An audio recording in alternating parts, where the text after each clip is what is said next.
Oh yeah, okay. I missed the countdown. Jeez. So just got back to the house. As some of you can see, um, got a new fashion kick going over here. Yeah. Why? Because I told my wife, I think I'm just gonna shave my head. And she was like, don't do that. And I was like, why? And she's like, just please don't do that. And I'm like, fine. And then basically she convinced me to um, go to her stylist and get my hair done. So I went to her stylist, who is somebody I've known forever because you know how it is. And she did a haircut for me. And I think it came out pretty well, you know, pretty good. Can't complain. I mean, my wife likes it. And that's really what's important because I don't look at myself very often, but you know, she has to look at me. So as long as she likes it, it's okay, you know. There's the bear, the Gen X GM. Bear, the superhero master of superhero gaming. Mm. I picked this up so that I could put it on my BDUs. I've got the BDUs that have the patches, so you can just put like um,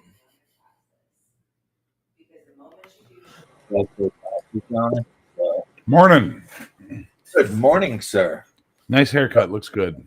Thank you. So I've got my cross of Jerusalem. Nice. Very nice. I like that. That's actually a pattern I'm very fan of. I'd love to get like a hoodie that like a black hoodie with that as the pattern fill on it, so it's just all boom, boom, boom, boom, boom. That would be really cool. Most I people got the wouldn't even know what square the fuck one it is. too. Oh, So nice. whether I put it here, what I really want is the. I used to have the flag over there, but the really simplified kind of icon of Jesus. Mm-hmm. Um, you see a lot of Russian and Ukrainian soldiers wearing it on their uniform. Mm-hmm. So I kind of would like to get one of those too. But That's cool. but I've got the shirt and I've got a big flag. So Cool. yes, the wife got me up first thing and had me shuffled off into the car and on the way to the stylist first thing. So and honestly, I think it looks a lot better than if I'd shaved it myself. That's fair. Yeah. I let her pick. That's fair. Hey, Hungar, how you doing, homie? Hungarg. Yeah, I need Hey, to. I need TCG. to call our mom and find out when she is coming down because the last time I talked to her, she said she was going to come down for Christmas, maybe or something. Mm. Hungar, your third option, the Crusades Part Two. I mean, Bear has an opinion about that, which is it's not that I mind the impalements. I mean, war is war and all. What really bothers me is how giddy you two are. That was such a good meme. I saw that and I was just like, yeah, I can see that. That's such a Bear thing. Which one was this on the thing? It's a while back though, yeah, Oh, but okay, because I it's saw the not new that far ones. back. It's like, meanwhile, the group decides to retake Constantinople, and me and Shadow are both just like ecstatic, and you're there being like, the impalements. I get it. War's war. It sucks. But what really bothers me is how giddy you guys are about it, and and I thought that guy nailed Bear right down to the ground on that one. That's the kind of thing I expect from you, you know, It's fair. is the whole logical, you know, yeah, I get it. It's war. Bad things happen. But why are you two so fucking happy about it? Yeah, like that. What's the happy? It's Come like, on. I mean, you'd think you'd feel a little bit bad about a bunch of people being impaled, but no. You and Shadow seem to be really okay with it. We're so Hungar has a back, cold. baby. Well, what else is new? The dripping is very soothing. The impalement doesn't Yeah. bother me. It's war. I get it. What does bother me is you two getting so fucking giddy about it. Yeah, right. Yeah, it's a good one. That was a I've good got one. a cold. Hunger got a cold. Well, Hunger, why don't you get your ass on camera so we can hear your cold face? Mm. I think Hungar is just tired of streaming it all. You remember when he had Yeah. a channel and like Oh, I remember. he'd always be like, I'm going to have a channel and we're going to chat. And then one day you never saw him again. And it was just like, huh. I do what I want. That's the Hunger motto. Yeah. So he didn't And then want I to do was that all like, anymore. well, you can be on my show. And he's like, no. No.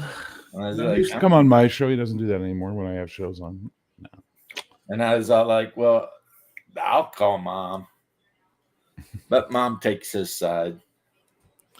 It's for me, it's this feeling like I used to have this friend named Hungar. I don't know whatever happened to him. Oh, he's still around. He's just sleeping all the damn time. Yeah. Because, I mean, that is apparently what Hungars do. The wonderful thing about Hungars is Hungars are wonderful things. Yeah, that's it. Their tops are made out of I'm gonna rubber. share an image with you. I would probably like to see it. Let's. I think you would. I could have color corrected it and done a bunch of stuff in Photoshop to make it less look like this, but I was happy with it, so I just kept it. I like it. The good guy fighter's got the valorous colors. Yeah. Kick in, and then you've got just basically the bad guy fighter. Yeah. I like it. It's basically a pardon me, it's a post I just made about how I'm removing for the next edition of Valorous, I'm removing the corruption. Oh my goodness. Ah, look at all this shit. We've been flooded.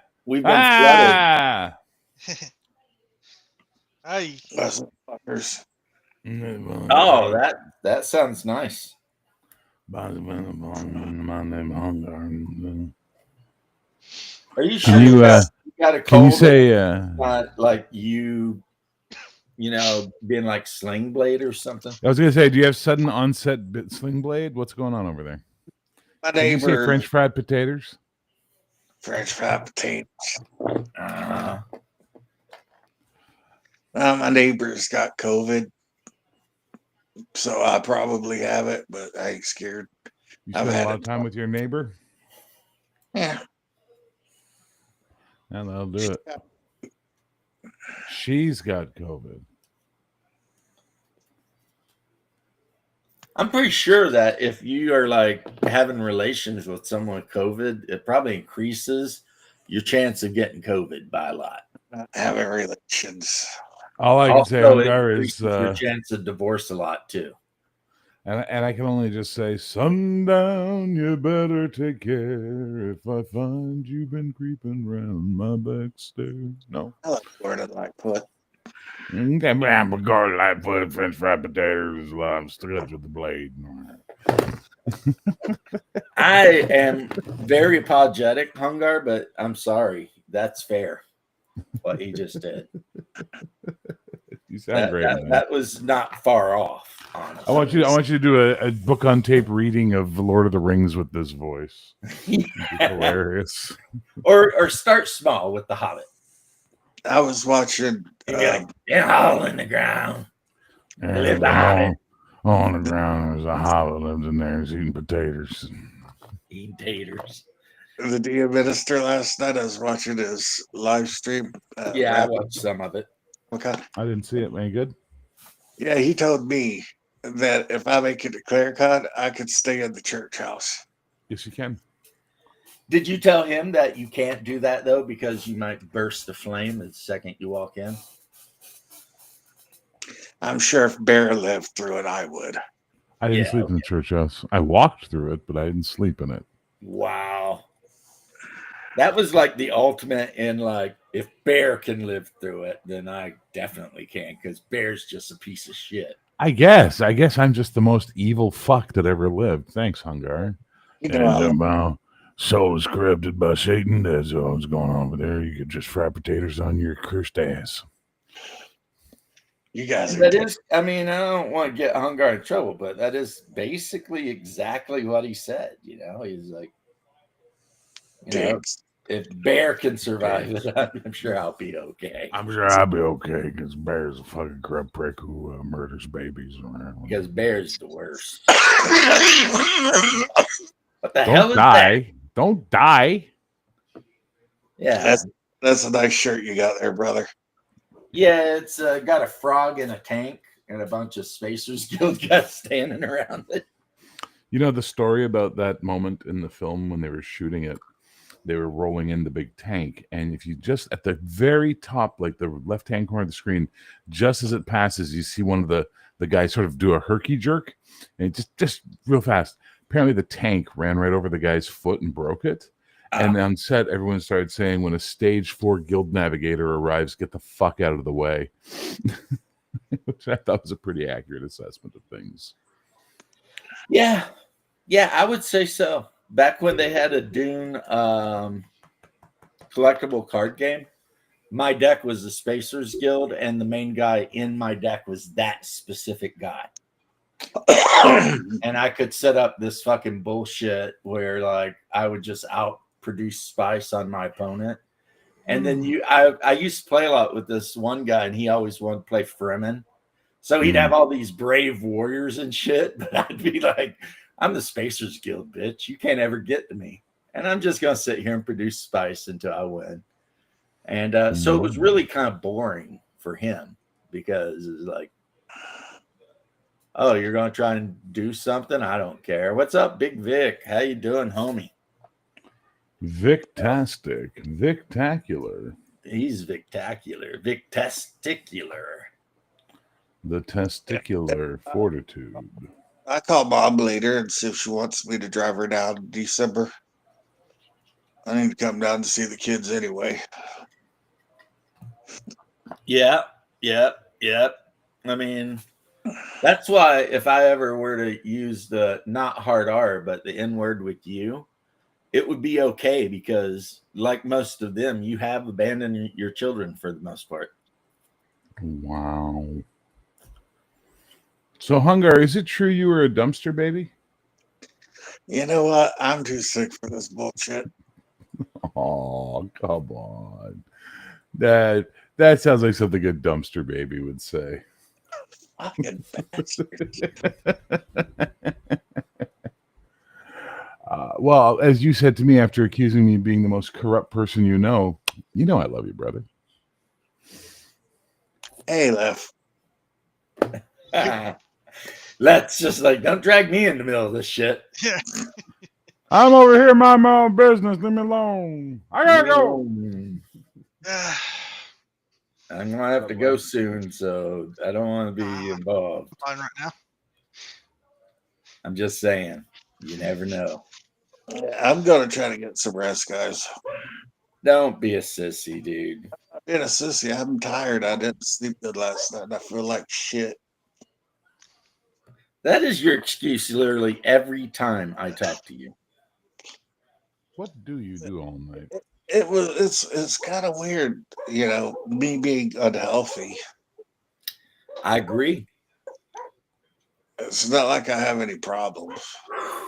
Sure, I'm glad I'm damn near at the peak of my physical prime. Homosexual? 55-year-old. For a homosexual.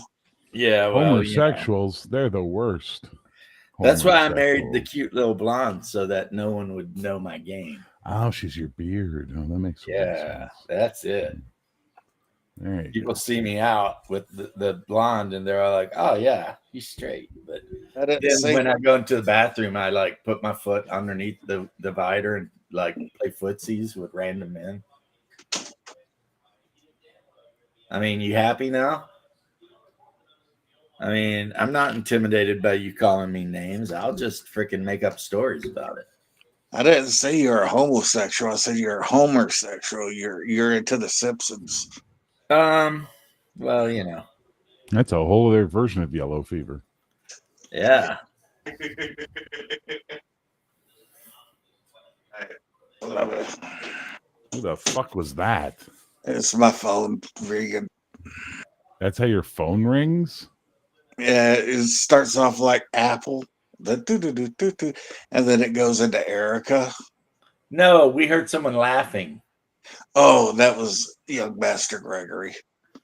Yeah, just off screen, laughing at the madness. Yeah, there's a lot of reprobates here, Big Vic. That's a fact. Yeah, except you're not here, so we're currently reprobate deficient. Well, I mean, is it possible to OD on reprobate?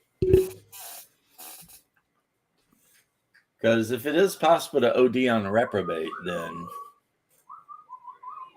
you know. Oh, there he is, the star of the show. He's being an asshole, so I'm just gonna pick him up and stop him from being an asshole. Hey, Beans. Beans, Beans, they all love you. They all think the world of you, Beans. You're the big boy. He don't give a fuck. He's getting what he wants right now, which is attention. He's like, unless they have food, I am not interested. The fat one has food. Figure out which one of us I'm talking about. Right? That me. He's like, well, that don't narrow it down very much. It's definitely me. No, Beans. Les says he has food for you. Go get it. Go get Timmy. Timmy. No? All right. Timmy. No, Hey, Timmy Timmy was famous. He was a member of the Lords of the Underworld. My possum was named Timmy because he's turning. Remember that? Timmy and the Lords of the Underworld? Put Cool Whip on your bike. Yeah. Da-na-na, da-na-na, da-na-na, da-na-na. All right, guys. Peace, love, chicken grease. Bye, Hungar. I have not given you permission to leave, sir. Apparently, he did what he wanted. Well, there it is, though. He said, well, I do not care. Hey, but hell, Laird Timmy. Laird Timmy. Living a lie. There are those who call him Tim. Tim? You know, that thing somehow found its way into Magic the Gathering. The Tim the Enchanter? Yep. I think his real name was Prodigal Enchanter or some shit. And his special ability was you could tap him to do 1 point damage to any target. But everyone called him Timmy. It was like, you know, be like, damn it, this guy just brought Timmy out. Now I got to deal with that. Because I don't know. That's just what idiots do, I guess. I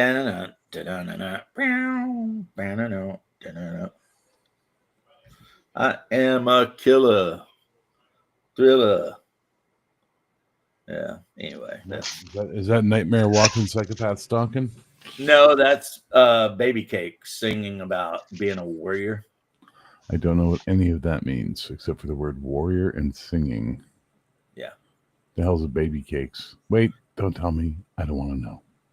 Baby Cakes, you're going to hear it, is the son of Professor Cakes. And they call him the Baby Cakes. And he's a giant, bald, mentally ill person who runs around. He plays D&D and annoys the hell out of his dad, pretty much. What is this from? China, Illinois. No, what is this from? A YouTube channel, a cartoon? Yeah, what? yeah, it's a cartoon. Okay. And it's like the theme song starts out with like, let me tell you about the school on the edge of town. No one should ever go there. That place is bad, bad, bad. It gets worse every school year. But man, those freaking teachers are rad. Yeah, yeah, yeah. You know? And it's like, and Baby Cakes is the son of one of the professors. The biology professor, actually. Mm. Which means he gets to go to the college whenever he wants, but he always flunks out. So, But there's a little short you can find on YouTube where Baby Cake goes to a D&D convention. And Oh, great. Hunger just sent it to me. yeah, Baby Cakes goes to the D&D convention, and he's basically wrecking house, and then in the end it comes down between him and a necromancer girl playing a necromancer, and he thinks about letting her win just to try to get on her good side, but then he doesn't. He kills her. Thank you, Hunger. And then he like holds his hand out to shake her hand, and she flips him off, so he runs away crying. Because, I see. Baby Cakes. There it is. There it is. There's like a company in town that lets him come on and like make pitches for shit just because he's so stupid. And at one point, eventually in one episode, they say, "Boy, we only let you come in here and make these pitches because it's so damn funny. There ain't no way we're going to do anything."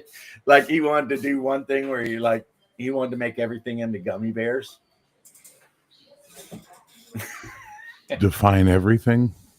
Like literally, he built a machine where it was like a 3D printer, but gummy bears. Like whatever gummy bears are made out of. Gelatin.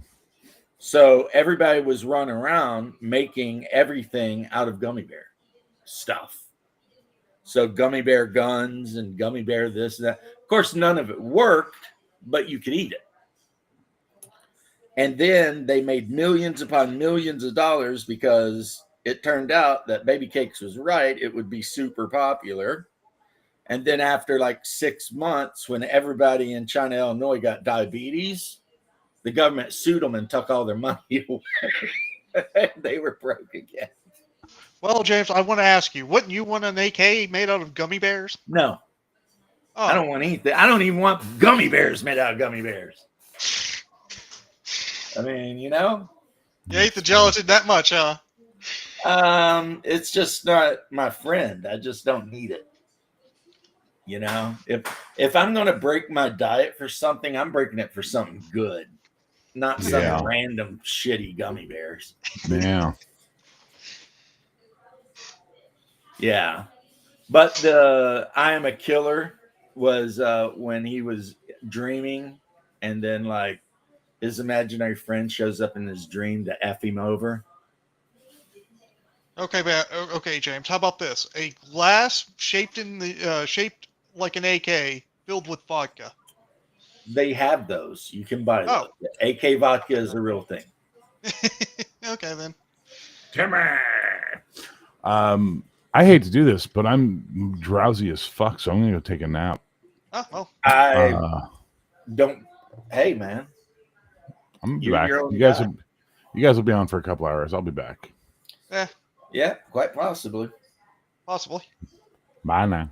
Unless the creek, Wait a minute. Unless the creek floods. Is it life size though? That's where I was going with it. No, man. It's got like I don't know, however much in it though. A couple of quarts at least, or liters. I mean, Yeah. What's shaking? Hungar's shaking because he's got Parkinson's. Not really. That was mean. Because Hungar was shaking. Whoa. Moving his body. Whoa. I used to always sing songs to Hungar, and boy, he hated it. My favorite song to sing to Hungar was the Copacabana. Because I always cast him as the dancer. So it would be like, his name was Hungar. He was a showgirl. At Dina's Bar and Grill, he gave all the men a thrill. He'd do the cha-cha and the merengue. He worked from 9 to 4. His butt got very sore. And, he would throw a brick at me or something, but it never stopped me. Isn't that what brothers do? Get on each other's nerves most of the time? No, Hungar actually never really gets on my nerves except his being lazy all the time. Hungar can be pretty lazy. Like one time I had a dream that my wife was coming home and I had to get the house cleaned, and Hungar had made the rack in the house and he wouldn't help me clean it. So in my dream, I went in the backyard and cut down a green cane pole and I just beat the out of him unmercifully. And he still wouldn't get his ass up off the couch and help me. I was very upset. And then I woke up. And when I woke up, my mom shows up, or in the dream, my mom shows up before I woke up and starts getting mad at me for beating Hungar with a cane pole. And I'm like, but my wife is on the way home and she is going to murder me if the house looks this way, right? But no one was sympathetic. And I was just like, mother, like, so I don't know what that shows, whether I'm violent towards my brother or terrified of my wife being unhappy. I mean, you can take that wherever you Maybe want. a little of both. Yeah, it could be a little of both. But all I wanted him to do is climb his ass off of my couch where he was surrounded by trash and like cans and stuff and help me clean up the damn house before my wife got home. That's all. That seemed fair to me, And he just refused. And I was just like, had a whole dream about it. So when I woke up, I had to call him and tell him about the dream. And of course, he's like, dude, I'd help you. And I was like, yeah, I know you would. But for some reason in my dream, you didn't. And I was like, wigging the hell out about it, Yeah. Stressing.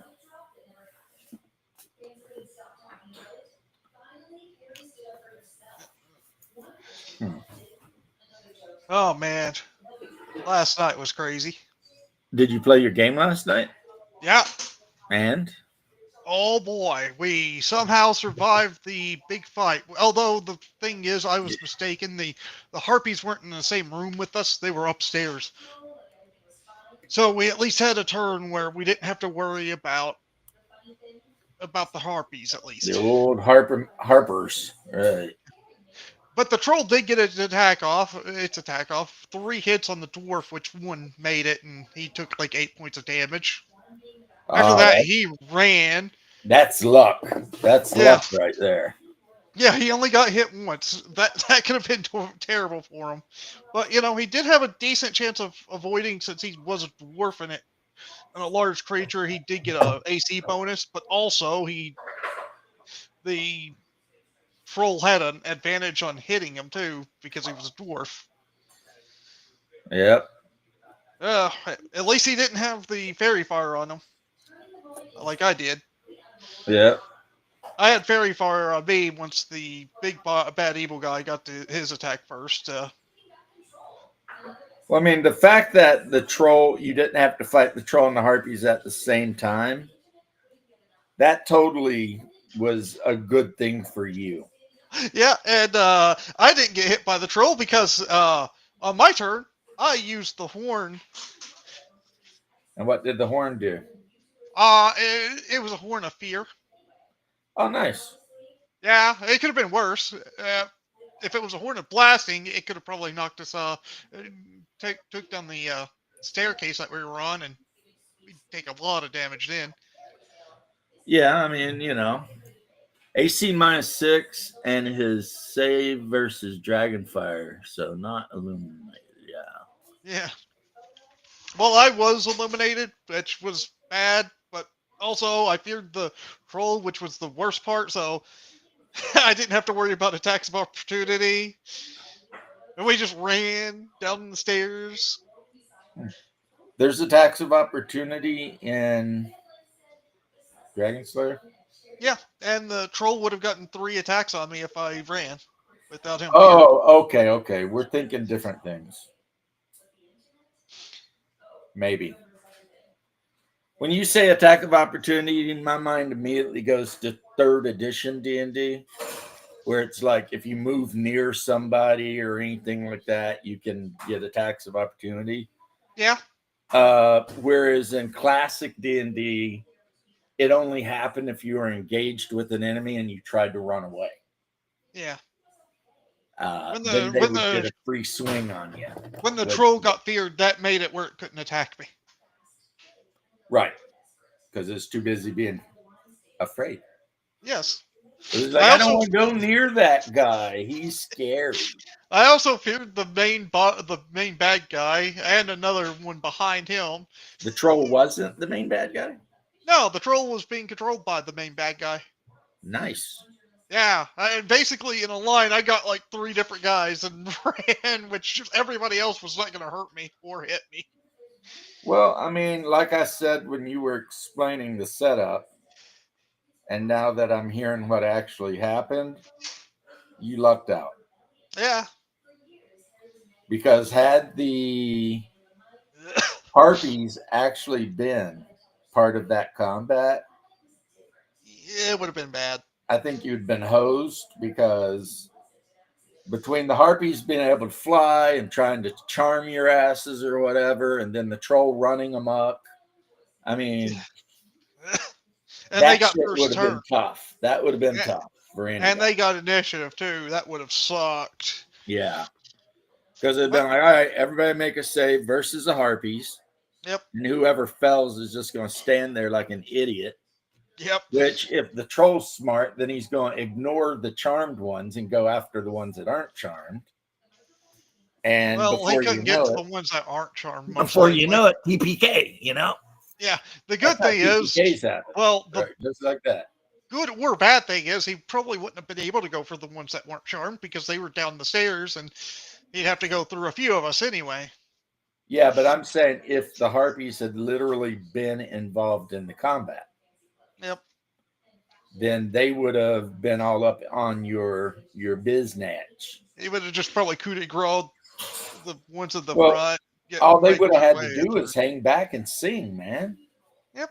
No, I'm talking about the troll and the other guys. They would have been guys. basically acting as support characters, you know?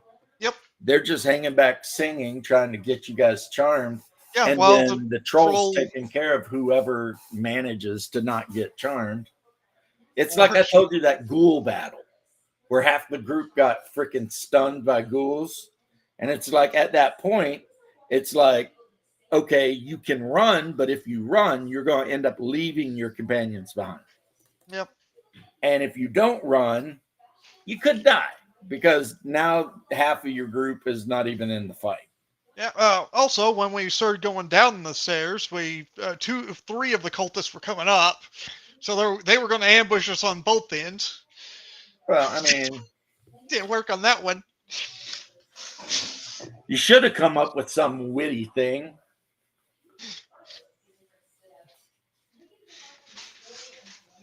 Yeah, I saw that. On Asmongold, I didn't really have a lot of opinions about it, but apparently Trump had the Japanese president or something get on stage with him, and I mean, you know, we love our little Japanese buddies, so I mean, you know.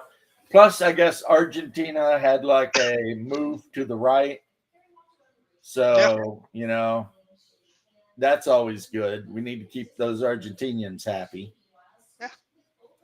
And because if we ever get mixed up with Venezuela, I have a feeling that Argentina will be on our side with that. Yeah. So, oh boy. You know, a lot of crazy shit going on in the world. That's just all there is to it. A lot of crazy shit going on. And I would, you know what they say, you know, you pray for peace, but prepare for war. Yeah. Oh boy! And then our wizards, since they were in the back row, had to.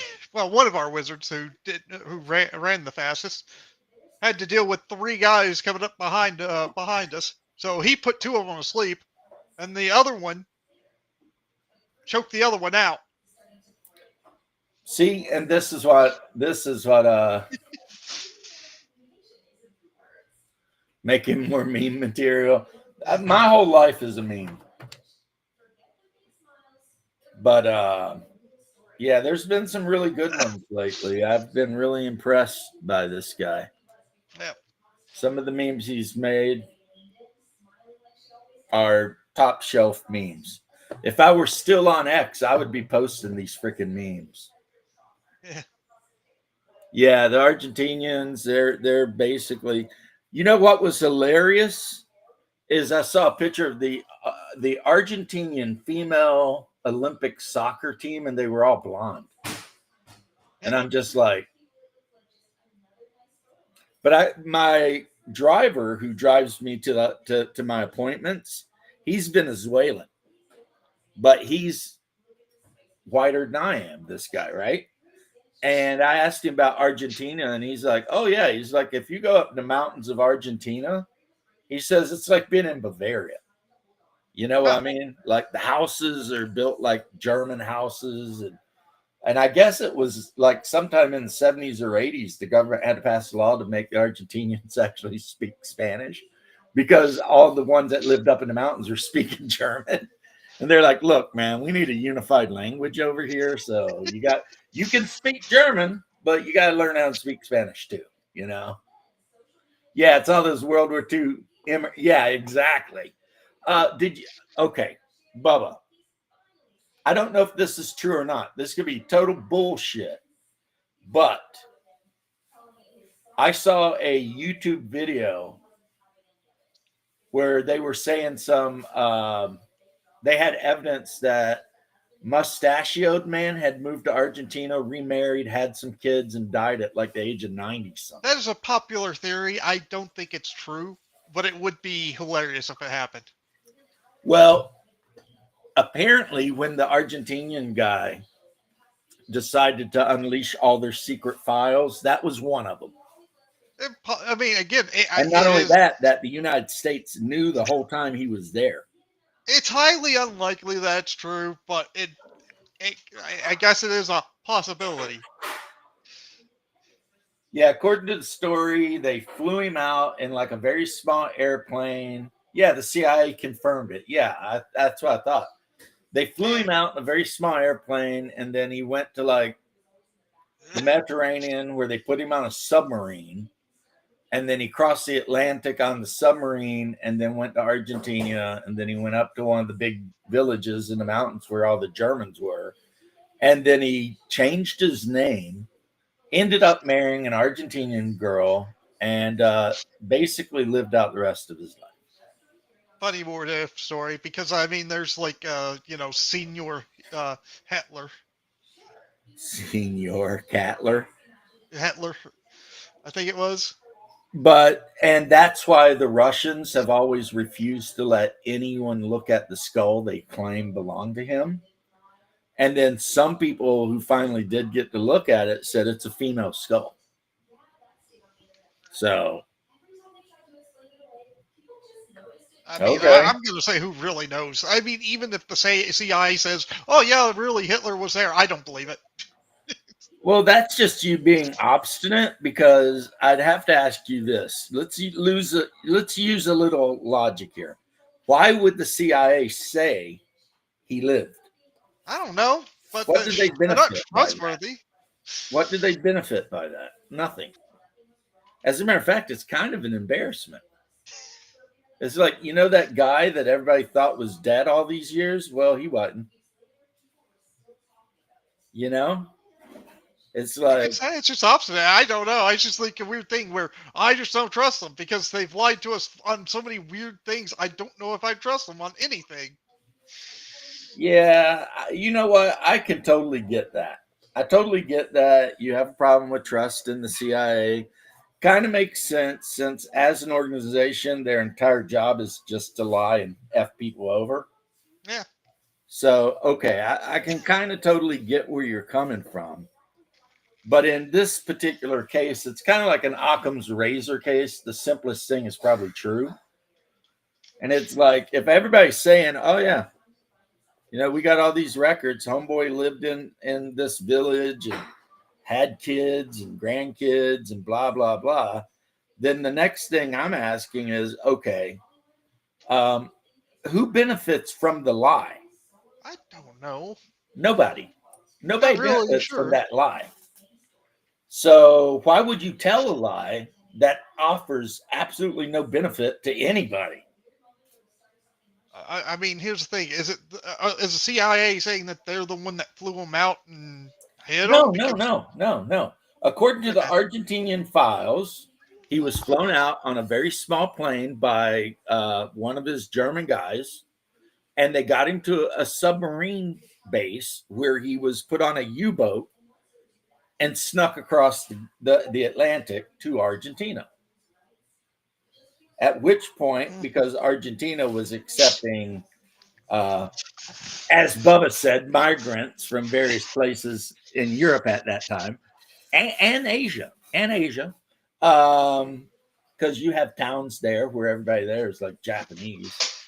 Yeah, it honestly doesn't really matter if he survived or not. Oh no, it doesn't change not a damn thing. If he lived or not, it doesn't change anything. But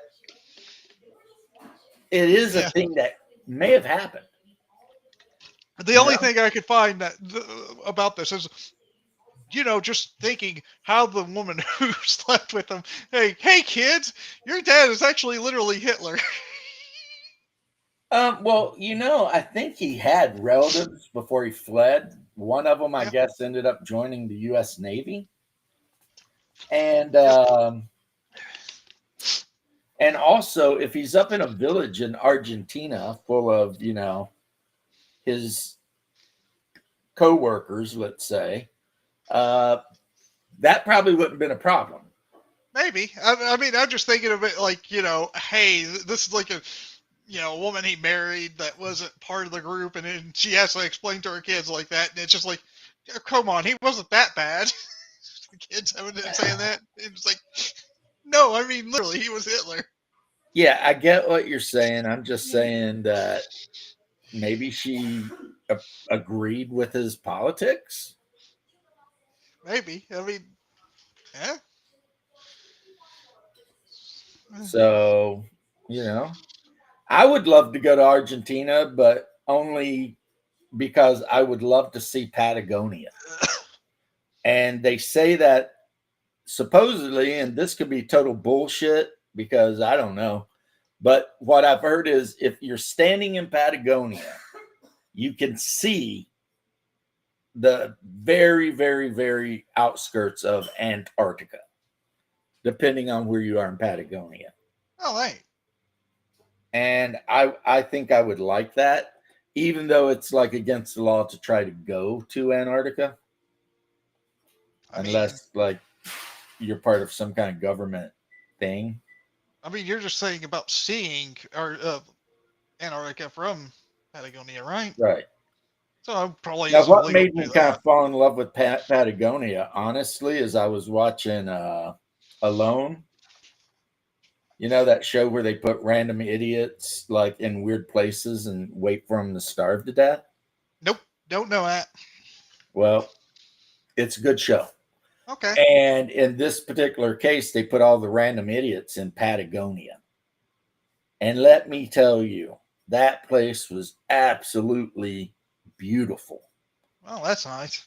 Like it was like Eastern Kentucky cranked up to 11, mountains and snow and freaking out in the woods, trying to not starve to death. I was like, this is some good shit right here. You know what I mean? I'm not much into the whole naked survival things. That's what it sounds like it's going to be like, except... No, they give them tools. Okay. I mean, you get like a little list of things, but here's the deal. If you can't walk into the woods out of the blue with a knife and possibly 50 feet of cordage, like 550 cord, and by the end of a week have yourself a cabin built, what are you doing with your life? Really? You have fucked up. That's a lot of people anymore. Yeah, that's the majority of people, and it makes me sad because all I need is my Moro knife and maybe 50 feet of 550 cord. I can make just about anything. You know what I mean? I mean, making a house isn't that hard depending on the location. Like if you're in the mountains of Kentucky, you find some really flexible, like young poplar or something like that that's flexible, and you dig a hole and you bury them in the ground in a circle with the thing sticking up, and then you fold one across and tie it, fold the next one across and tie it, you see what I mean, until you end up with like a dome. Yeah. And then you just go out and find spruce leaves, and starting from the bottom, spruce branches or evergreen branches, or even there's a lot of different things that work. And starting from the bottom, you tie them off in layers all the way to the top. And right then you've got a mostly rainproof and definitely snowproof shelter. And I mean, if you're willing to like walk around and shit, it don't take long. Now, if it were me, I would consider just finding a cave. Because I mean, my property is covered in caves, so I can always find like a shallow cave. Like if it's a cave that keeps going, I'm not sleeping in that bitch. No. But if it's shallow and I can get in there and look around, then yeah, I'll set up in a cave. Yeah, there's pretty much caves everywhere around Kentucky. Eat, my love, eat. I was like not hungry. I thought I told you I expected you to snack and do that later, but you decided to do what you wanted, and I support that. If you're hungry, eat. You ain't got to wait on me. You know how I am. I just took my meds anyway, so I won't be hungry for a little while. I'll be having a good dinner tonight. Will you? Barbecue. Oh, shut up. I don't even want to hear about it. What's wrong with barbecue? I like barbecue. What's wrong with it is my wife and I ran all over the town we live in yesterday because we want to barbecue, and every freaking barbecue joint in the town is closed.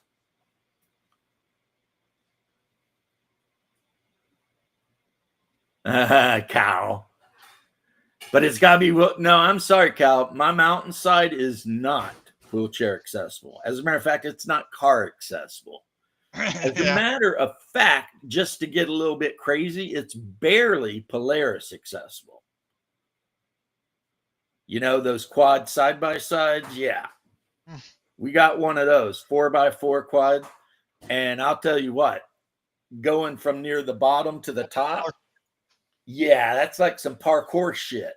Because it's like God's rock garden up there, man. You know, you make a wrong move and that shit will roll over on you, and you will be, well, I mean, I don't want to be gory about it, but a guy we know, he decided to run his four-wheeler up that mountain being an idiot, and he got to a really steep part and the four-wheeler fell back on him and it beheaded him. Oof. Yeah. Yeah. James being such a bigot. Being a bigot about what? Four-wheelers? I guess about the wheelchairs. Yeah, there's no wheelchair. That's why I said something, but I don't argue about the wheelchair thing so much anymore because I don't give a shit.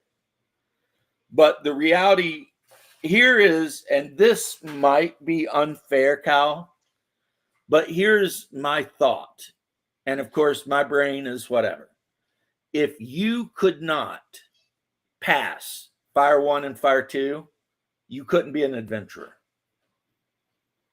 You know who you don't see riding around on fire trucks? People in fucking wheelchairs. Because what are they going to do on a fire scene? Are they going to be able to take a door out? No. Are they going to be able to pull a hose? No. Are they going to be able to do anything useful? No. So if you cannot pass Fire Academy, you can't be an adventurer. That's just how it is.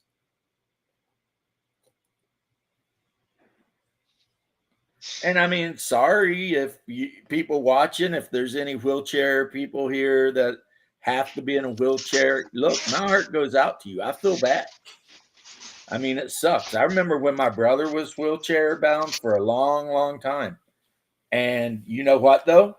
When Hungar had to be in a wheelchair for like a year, his D&D character was a dwarf that did not have to have a chair.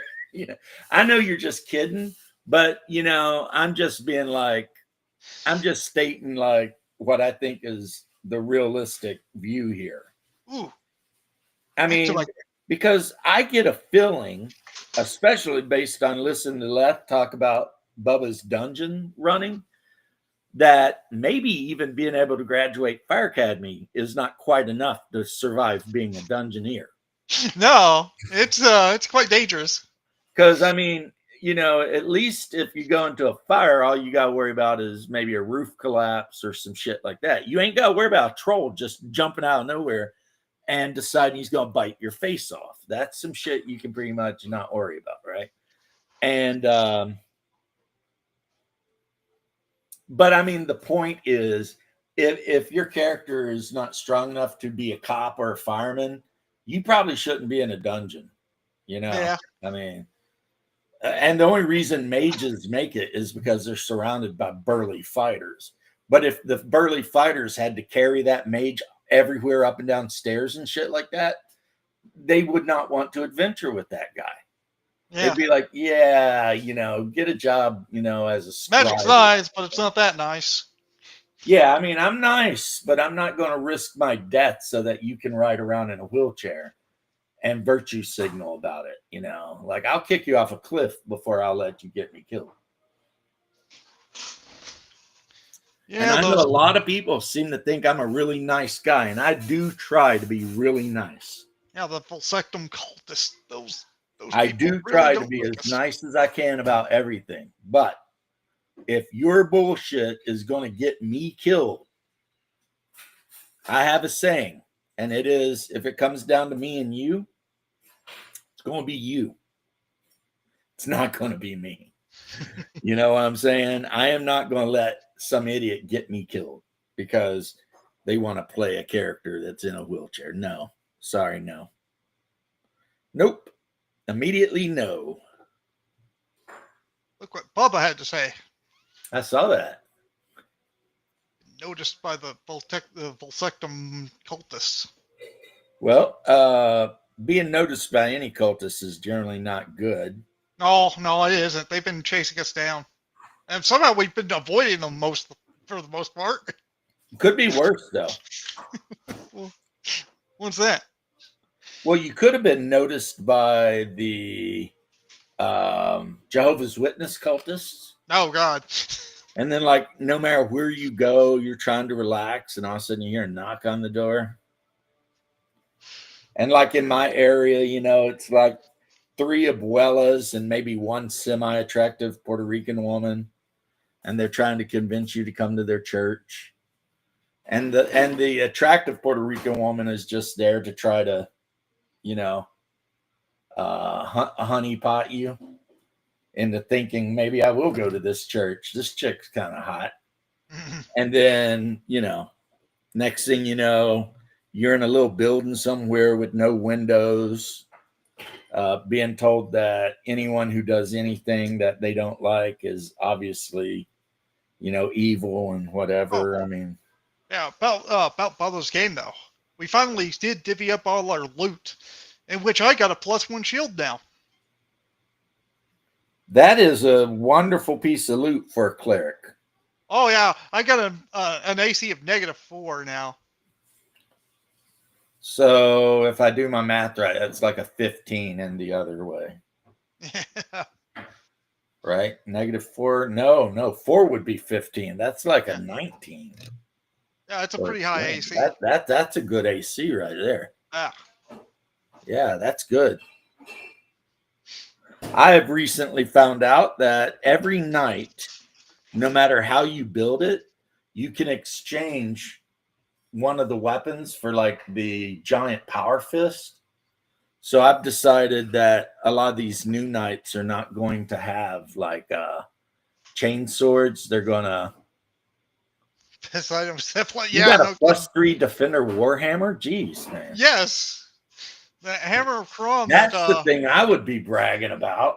Oh yeah, no kidding. That is my best hammer or weapon or item. I mean, +3 anything. Honestly, I'd take a +3 set of Benoit balls. But I run my games weird. Like if Hungar were still here, he would tell you, you're probably going to be level 10 before you ever see anything +3. Like you're not going to just run into +3 anything unless we're playing Keep on the Borderland and you kill the evil cleric because he does have +3 set of plate mail. The only reason I have that +3 defender hammer because the previous cleric died and I made a new cleric. So I am not questioning anything. it's like, From what I've heard, Bubba is an incredibly fun and efficient DM. So I am not questioning him doing anything he's doing. But the thing is, as DMs, we all have our little eccentricities. And like, I tend to be a greedy son of a bitch in that I don't give away anything. And my players are not necessarily super happy about that. oh, and the horn that saved our party, the dwarf took. He wanted that horn. Yeah. If you were to get most of my players online and be like, what do you think about James being so stingy with magic items? They would probably be like, not a fan. You know, I'm level 5. I got +1 spear. What the fuck? You know, what is this guy doing for real? For real? Level 5, that's probably about the right time to get a +1. No. If you follow basic AD&D rules, you should get +1 somewhere like in your first adventure. Really? Look at B2. If you go through B2 and you defeat the orc tribe, that dude's got like a +1 bow axe, some chainmail. I mean, Okay. you know. And I based a lot of my life on B2, Keep on the Borderland. Okay, fair enough. I don't know. It seems, I don't know. You don't know because you're a player. And players are basically parasites that show up at your game and say, please entertain me. And I'm not going to do anything but roll dice sometimes.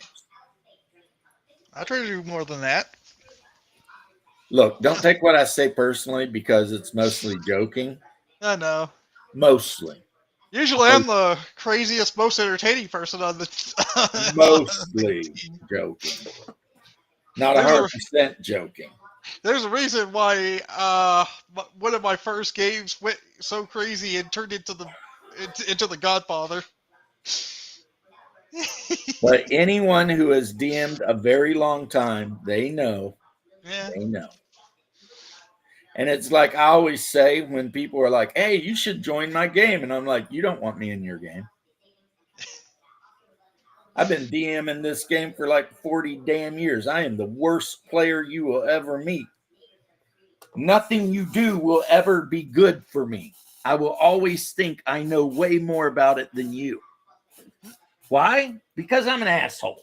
That's why. I'm an asshole. You don't want me at your table. I'm a dick. I'll be like Matt Mercer. You'll be running the game. I'll be sitting there with my arms closed, just judging the fuck out of it. And that's no good for anybody. So that's why I don't play games except for Vampire with a specific crew because I trust the guy who runs that game. And even him, I've had to pull aside and be like, what the fuck are you doing, man? You've heard the story, you know, where I'm like, dude, none of us know what the riddle you're trying to make us solve is. You need to either give us some better clues or something, because right now we have no idea what we're doing in this town. And if you don't give us some better riddles, I guarantee you that Gangrel and that pair of Malkavians are just going to start tearing shit down because they're bored. And when players get bored, They get it's like idle hands do the devil's work, right? If the players get bored, they're going to start being monumental pains directly in your ass, and it's your fault. Well, Bubba just put our crew on there. The illusionists are good. People sleep on illusionists. They don't understand how good illusionists can be. Hey, he's the longest living character, I think, in that group. Yeah, it's a good group. I like it. It's a pretty good setup. You got playing fighters, you got your mages, you got your freaking arcane guys. I'm basically a good frontline tanky support. Well, I mean, you're a dwarf cleric, man. No, I'm a human cleric. Oh, I thought you were. Your dwarf died, didn't he? Yeah. I'm sorry. I didn't mean to bring up, hurt. No, I haven't been playing a dwarf in this game yet. My dwarf fighter's still alive. He just was in a different game. Elf fighter died. He to friendly fire.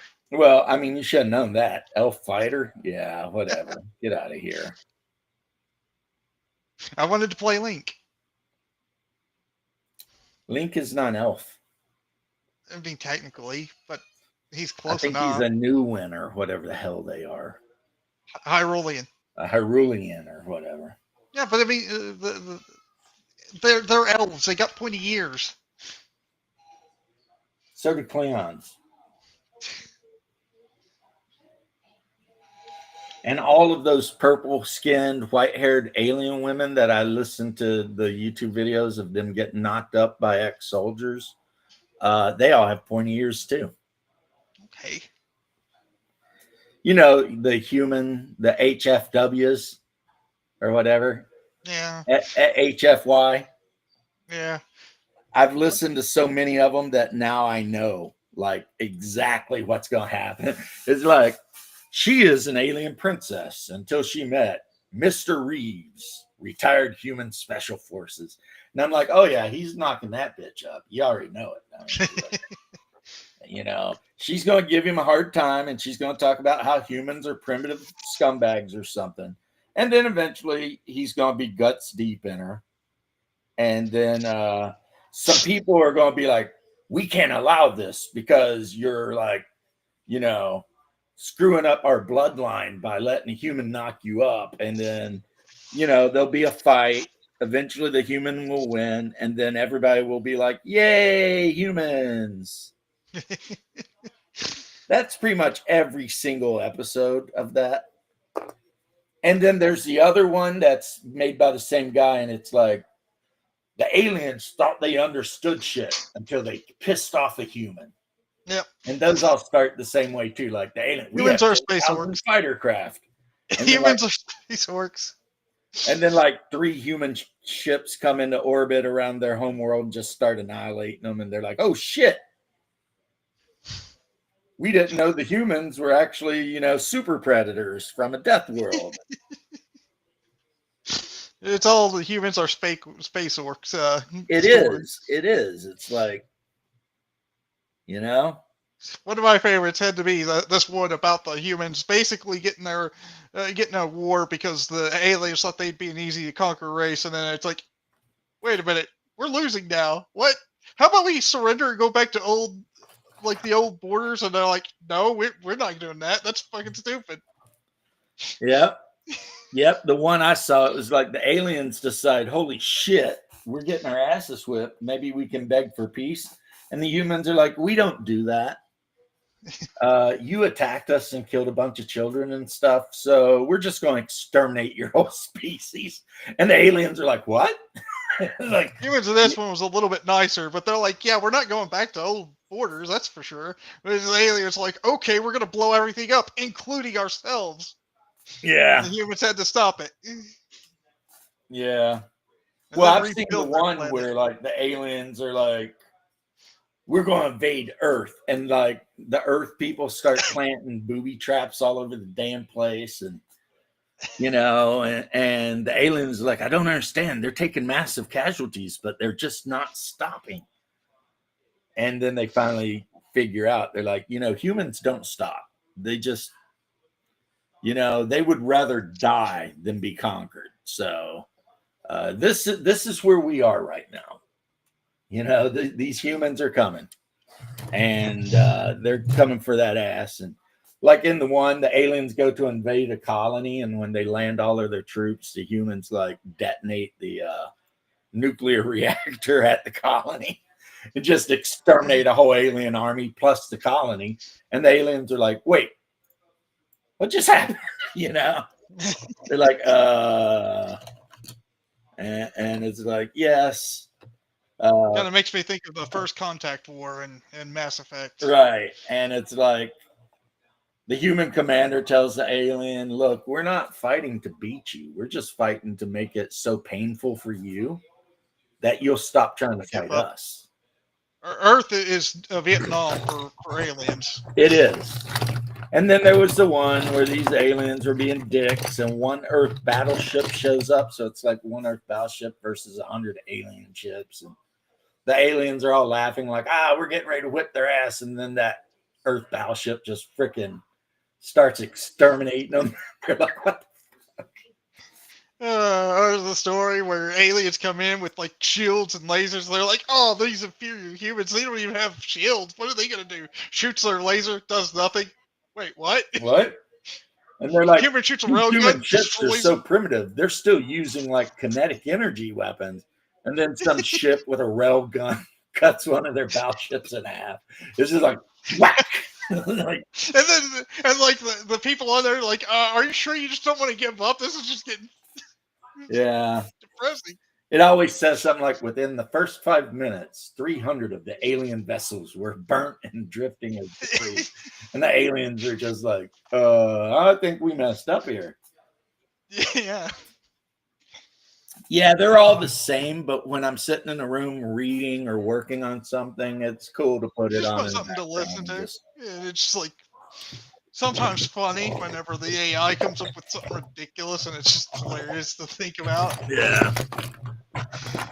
And that's basically what it is. Oh, by the way, that Dralis site I made that I was showing off them painting started out as this. A dwarf miner. A sci-fi dwarf miner, which, believe it or not, because I like 2300 as my favorite sci-fi setting for Traveler, if your character gets what they call the King DNAM, which is, DNA modification, you become a dwarf.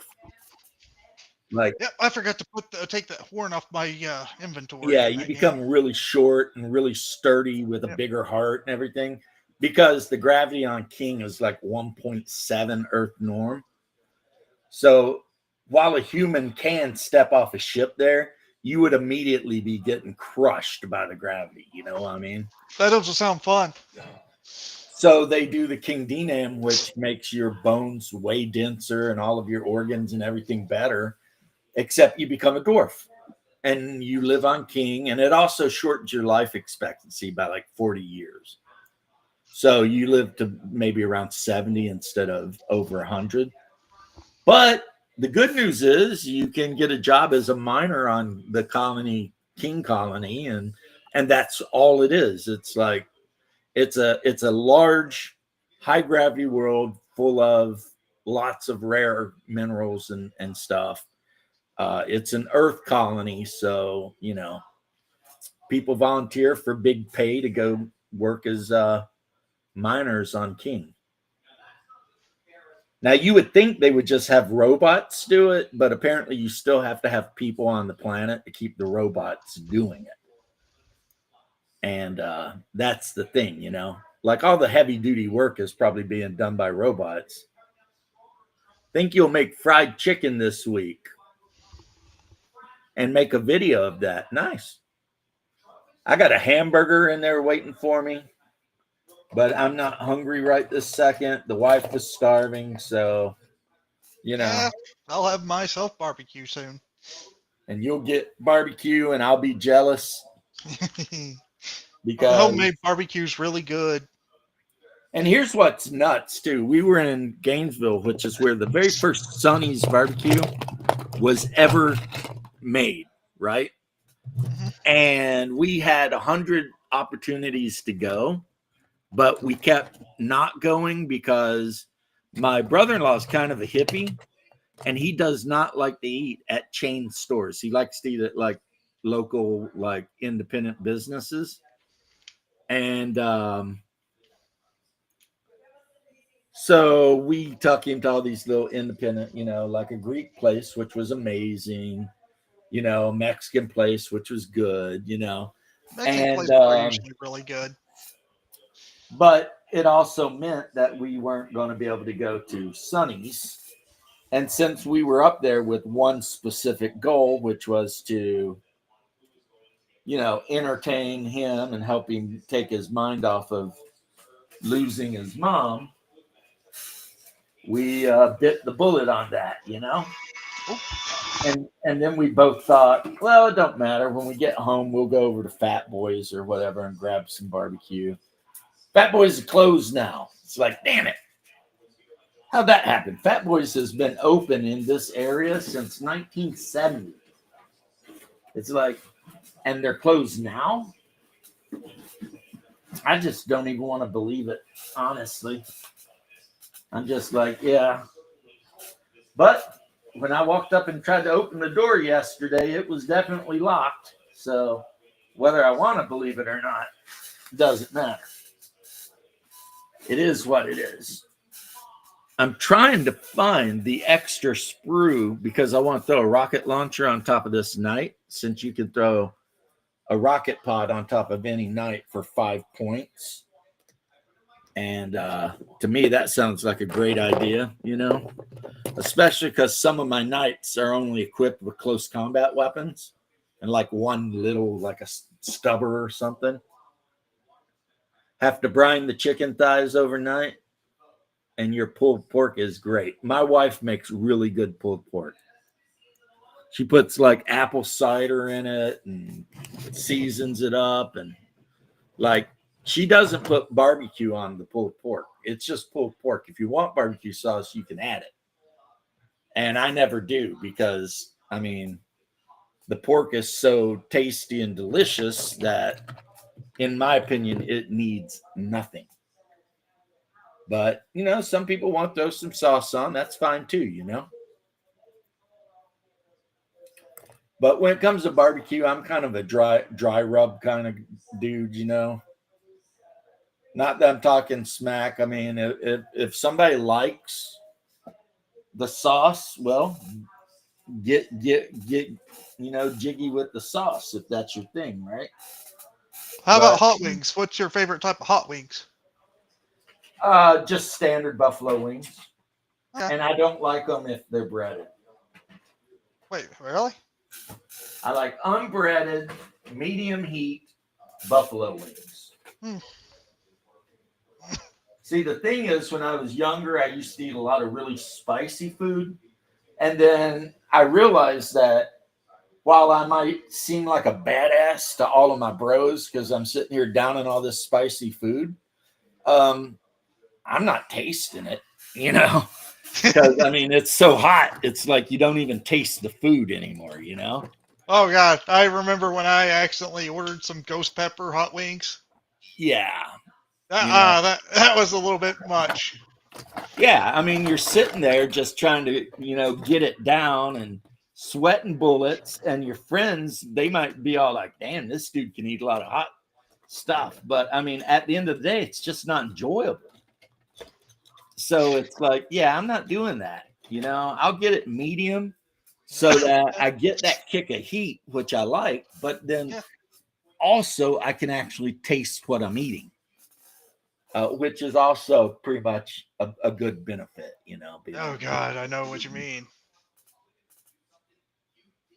Exactly, Death Angels. That's how I am. Smoked goose. I have never ate a goose. Me neither. I've never, at any time, has eat goose ever been on my agenda. Me neither. As a matter of fact, I'm not even a huge fan of turkey. Oh, really? I love turkey. A lot of people do. But so many times my wife and I have talked about the Thanksgiving thing. And I've been like, look, you can get a turkey or you can get however many pounds of turkey you were going to get, but chickens. And I would be way happier with a couple of roast chickens than a turkey. But I mean, then my brother would lose his mind because he lives for that Thanksgiving turkey, right? That Thanksgiving turkey is really good. That's kind of like, a big thing with him. Whereas for Thanksgiving, I would just as soon have venison or ham or literally anything other than turkey. Now, will I eat turkey? Of course I will. There's very few things on this planet that I won't eat if I'm hungry. And all of them have opposable thumbs. Yeah, I mean, there's sometimes where our Thanksgiving, our grandma will make some smoked ham Right. and See, and back damn when my whole gratin. family would get together, we would have a turkey, a ham, like all kinds of stuff, right? But those days are over. So It's like the other day we went to her house and had some lasagna. I never had lasagna until I was like 12 or 13. Lasagna's so good though. Never even heard of it. Didn't even know what it was. I never ate pasta until I was probably 12 or 13. Hmm. It was just not something that was available. You know what I mean? What I'm a was little young, available so it was was Kentucky available. style cornbread, which means coarse and not sweet, cooked in a cast iron skillet, and soup beans, sometimes with a fat back and sometimes without, and greens, who knows what kind, just whatever kind, and fresh diced onion, and sometimes some kind of meat, whether it would be Squirrel, chicken or pork or something. squirrel. Yeah, some kind of meat, but not always. I mean, you weren't guaranteed there to be meat, Hmm. but sometimes there might be some. And I'll tell you what, when I tell people about that and they're like, man, that must have sucked. I'm like, hell no, I loved it. Yeah, we had a guy down here when I used to work for the city that would do a deep fried turkey every year. And then when my department would have their little like Christmas party thing, the deep fried turkey, which was really good. I mean, the guy went all out. It was deep fried in peanut oil and all that. So I mean, he was sparing no expense. But I'll tell you what, I'd just as soon have had a big fat chicken, you know? And maybe that makes me a weirdo or not, but I I mean, I prefer chicken to pretty much the only thing I like more than chicken is beef. I could eat beef every single day. good steak is nice. Or Yeah. ribs. Well, Oh not man, just a ribs. good steak. I mean, just beef stew, beef soup, boiled beef, beef roast. I Like mean, yeah, however you there's want a to lot cook of it. things. Yeah. However you want to cook it, I'm good. Thing I like more than chicken is bacon. Yeah. Bacon. Bacon's nice. But let's be honest though, bacon is like a thing that goes with the thing. I don't And know. it I could makes eat bacon whatever on it its own goes too. with so much better, you know? It's I like don't know. you can have a ham and turkey sandwich, right? Yeah, With tomato. Or you can have a ham, turkey, tomato, and bacon sandwich. And that's really that, good. which is a club, is way better, you know? BLT. There's a lot of things you can do with bacon. Yeah, I mean, bacon takes whatever else you're eating and just makes it better. I mean, I can eat bacon by itself too, though. So I don't know.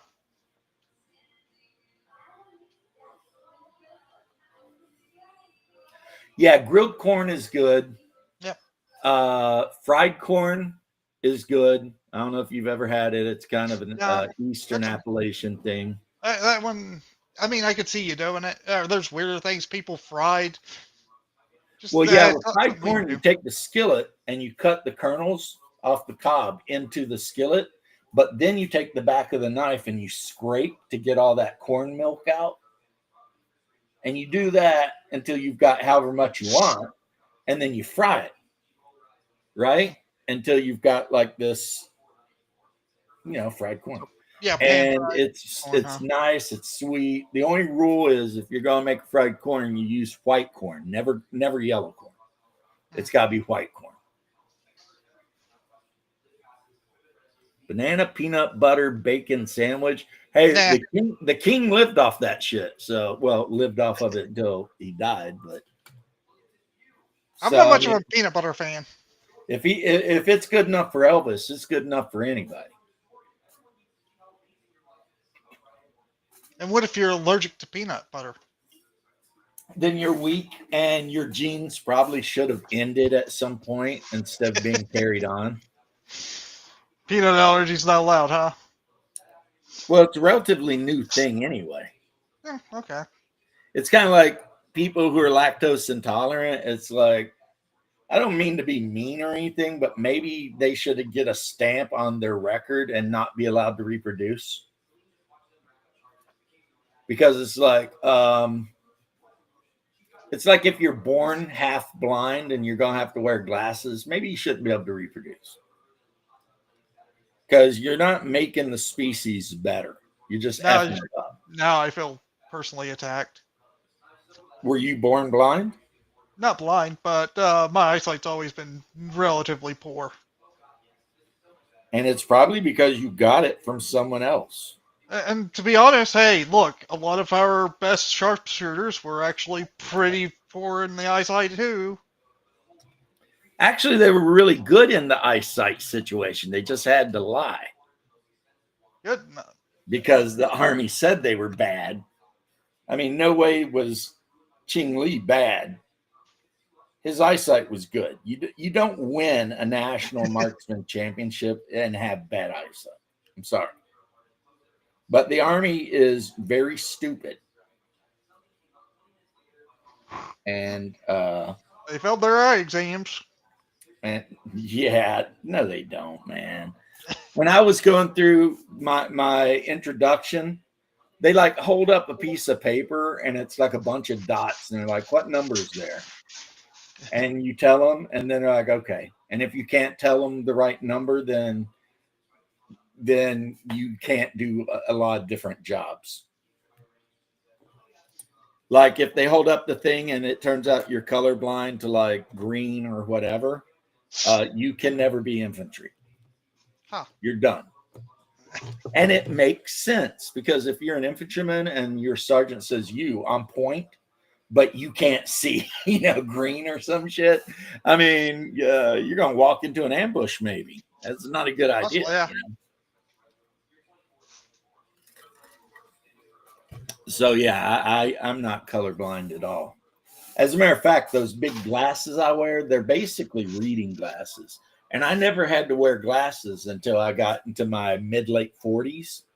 And then one day I needed to. And I'm not sure if that has to do with age or I may have been very diabetic for a long time and didn't know. You know what I mean? Because diabetes is a mess with your eyesight if you don't get that shit under control. So I'm sitting here, I'm taking my metformin, I'm watching my sugar intake, and all of a sudden my eyesight's great. You know what I mean? So yeah. And I'm just talking shit, Leth. I wouldn't want you not to be able to reproduce, even though you're on that road all on your own. You don't need me. Oh my goodness. Yeah. You know what though? Every time my wife takes me to get a new pair of glasses, my script never gets worse. It's always like, okay, so reading glasses basically, right? Yeah, But the place she takes me, because it accepts her insurance, does not have those old army frames. And I'm always like, I want those old army frames. I want those birth control glasses, right? And they're like, they don't have them. Yeah, they don't have a great selection where I go either. Right? They want you to buy some frame that costs $150, and I'm Oh, sitting there lucky for me, they're not that expensive. I think I spent $14 on my last pair. that's how this place, that's how it functions. Is it basically you go in and you pay zero for the eye exam and everything like that. And then by the time you pay for the frame and the shatterproof glass and the glasses that turn dark in sunlight, blah blah blah. I mean, even with the insurance, you're dropping $300 I for never a get pair those of drills. glasses. And I'm I all don't get like, drills. Nah. I'm like, no, I don't like that, because Just just give give me me a the. pair of glasses I can't break if I fall asleep in them, Yeah. and I'll be good. That's what I need. You My know, eyesight's been steadily getting better, so maybe soon I won't even need like glasses for anything but reading. well, I mean, I'm sitting here without glasses building these freaking Legions Imperialis things, and these guys are tiny, and I'm having no problem with it at all. I remember though, I used to be almost like a pretty much blind. Like in elementary school, I remember having to go to class without like go to school without my glasses, having to get like a magnifying glass, and it was straining my eyes trying to read. Yeah, the thing my wife and I are talking about doing is since we have our scripts for what kind of glasses we need, we're thinking about doing the online thing, because there's that online place where you can just send in your script and they make the glasses cheap and mail them to you. And they have the Buddy Hollies, they have the birth controls and stuff like that. And that's kind of what I want, is the bigger, frames. Um, like one time I picked a pair of frames thinking that these are very simple. They will not be expensive at all. Well, I wasn't paying attention when I was picking the frames. And my wife, of course, she got them for me because that's how my wife is. If I really want something, she gets it for me. These were Gucci glasses. Those frames cost $300.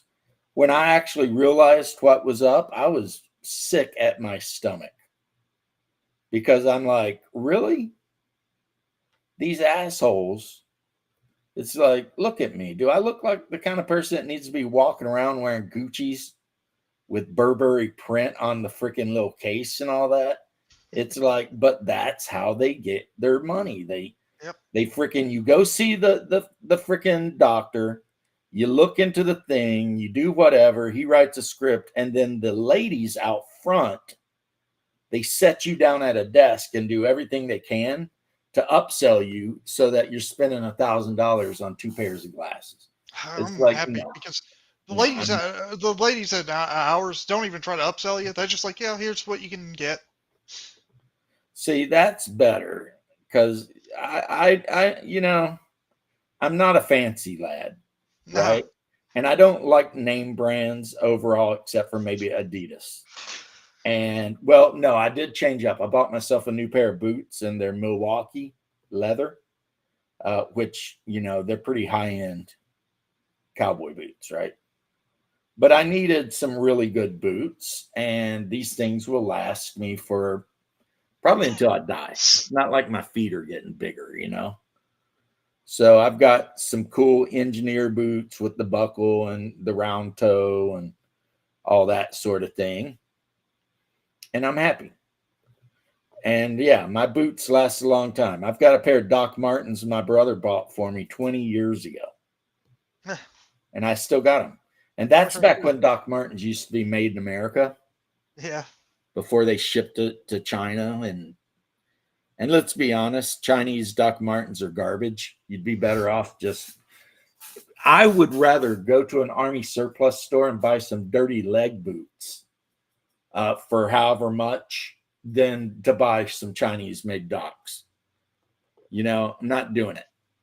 I mean, the dirty leg boots, those things, depending on how hard you are on them, they will last you years and years and years. And maybe you go to a surplus store if they've got some jungle boots with the canvas uppers. I mean, those things will last you forever. And if you're doing any hunting in Florida, that's the ticket right there. That's what you want. I think some of my favorite shoes were the Chuck Taylors I usually get. Well, I mean, Chucks are good. Yep. Chucks are okay. I like them. They're comfortable. I like them. But I wear the sneakers I wear are Adidas. I have black with 3 white stripes, low top Adidas. And when I wear them with my pants and my shirts, everything matches. See, who says men don't know how to match clothes? I do. All black Adidas. I like the black Chuck Taylors a little bit better for me, but hey. Yeah, I had the jungle boots, and then I'm sure, Jeff, you remember when the Gulf thing happened, they started putting out the jungle boots, but they were like desert colored instead of, the black and green. But if you're going hunting here in Florida and probably in South Georgia or whatever, where you're going to be wading through swamp and shit, you want jungle boots, because they got the drainage on the side, the drain holes and stuff, so that if you get a boot full of water, at least it'll drain out. That's one thing I really don't like. I couldn't get a pair of black Chucks last time. I had to go with white. They didn't have them in my size. And if anything, I realized that if I want a good pair of Chuck Taylors, buy them online. They're a lot cheaper. Yeah. But I don't know how it is now because prices are crazy and I haven't been out shopping lately, so I don't know. But I do remember there was a time back in the day, maybe 15, 20 years ago, where you could go to the Army surplus store and grab a pair of boots for like $30. My Chuck Taylors, I used to get them for $15.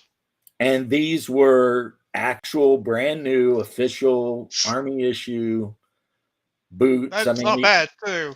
Yeah, I mean you got to walk them in a little bit. I mean you got to break them in. Don't get that twisted. But once you get them broken in and everything, I mean they basically will last pretty much the rest of your life. I spend over 5 times more for my current shoes than I have ever spent on shoes before. Damn, man. Sad. These boots I'm currently wearing were close to $300. And here I'm complaining about having to spend over $60. Yeah, but the thing with these boots is, one, they're American made, Milwaukee, which is a really good brand. They are 100% thick as hell cow leather, every single bit of them. They got the zipper to make them easier to get on and off. They've got the lining on the inside that's cushioned and helps absorb, whatever. A nice sole. Look at that grip. These are work boots, but I guess apparently a lot of people wear them like for riding their motorcycles or whatever. Look at that big still Milwaukee symbol on the side. And they got this thing screwed into the side. That's actual Phillips head screws. But when I worked on the ranch as a cowboy, I never wore the pointed cowboy boots. I always wore ropers or something like that. And these are like just super fancy ropers, So, and I love the zipper. It reminds me of my firefighter boots. Because, I mean, it's so easy to just slip them on, Yeah. And then you just zip up the side, and it's got a little catch at the top to hold the zipper in place. And boom, done, right? Now, would I normally spend that much on a pair of shoes? No. I mean, my Adidas and my Docs were a gift from my brother. I don't even know how much he spent. But I woke up one day and I was like, I'm going to get myself a really good set of boots that I can wear for until I die. Yeah, someday I'm going to get myself a pair of black Chuck Taylors and probably spend a lot less than the white ones were. I don't understand why you'd ever buy white shoes anyway. I didn't want to. I wanted black, but they didn't have them in my size. Yeah, I'm pretty lucky. My size is very common. I didn't think 11 and a half was that uncommon. See, you wear 11 and a half. I wear 10 and a half. I got little feet. I also have a longer torso than my legs. I don't know if you've seen people like that. It was 11 and a half, right? But Not 11. basically, like, I'm as tall sitting down almost as I am standing up because I have short little legs. Okay, no, it wasn't 11 and a half. It was just... So when I buy t-shirts, I have to buy the XL longs, the extra long shirt. Otherwise, my gut will be hanging out because my torso's so freaking long. And that sucks. That's not cool. Nobody likes that. Nobody's a fan of me walking around with my gut hanging out. So, but the pilot coat, that's cool. Yeah, I used to love to go to the Army surplus store. Just if I had a little bit of money, go to the Army surplus store and just see what they got. Maybe buy, like, I still do have a bunch of old metal ammo boxes out in the garage that I use for purpose, which means they're ammo boxes. Guess what's in them? Ammo. Wish I had some ammo boxes. Yeah. Well, the unfortunate thing is when you buy surplus like Kalashnikov ammo, you know, it comes in that big Spam can. And once you open it and say you go to the range and you burn through a couple hundred rounds or whatever you're going to do, right? Well, now you've got all this other ammo just loose. So I transferred it from the stupid Spam can into an actual ammo can, U.S. ammo can, you know. So how much is it? Can you get those actually? U.S. Army ammo cans? Hell yeah. Okay. You can get them all over the place. Go to a surplus military place. You can get them up to 50 cal. They're pretty expensive though. So I ended up buying some 7.62 NATO ammo cans. That's for personalized engraved ones. And there's also like Magpul and companies like that sell their own version of the military ammo can. Yeah, it doesn't look like if you just want some cheap ammo cans, that's hard to get.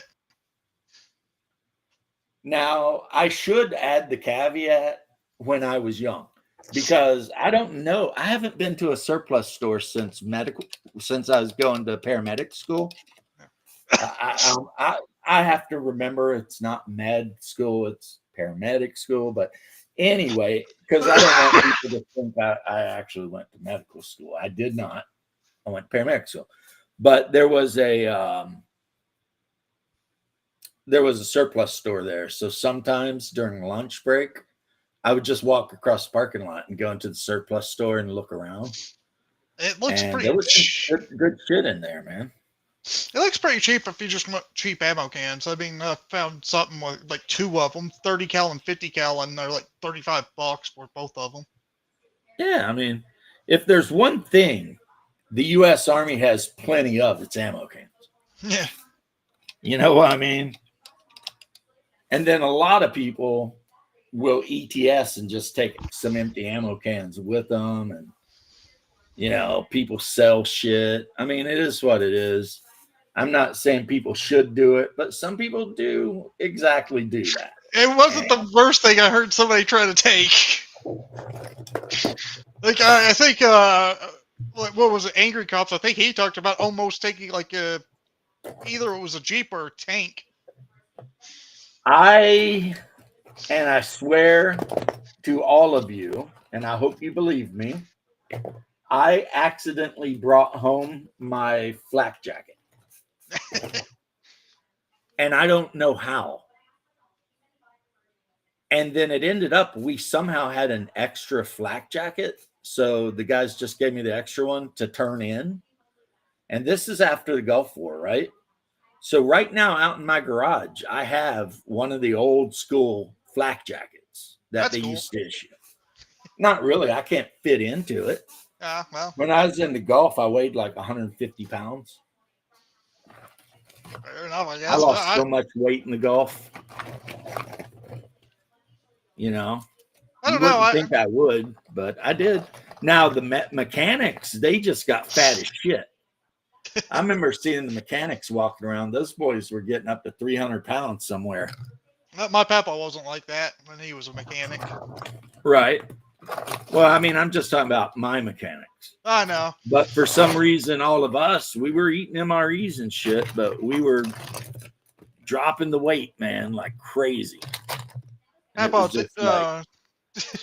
talked about what he ate. It was usually whatever they accidentally killed, because they usually accidentally kill a boar and just like eat that. Yeah, not a lot of pigs in the desert. No, this was in the jungles of Vietnam. Yeah, see, in Vietnam, hell, I wasn't even worried about eating a pig. I just paid some mama son to make me up some soup or something, you know? Right? Get me some of that freaking pho or pho, however you say it. Just what he said. They said that they kill a pig and just be like, yeah, well, I guess that's dinner. But then again, that might be me taking after my biological father, who, left a bunch of my half siblings over there. I mean, my papa, he worked on helicopters. He just worked on helicopters, really.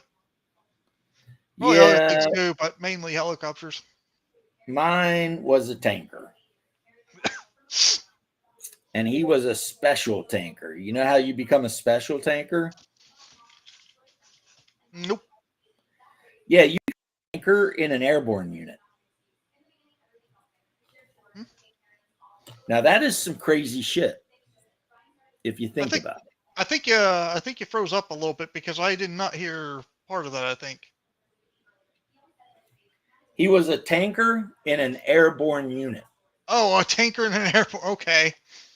So he would drive around or cruise around or whatever the hell he did in these light little tanks that they could drop out of airplanes or out of the back of C-130s or whatever the hell they use. Yeah. And his whole job was supposed to be, if the airborne infantry guys got into a little bit of a whatever, he would roll in to help straighten out the situation, right? Like, I think he was in a Chaffee or something, like in a World War II tank for a while. Yeah, probably a Chaffee. And then at one point, they were up gunning them all to Shermans or Sheridans.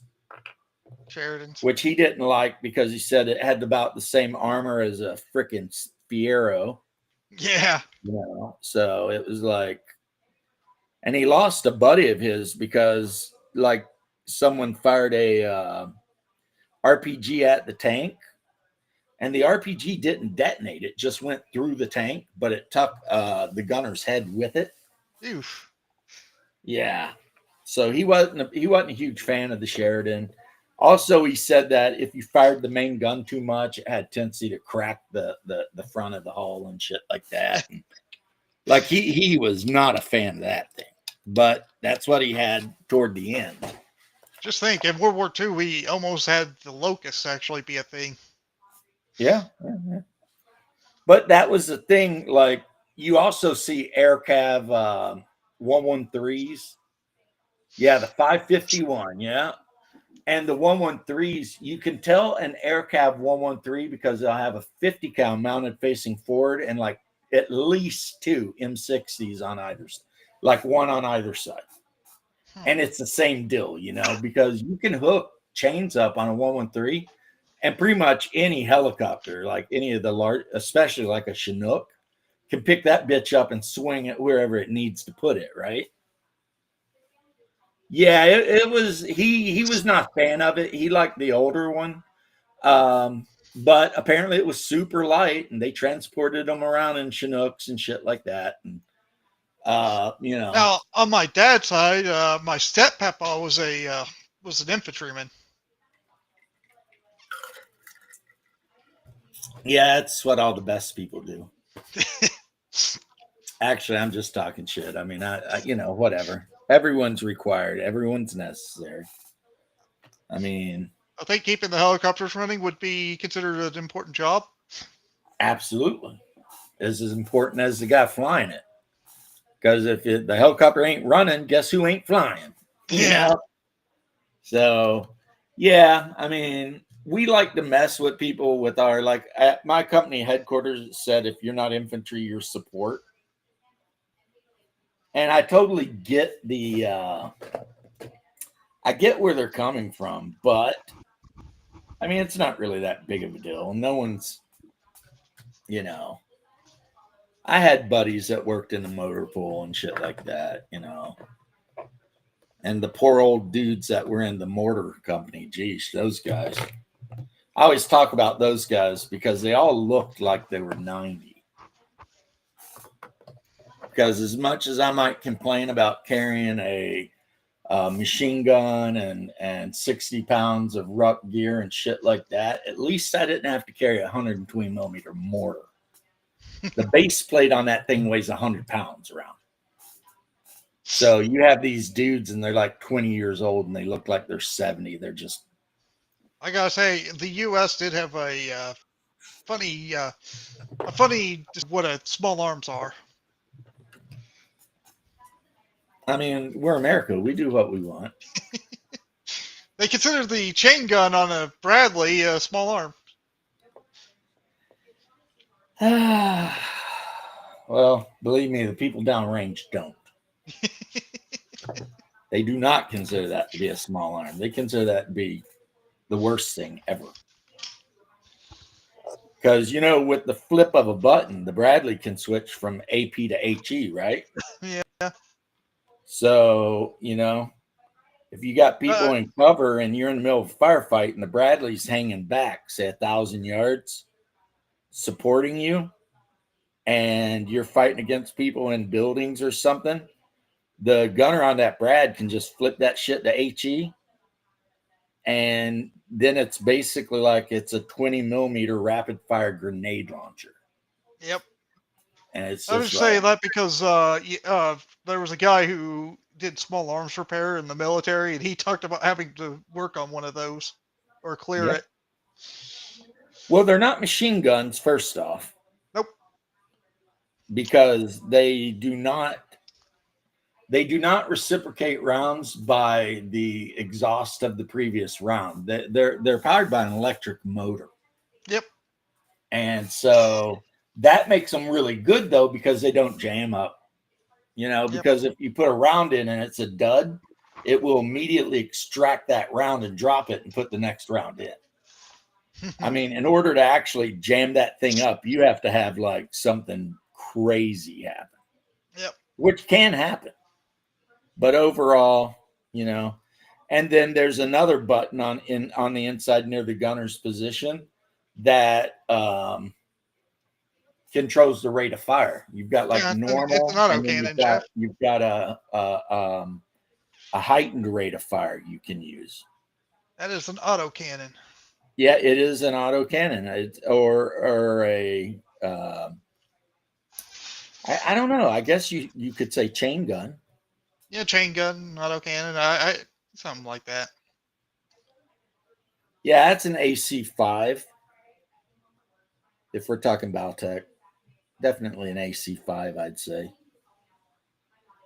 But yeah, you can tell if you ever watch films of Bradley's firing somewhere, you can tell if the gunner cranks that shit up to the higher rate of fire, because it goes from like boom, boom, boom, boom, boom, and all of a sudden it's like boom, boom, boom, boom, boom, boom, boom, boom, boom, boom, boom. You know what I mean? Yeah. I mean, that thing, I love the Brad.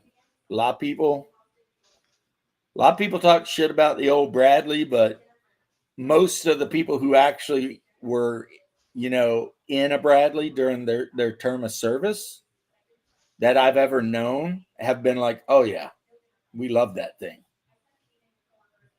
It's the best, man. You don't got to sleep in the sand or the mud or the dirt or anything like that, like the freaking light infantry guys or the airborne guys. It's like you got a home. You know what I mean?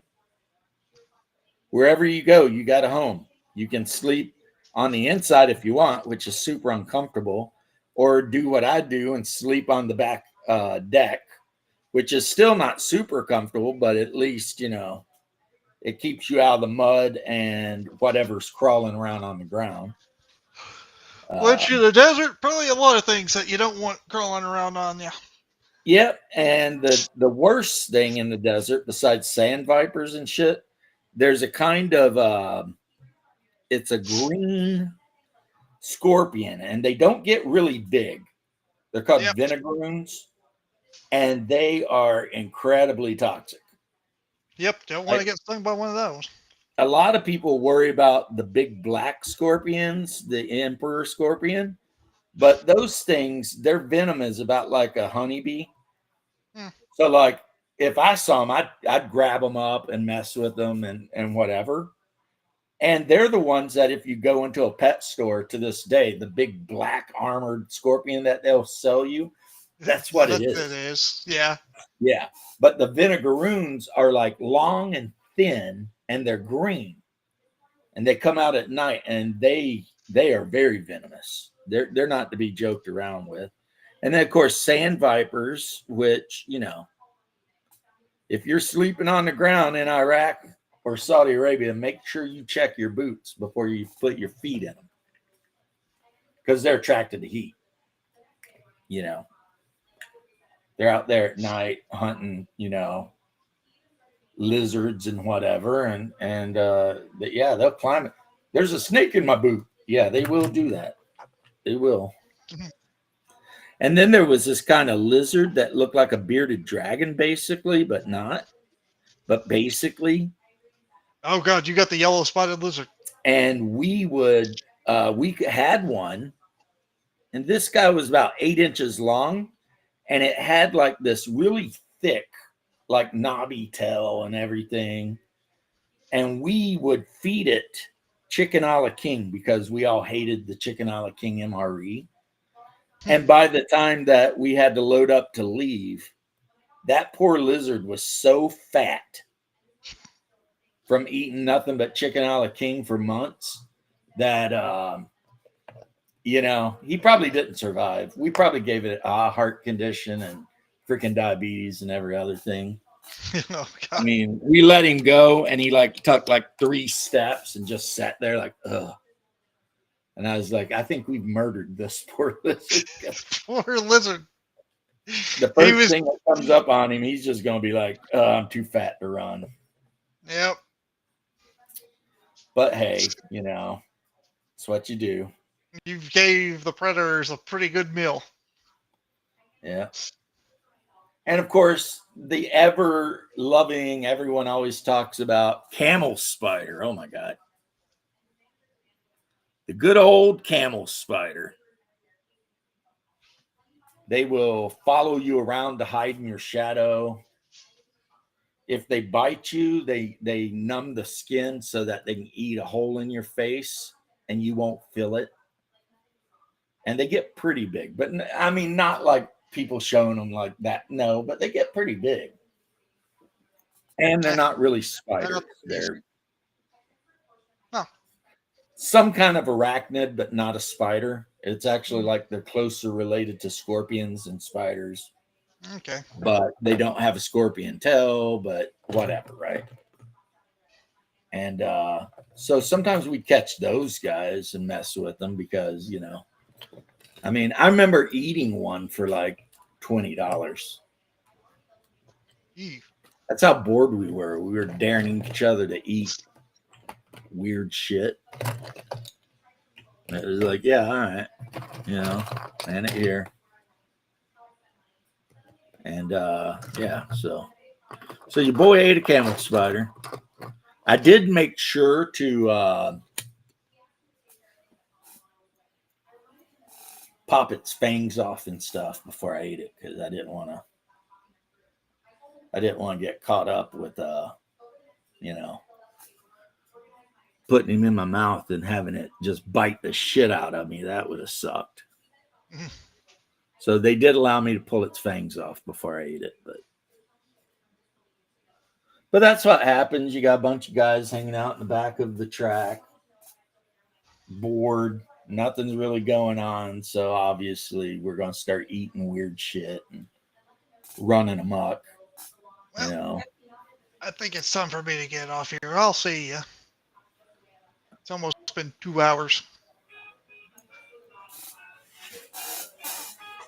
All right.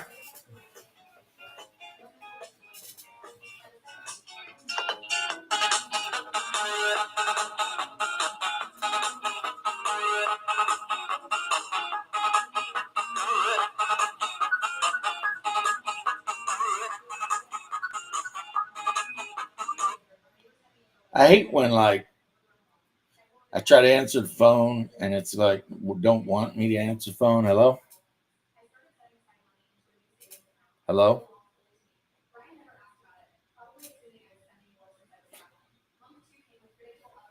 Okay. Spam call.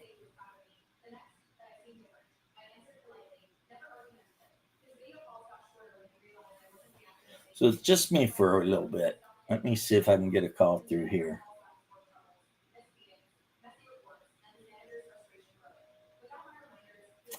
Fucking these guys.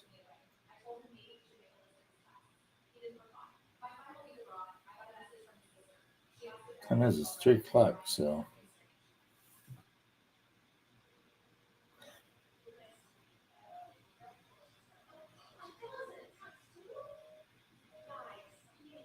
you know you call a doctor's office and it like rings one time and then it's like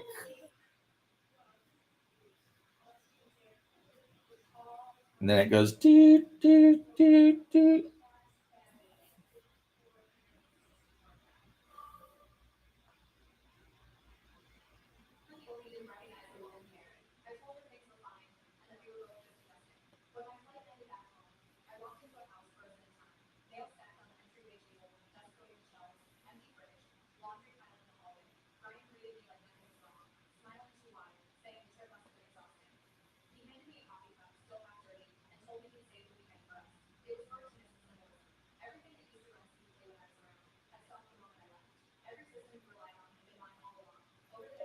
Well, apparently they do text messages, so I just text them and be like, "Look, been trying to contact you bastards." So let's see here. Since Leth has abandoned me, Bear has abandoned me because he's a sleepy bear. Sleepy bear, la la la la. You know, it is about that time of year for a bear to be hibernating, isn't it? Oh wait, now we got Bear back. Hibernating, eh? I guess he woke up from his hibernation. Never got to take my nap in the end, sadly. That sucks. Hmm. Well, Delivery happened. I had to put it all away, and then it was time to make food. So I said, all right, screw it. screw it. I do what I want. I'll be right back, though. I got to get some water. Yep. Well, I am going to put together the last box of nights. And I am definitely not painting them up like the Death Legion or these freaking purple and gold guys. That's not happening. I think I'm going to paint them up green and maybe gold. And if I'm feeling really froggy, I might do some highlight colors in orange and maybe white, you know. Maybe I'll paint my night house up in like the Irish national colors or something. That'd be cute. Well, I mean, you know, you don't see a lot of people with green, orange, giant robots. So, you know. Oh, India, maybe. That is true. That's, you know, well, a green was on yesterday. If he shows up today, I can ask him again. So who else has been here since I left? Jeff has been here. A couple of people have been in and out. I meant on the panel, though. Who came to be on camera with you? Leth. That's it? And then Leth did what Leth does. I gotta go. And before I could even be like, take it easy, bro, he was gone. Where's fucking Shadow? Well, after yesterday, he's probably hiding from you. Shut up. He might be out there somewhere getting therapy or something. He was on my show last night. Shut up. Fine. You'll tell me to shut up, and I'll be quiet. You guys love to make me feel like I'm a monster. I swear to God. But you know what? You'll go somewhere later, and I'll be talking again. Just so you know. Whatever floats. You remember that from Friday? I've never seen Friday. Oh, there's the whole thing where like the big bully tells someone to shut up, and he does, but then he has this whole speech where he's like, "You tell me to shut up, and I'll shut up, but you know what? You'll go somewhere else. I'll be talking again." You know, it's like Chris Tucker, you know, and I don't remember his name, but it's the giant black dude that played the president in The Fifth Element. Oh, Terry Crews. No, not Terry Crews. Oh no, Zeus, Tiny Lister. Yeah, Zeus, the guy with the crooked eye.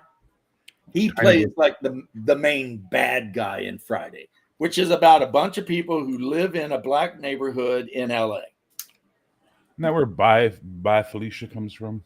Yes, because Felicia runs up to the main character played by Ice Cube, and she's like, "Craig, let me borrow your car." And he's like, "What?" and she's like, "Come on, man. Debo." That was his name too, Debo. And he's always riding around on a bike he stole from one of the guys. And like he would just ride up on him and be like, "What you got on my drink, homie?" And they'd be like, "Oh, I ain't got nothing, man. I ain't got nothing." And he'd be like, "I know you got something." And then he'd rob them. And then after he left, they would sit there and bitch about the fact that they all got robbed. You know, and like somebody would be like, you know, "Man, I can't believe he did that." And they'd be bitching somebody, "Well, why didn't you do something?" "Well, why didn't you do something?" You know, because you've seen that guy. That guy's a monster. Ice Cube is like 6 foot or 5'6". He's very small. I met him. Yeah, like he's gonna fight with freaking Debo, which in the end he does, but he chucks a brick and hits him in the head too. So I mean, you know, if you lead with an alley apple, sometimes the fight ain't as hard as you know you think it might be. But the point is, yeah, Felicia is like the neighborhood crackhead, and she's always wanting to borrow shit. And it can be like all kinds of different stuff. It can be like your car, your VCR, just whatever, because you know for a fact she's going to sell it. Yeah. To get crack, because that's, you know, that's what she does. Yep. And of course she's part of the neighborhood, so like nobody, you know, is doing or saying anything, but like nobody wants to deal with that shit either. So yeah. So in the movie, when she shows up doing her shit, Craig's just all like, "Bye, Felicia." And then bye. Of course she whines, "You so greedy, Craig." It's so funny too, because there's one thing where like somebody sets Chris Tucker's character up on a blind date. Yeah. And he's talking to her and she's talking about, you know, whatever. And I guess somehow he got it into her mind that she looked like Janet Jackson and this and that. And then she shows up and gets out of the car. And Debo's all like, or Tucker's looking at her and shit. And then after the thing, he's all like, "You said she looked like Janet Jackson. She got out of that car looking like Freddie Jackson." I mean, that whole movie was really funny. And it was kind of a crossover hit because it was funny to everybody. You know what I mean? Yeah. Because you know how sometimes they make a movie and it's for black people, and you know it's for black people, whatever. Have your movie, right? But this movie, literally everyone could like. You know, it was just funny. Freaking Debo, "What you got on my drink?" Especially when he steals the one guy's chain. And the dude runs off crying. He's like, "My grandmama got me that chain." And he runs off crying and shit. Nice. And everybody's like, somebody's gonna have to do something about that Debo. But to be fair, none of them wanted to do anything. Yeah. Well, I'll check it out. I'll see if it's any good. Yeah. Also, that's how you know Debo is coming too. They'll be sitting on the porch, and all of a sudden you hear like squeaking, and it's Debo riding that bike, and that bike's like, you know, and then the music kicks like Jaws, dun dun dun dun, and you see everybody hiding their chains and shit, trying to, you know, it's like, yeah, it's just a bunch of funny characters, you know. But the whole story was basically Craig trying to get with this girl he's had a crush on since high school. Fair enough. Yeah, and not like in a dirty way, but in like a he wants to date her way. With all due respect, stop telling me shit, please. Oh, I'm sorry. Yeah, you just said you're gonna watch it, so I need to shut up so that I don't ruin it for you. Mm-hmm. Yeah, That don't would be want to nice. give you the spoilers. Don't spoil a 25-year-old movie for me. Yeah, well, it's a good movie. You know, that I can say. It's a good movie. No, it's more than 25. It's 30 years old. Yeah, that was the good old days. Like one day Ice Cube woke up and decided he was no longer gangsta. He was actually Disney. Yeah, but he's also on the right side of the woke argument, so I can't fault him too hard. Well, I mean, I don't know anything about all of that. I just know he started out coming straight out of Compton, and he ended up babysitting his girlfriend's bastard children or some shit. You know, it happened pretty quick, you know? Everyone needs to get paid, brother. It's like life comes at you pretty quick. Wear a helmet. Or as Ferris Bueller would say, sometimes you got to stop and look around. If you don't stop and look around, you'll miss it. And then as he said in Risky Business, and sometimes you just got to say, what the fuck? My wife and I were sitting here trying to figure out a while back if the United States has ever had a short president. I don't know. Yeah, me neither, because every president I could think of was at least 6 feet tall. If not like much taller, you know? Like Abe Lincoln was like 6'6", 6'7", some crazy shit. George Washington was a giant of a man.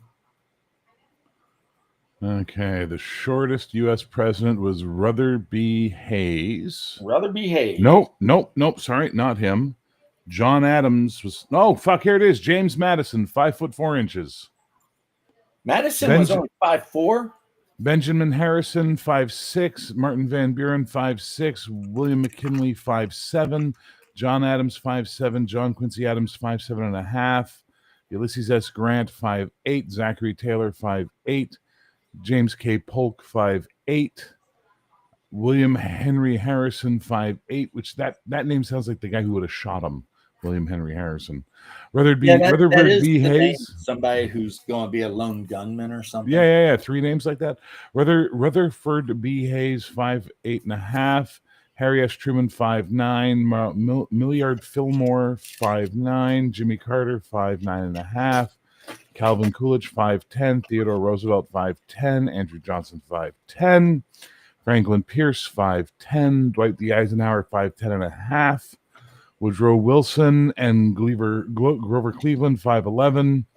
George W. Bush, Richard Nixon, Herbert Hoover, and William Howard Taft, all 5'11.5". Joe Biden, Gerald Ford, William G. Harding, James A. Garfield, James Buchanan, John Tyler, James Monroe, all 6 foot. Reagan, Kennedy, Jackson, all 6'1". Obama and George Washington, 6'1.5". Trump, H.W. Bush, Roosevelt, and Chester A. Arthur, 6'2". Bill Clinton and Thomas Jefferson, both 6'2.5". Lyndon B. Johnson, 6'3.5", and Lincoln, 6'4". I notice a pattern. It seems like the more modern presidents overall tend to be taller. I would And say whether yes that's and no. nutrition or television, I don't know.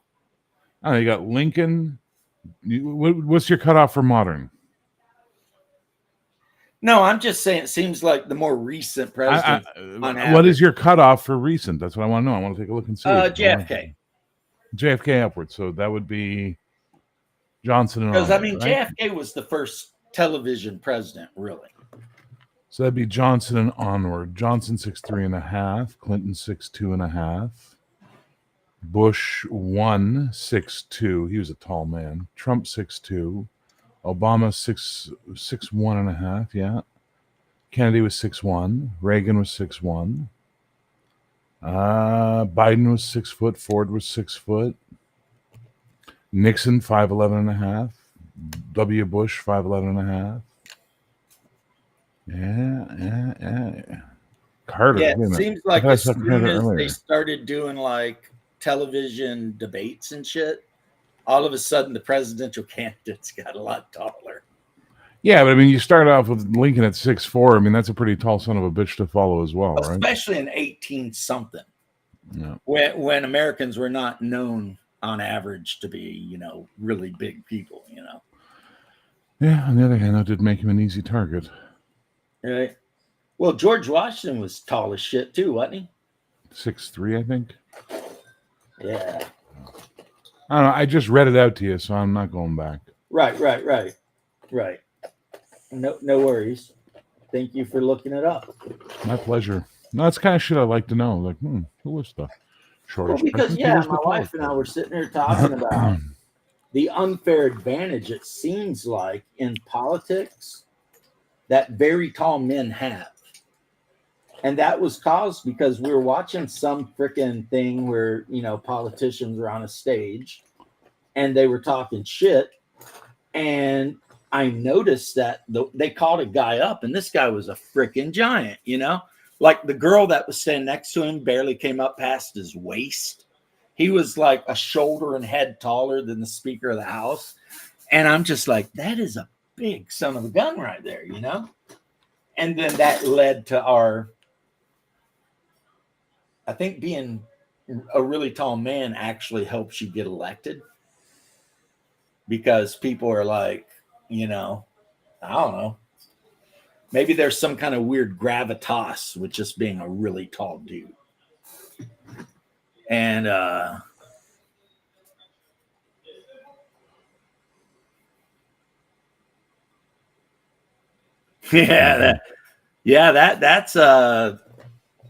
that very thing that you're talking about, Crafting Gamer, that is what turns a lot of young people from liberal to libertarian or right.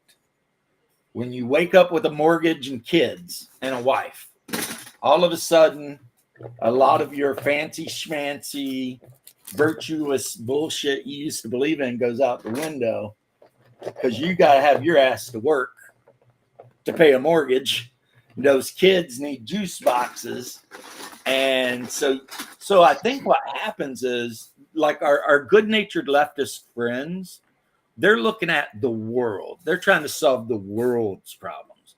But once you get a mortgage and a family, you give a shit about the world. You're trying to keep yourself clothed and fed and your kids and stuff like that. It's just like a total different like worldview happens, Mm.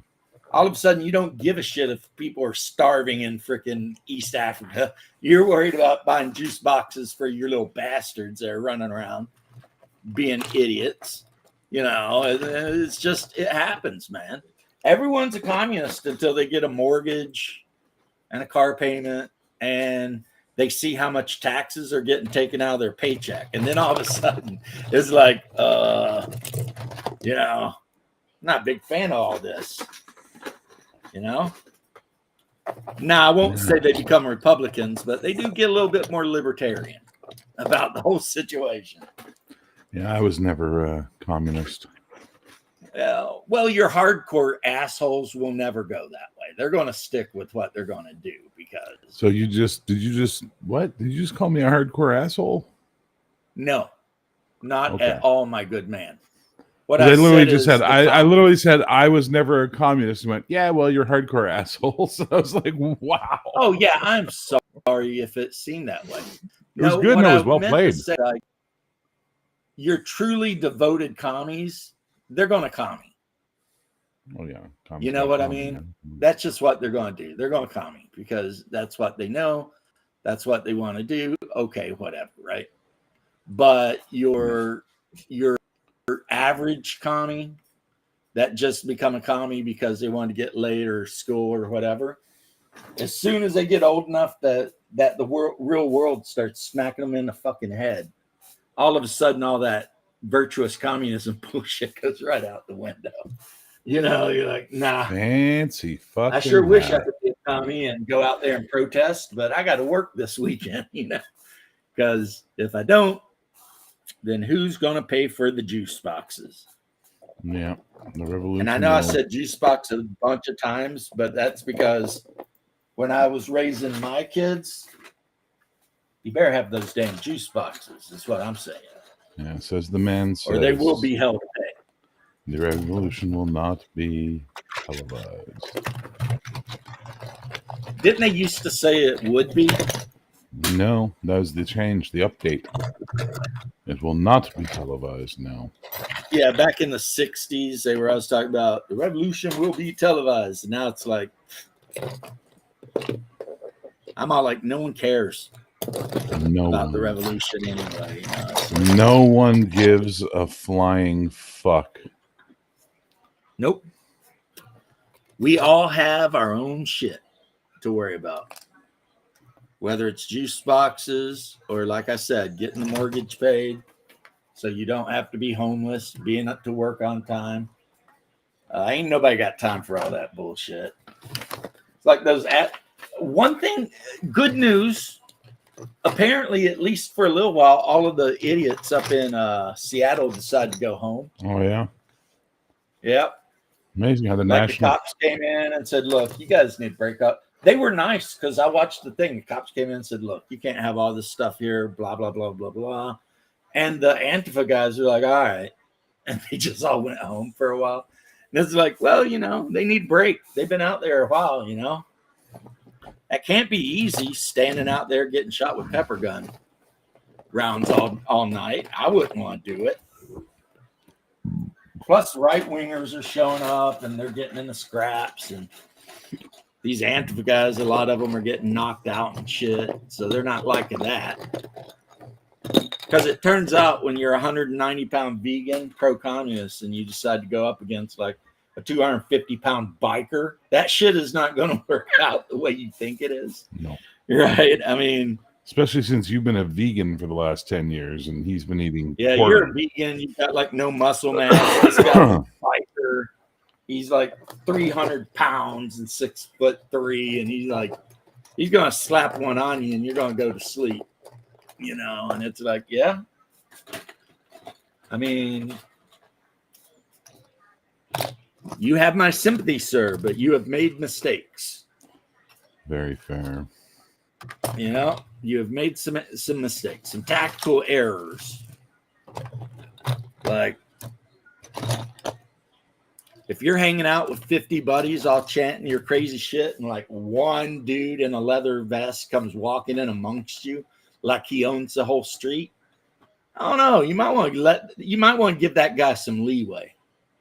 Just let that dude through, you know, because if he's brave enough to walk right into the middle of your whole mob, like he just don't give an F, he knows something you might not. You know what I'm saying? He knows something you might not. You might not want to know what he knows. He might show you something. And, but maybe that's me being cowardly because, you know, or maybe it's me being able to size a guy up. Because, I mean, yeah, 20 versus 1, you could whip his ass. But then again, is it going to be worth it? You know, really, at the end of the day, you whip his ass, but 3 or 4 of your friends got busted jaws and shit. I mean, that's just not good math, you know?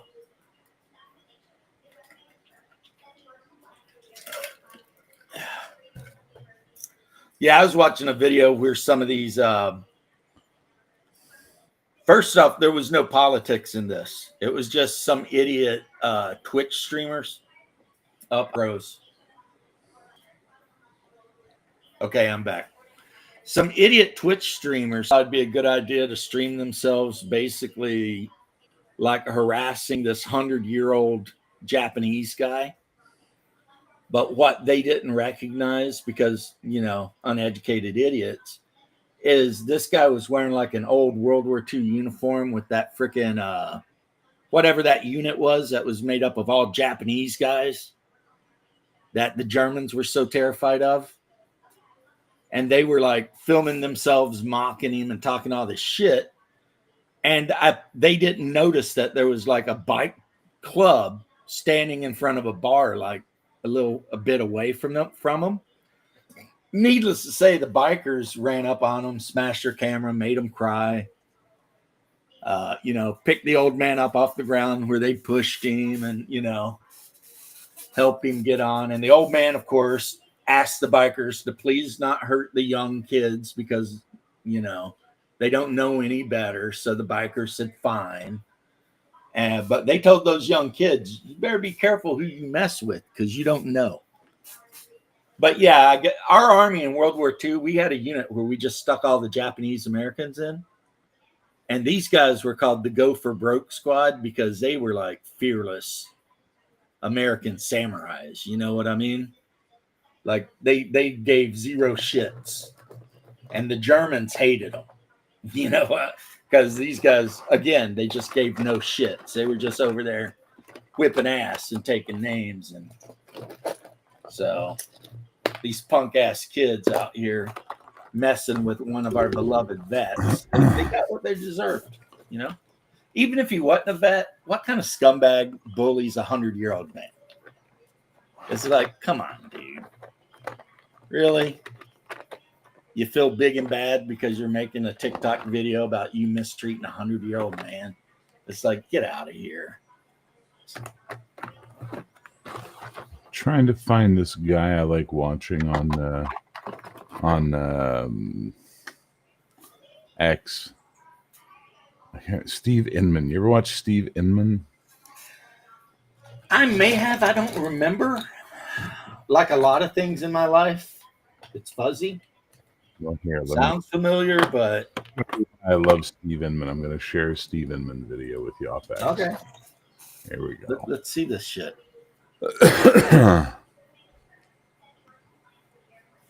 Ready? Yeah. Welcome to Belmore, New York, where this person thing, I'm not quite sure what it identifies as, but I identify it as a freaking criminal waving a gun around, now threatening to suicide herself, Clinton herself, about to get hit with a car, and it's a move, bitch, get out the way movement. Cops come in to apprehend this person, place, or thing we are identifying as a freaking violent criminal. Obviously waving a gun around looking for that attention. Well, you got it. Now you're going to get all kinds of likes on Instagram and other places for all the wrong reasons. You played one too many games of Grand Theft Auto? You think you're so stunning and so brave? Well, think again. I love how he added cop the block, stars. and then she ends up becoming human Like, shake oh, and yeah. bake as she gets tossed and dusted into the gravel. Just in the case of playing stupid games and winning stupid prizes by f***ing around and finding out real quick. Now, word from Ludacris.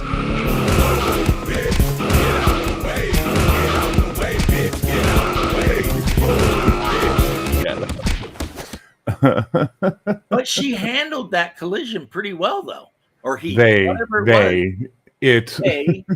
whatever. I mean, I don't know if I'd get up that quick if somebody hit me with a car going that speed, but they did. They jumped right up. I tell you, man, I love Steve Inman's stuff. Just it's so funny, Yeah. and he gives them an injection of leticillin. It's just like, I didn't know who you were talking about until I saw, and then I immediately knew exactly. He's the one that makes fun of Andy Tifa. Andy Tifa, yeah. Yeah, like you'll see an Antifa guy get clocked, and he's like, Andy Tifa will have to go home to his mom's basement and will probably not get his mac and cheese and nuggets tonight. Yeah. And shit like that, It's like and I love when he shows he's Brazil. such a genius. and how the cops in Brazil are. They're like so good.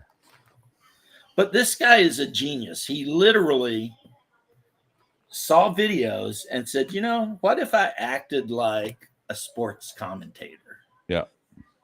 And then he put it together, and it's amazing. It's like the best shit ever, you know? Again, something we can all agree on. That dude is funny. And anyone who says he's not funny just ain't got a sense of humor. Or they're just better people than I am, because I got to admit, I mean, it does make me giggle seeing some idiot get hit by a car. That may not be the right move, but it is the move that I make.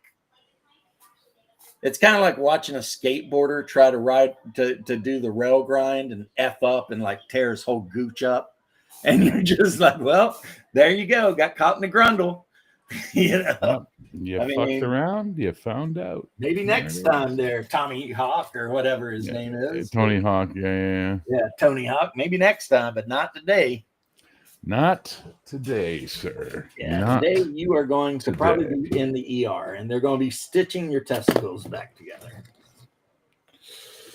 And thank God we have the technology to do that. Well, yes. Otherwise, you know, involuntary transitioning.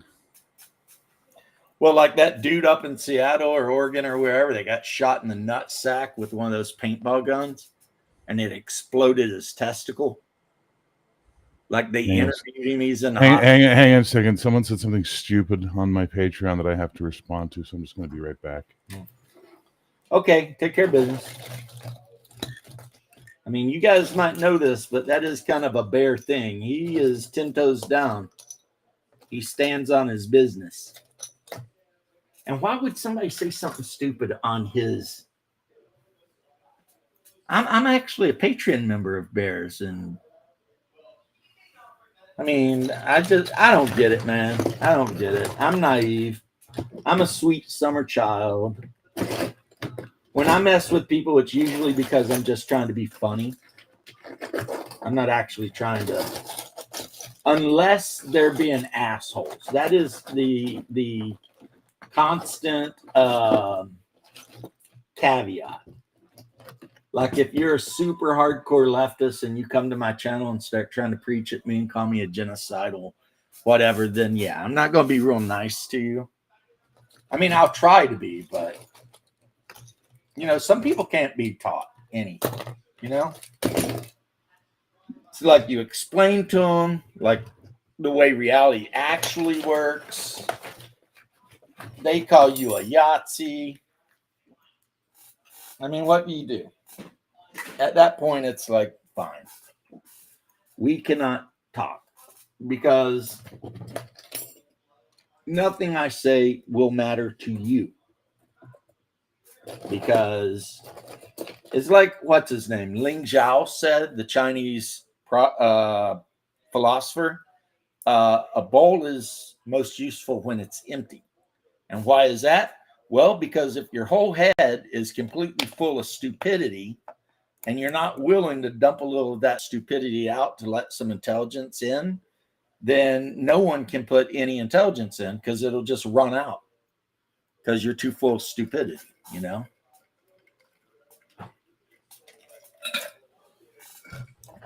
And that is a problem I see a lot. All right. So basically what happened is I put up an article talking about how I'm removing, if I ever do a second edition of Valor, so I'm removing the corruption and virtue mechanic because I originally designed those as a replacement for alignments in D&D. And with everything else you track on your character, these just become another tracking thing in Valor, so I don't need. So this person, who will remain nameless, said, and boy, they said a lot. Hang on just a second. Let me see if I can make it big enough for me to read. Without the game having a system to keep track of that, then players don't have to role play it either. It's like Legend of the Five Rings being a game all about status, honor, duty, station, and mental and emotional struggles Of being a samurai who must live according to his station and duty and have, this is one sentence, by the way, and having to act this way in public, but also has to deal with the underlying emotions and mental struggles of being a samurai. But the game never actually had a game system that mechanized these ideas until FFG's reboot, same sentence, which then mechanized these social pressures onto the characters that embraced these themes. Period. Another comparison is the Alien RPG with its stress mechanics, and now it would be like the next edition of Alien getting rid of stress mechanics in the hopes of players just role-playing the stress, or taking the corruption mechanic out of Symbaroum, which is intrinsically important to the theme of the setting and game, or playing Vampire the Masquerade without having to keep track of your humanity, blood, and willpower ratings. If an RPG has a really strong theme within it, then that theme should be mechanized within the rules, or it's just GM fiat waving his hands dictating upon the players how they should behave. However, if there is a rule in the game that makes characters roll some kind of saving throw to resist corrupting effects and they fail, then there's a blanket status effect where characters are either corrupted or not corrupted, and the character gets his corrupted status, then yes, the player should roleplay being corrupted. Having the status effects of either you have not, having status effects of either you have it or not, like someone is blinded, not blind, dazed, not blind, dazed, etc., then that would be an easy way of doing corruption without needing to keep track of numbers on the track. As long as there's a mechanized rule in the game, players can't complain. Oh my God, this goes on. Players can't complain or blame the GM for using GM fiat against them. In a way, the rules are there to protect the GM from the unruly players. To which I responded, and I'm going to give them a little like. I said, well, agree to disagree for the following reasons. One, I never police someone's role playing through game design if it isn't required. And two, if you aren't already interested in heroic style play, say over murder hoboing, why are you playing Valorous? Three, lastly, a good GM can police that themselves. So again, everyone's table is theirs to play as they see fit. Those who get the game don't need those extra rules. Sounded kind of like Kai.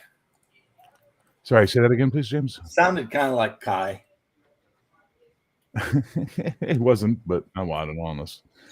Kai's secret name is Stacy, but it's just like it's just like, no, just shut up. No, you're wrong, and here's why you're wrong.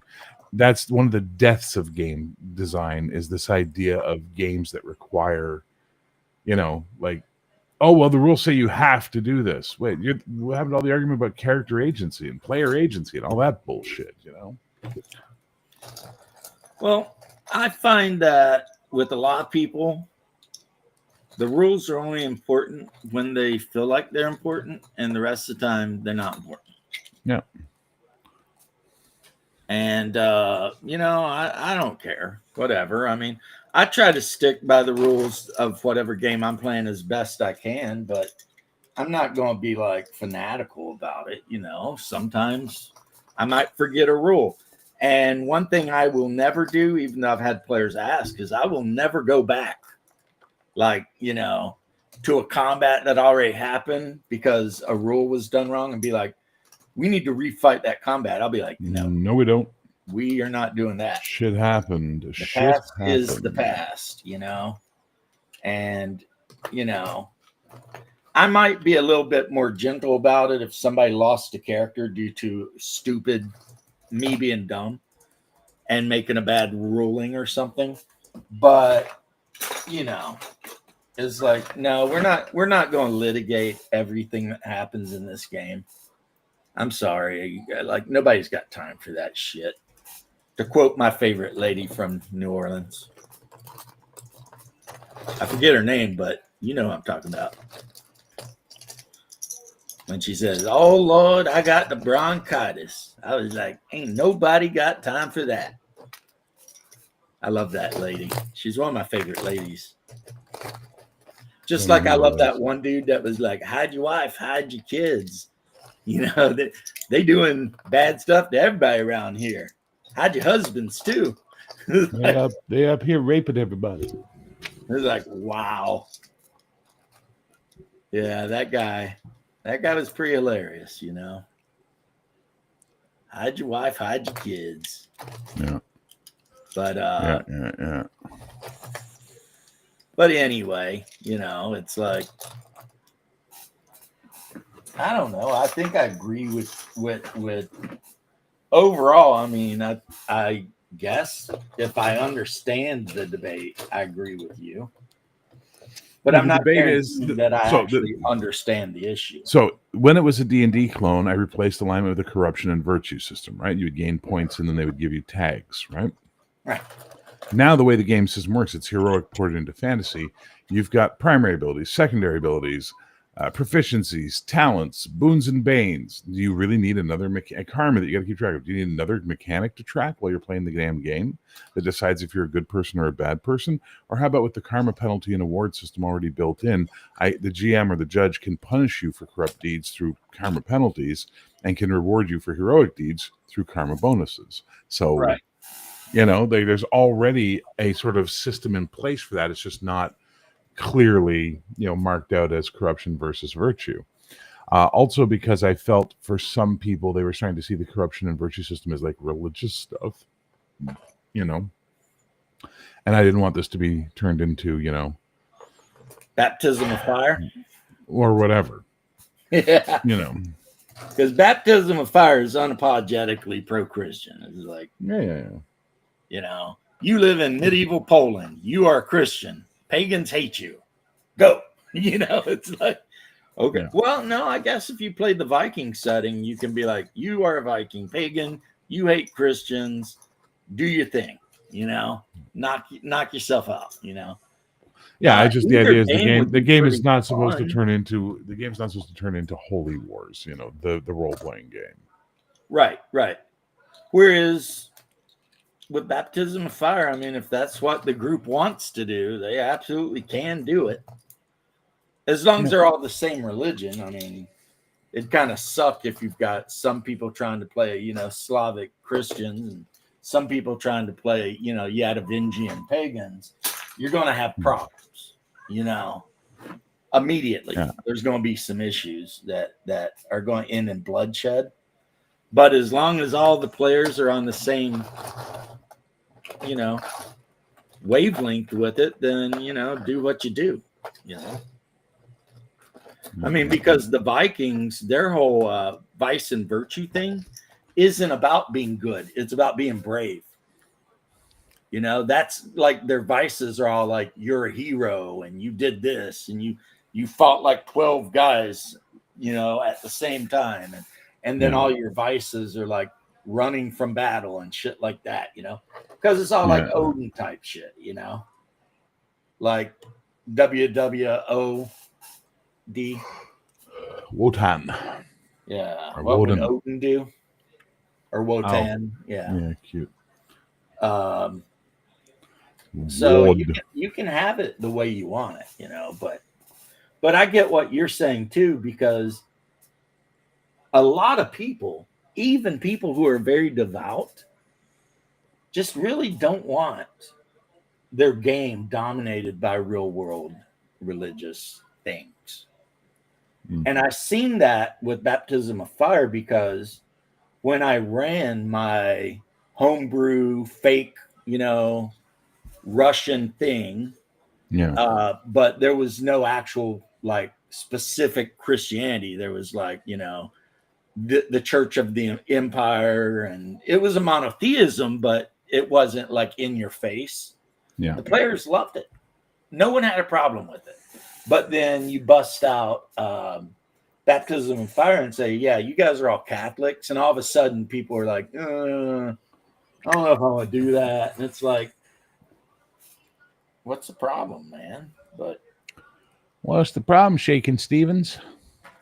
So I guess in that long, rambly way, I'm agreeing with you. I'm saying, yes, I get what you're saying. I understand.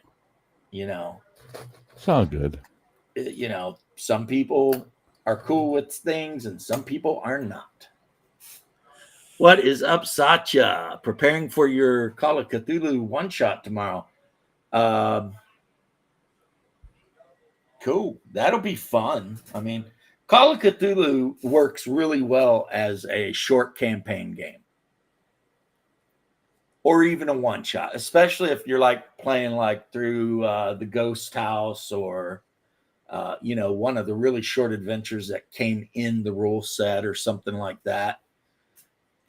And those are really good just to get people kind of familiarized with what you're doing.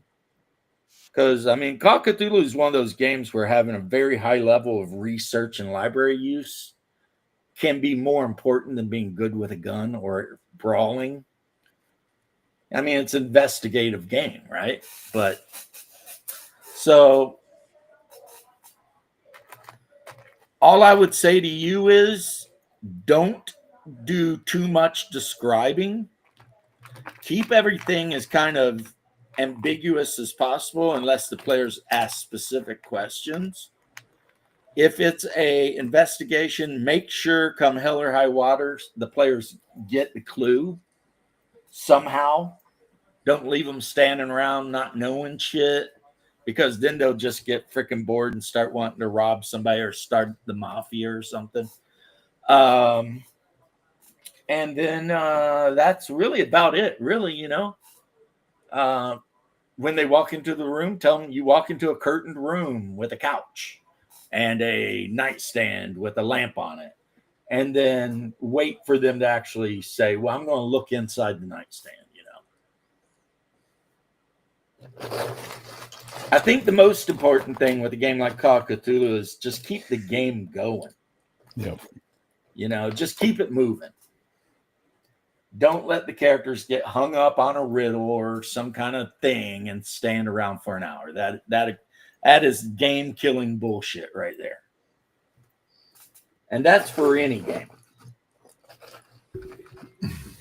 And, you know, Seth Krakowski said it. Well, I'm going to repeat it too. My problem with Call of Cthulhu, I don't hate it as a game. I think the system's great. I think everything's great. Oh yeah. I just prefer my supernatural not to have all a common source origin, which is the problem with Call of Cthulhu. All of your supernatural stuff directly relates to mythos and cosmic horror. It can, but like with some of the newer stuff, they've added like vampires and werewolves. Yeah, but that's all already in Cthulhu mythos, and therefore directly related to the elder gods or the old ones, whatever you want. Oh yeah. Well, werewolves are in there, for fuck's sake. So that's why I like things like Chill, where you have more of the, you know, wide world of supernatural as opposed to just one specific source of it. But I mean, it's still a great game. I get what you're saying, but yeah, because I guess in Call of Cthulhu, Michael Myers would be like some deranged cultist or something. Yeah. Like he might, or maybe he's just a serial killer, but he might also be doing shit to appease mythos powers too. I mean, you don't know, right? He might be hearing shit in his head, right? Oh, Shadow, you going to join us now?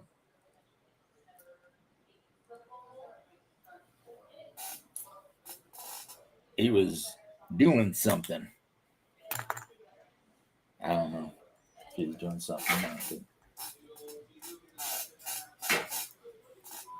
But for me, maybe it's just the way I run Call of Cthulhu. I don't ever really run into that as an issue. And also, you end up with characters that are like, you know, they might have a very high level of occult, but like no points in mythos. So, you know, they can tell you all about like the Golden Dawn and shit like that, but they don't actually know about the great old ones or any of that, you know, and then you can, you know, deal with that however you feel like you need to. No. You know, so look, a ton of Asian girls can't be wrong. And yet, well, I say that because Call of Cthulhu is the most popular game in Japan and is primarily played by Japanese women. Like, that's the demographic that I was shown. And I was like, well, okay, you know. I mean, not that I'm surprised. You got a bunch of Japanese people and they're like all into the tentacle shit. So, yeah, I just thought that was a little on the money. Right. So I mean, Call of Cthulhu is just right up their alley. I mean, that's like, you mean there's a game out there where I can play a high schooler that's being abused by a tentacle monster? I mean, count me in, shit. Let's do this thing, right? Wow. Speaking about teenagers being abused by tentacle monsters and then Shadow shows up, that's impressive ass timing. Wow. How you doing, Shadow? Hey, I didn't do it. Blame him. Busy, but glad to be here. How you guys doing? I'm tired. We'll see if you're glad to be here in like 10 minutes. I'm what? literally not going to pick on you, Shadow. Don't worry. I'm really tired. I'm just run down, recovering still from the con, and just sort of like it's day 2 of being home, and my body's just like, shut up, sleep. Yeah. Don't do anything. Jet lag ish. Well, yeah. Well, not really jet lag because I didn't fly, but yeah, that's right. Right. Yeah. That's why I added the ish. Yes, indeed. Ish. That's how I was when we got home from Gainesville. I told my wife, I was like, I know we didn't fly or anything, but I feel wore out. And it's even especially troubling because I didn't drive either. Yeah, But, well, sitting in a car and plus all the shit we did while we were there is just like, I came home and me and the dog did his business and immediately ran in the house and jumped on our bed, which is his signal for let's go to bed, Dad. uh-huh. So I just followed him in and laid down, and he cuddled up next to me, and we were out. Now, my poor wife, unfortunately, she couldn't like let the bags just wait till the next day. Yeah, I'm the same way. So while me and Pup are in there sleeping and having our best time, she was unpacking stuff. Now, me, I'm of the opinion that the stuff could have waited till the next day. She disagrees because, again, she's Danish or something. I don't know what it is, but she wanted it done. Now, my haircut, that's also thanks to her because I was just going to shave my head like I normally do. And she was like, why don't you let me take you to where I get my haircut and pay the lady to cut your hair? And I was like, fine. I mean, Sure. And then I let her pick out how my hair would look. And So because does everybody like your haircut better? What is the vote? they all said it was nice, yes. Better than you shaving it all off? Well, I mean, I might have some people who watch my video who would have appreciated the shaved off. But, this is good. Bruce finally done sucking shit all day. I'm glad you're headed home, bro. That sounded a lot worse than I meant it. Yeah. It Wouldn't have been hard to church that up. I'm sure he knows. Of course, he's a big boy. He can handle it. I was just sitting here talking about his job in a literal fashion that I thought, sucking shit all day. That doesn't sound good. +1 to shaved head, shaved off. Yeah, but here's why I made the decision I made. And I don't care if people think like whatever, like I'm whipped or a simp or whatever, but I don't look at myself often, but my wife has to look at me every day. I used to say that to my fiance when I was with Depot. I was be like, I don't know why you. I mean, looking at you is fun. Looking at me, that must be just a fucking horror show. And she's just like, I like looking at you. And I'm like, okay, well, you need to get your eyes checked or your head checked. Something's wrong with you, but it makes you happy. God bless you. God bless you. Like I get when they say, "Oh my God, I love your voice." I get that. Well, you do got a good voice. Yeah, no, I accept that, and I don't sit there going, no, you're crazy if you like my voice. When they tell me they like looking at me, I'm like, really? Well, Really? they're supposed to be wired that way, so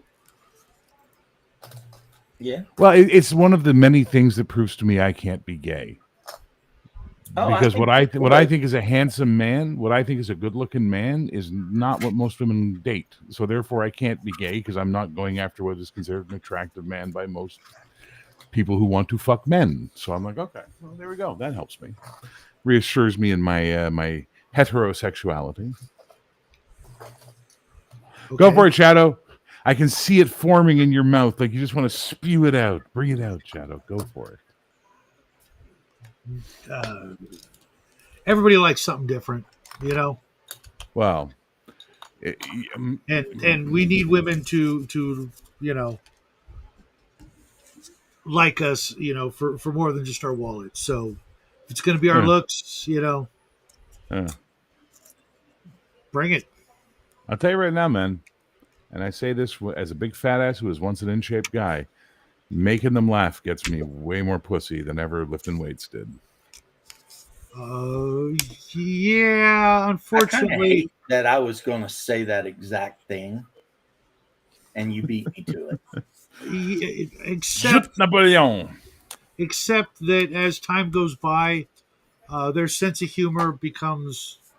Speak for yourself. Yeah, speak for yourself, brother. You're speaking for yourself. I still make them don't know that many women that have my wife in a murderous rage, tell her a few jokes, we're good. Yeah. Act like an idiot, dance in front of her and say I'm her dancing clown. I'm the jester of her kingdom. Shit like this, and I'm good all of a sudden. I can never imagine saying anything like that. But then again, my wife that's doesn't. your problem, though. My wife doesn't speak English anymore, and I don't speak Spanish, so it works out perfect. So here's what you do: you get yourself a sombrero. You're an interesting man. What was that, James? You are an interesting man. A man that I do not understand at all, but interesting. Makes two of us. I honestly don't know how I've made it this far, but must be. I cannot understand anything you say. So I'm Jackie Chan now? Except do you understand the words that are coming out of my mouth? Understands him when he talks to her. Like she don't speak English anymore. Like she just woke up one day and was like, I am no longer going to speak the only language my husband. No, it's the lupus. It's what? Lupus. I didn't know lupus made it where you couldn't speak English. Well, I've never heard of that. It attacks all your organs. Yeah, except you're okay. Like I said, you're an interesting guy. I'm not going any deeper into that. You are an interesting guy. Shit, that made me laugh. Well done. As long as you're happy, you just keep doing it. Just keep doing. I like I said, I don't know how I made it this far. Must be doing something right. Well, I know what you did. You knocked her up. She had a boy, and a Mexican mom will never ever leave her little boy ever. That's not going to happen. Well, not willingly. Right. So she will stay with you until at least Jackie leaves, and probably long after that if she's religious, because, I mean, you gave her a son, so you're good. Yeah. You're made in shape. Well, I was her first, so there's that. And she's 50.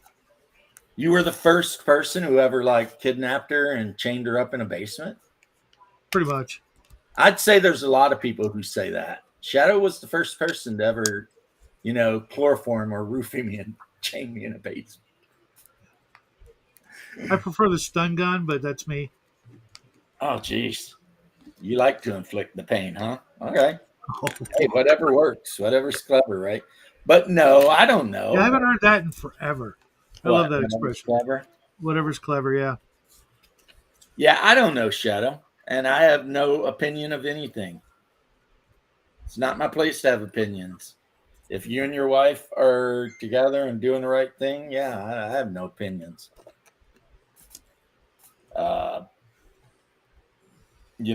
I'm happy for you. So check this out.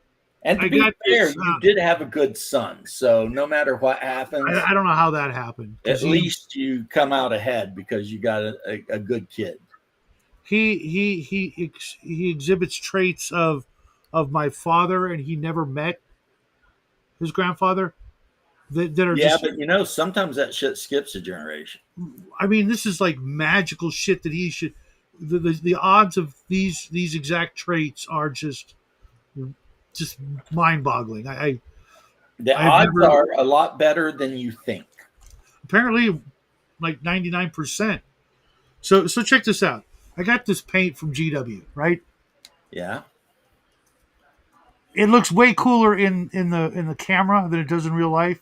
Yeah. It's where I did a test. Is it like Wormwood Frost or? No, it's a night gaunt gloom. It really does. I thought it was like going to be a technical, glowy kind of supernatural color. It's just blah. In Vallejo, that would be called Space Gray.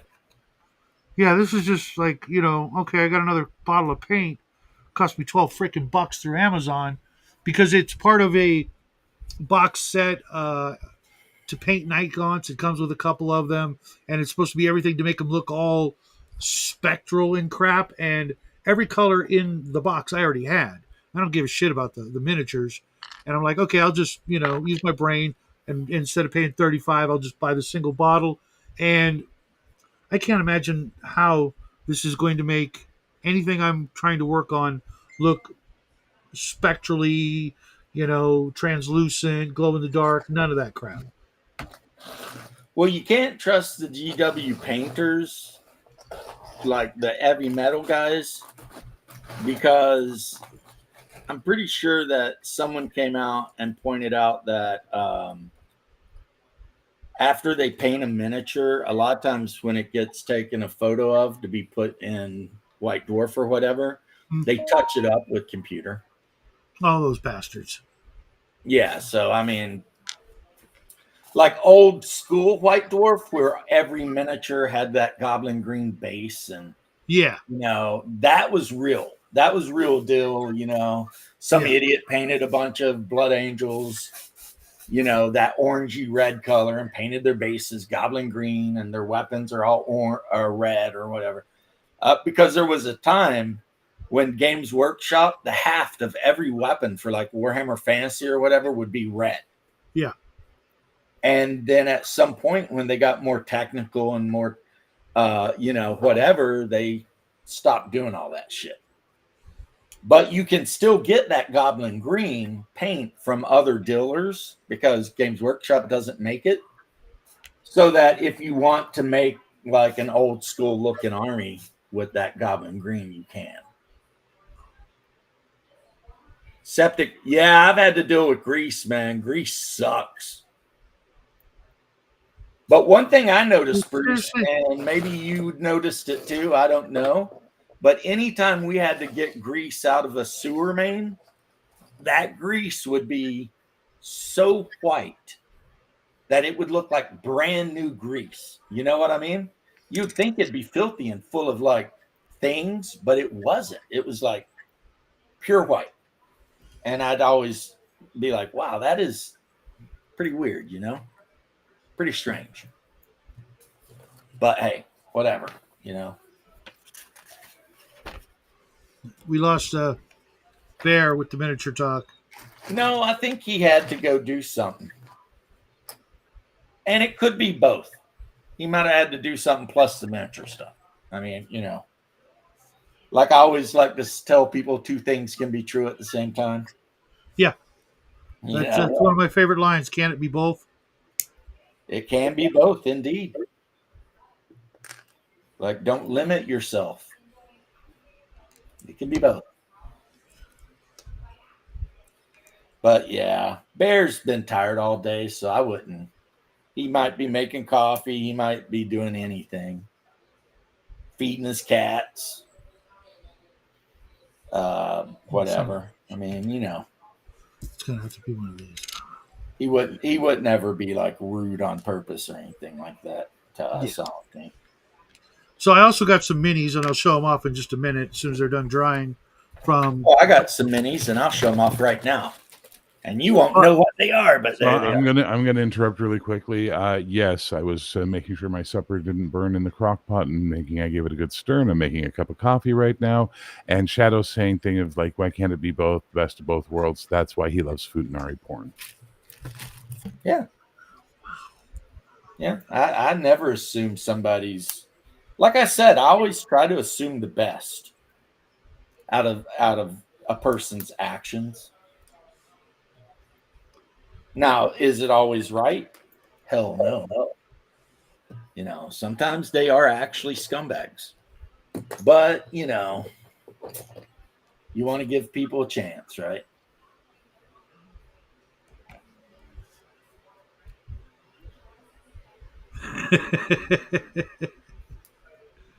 What?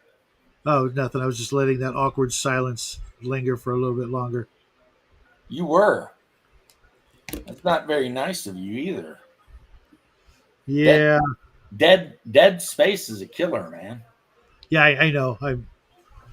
I should know better.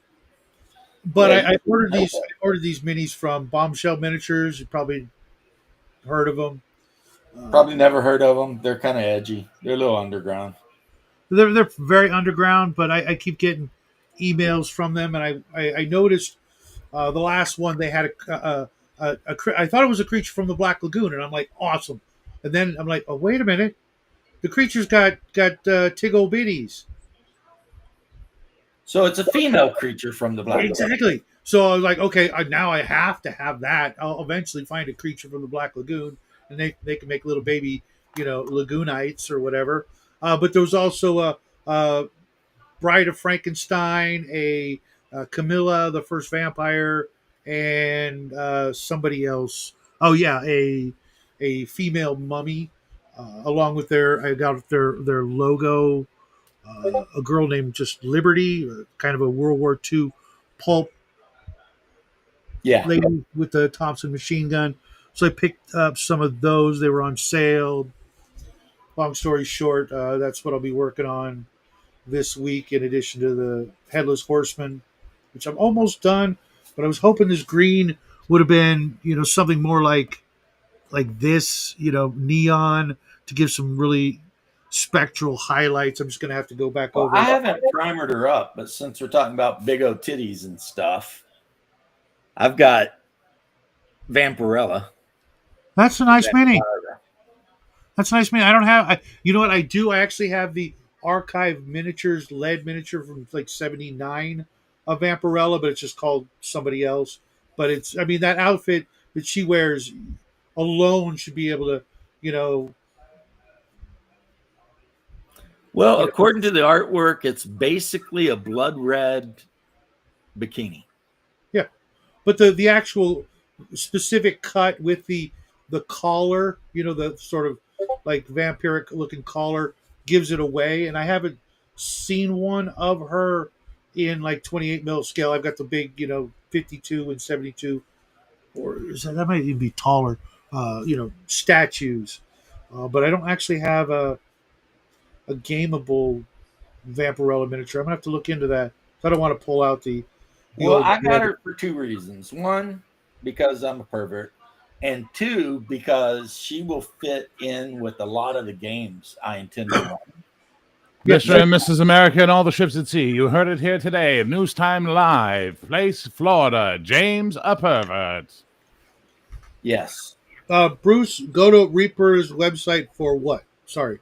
They probably have a Vampirella there. Tiggle Billy's. No, he's saying for Creature of the Black Lagoon. Oh, okay. Here's my question. Oh, okay. You're right. I think I do remember that now. And Shadow, you would know this maybe. What is the creature from the Black Lagoon? It's a movie from the 19... No, I mean, what is the actual creature? Is it a deep one? I think it...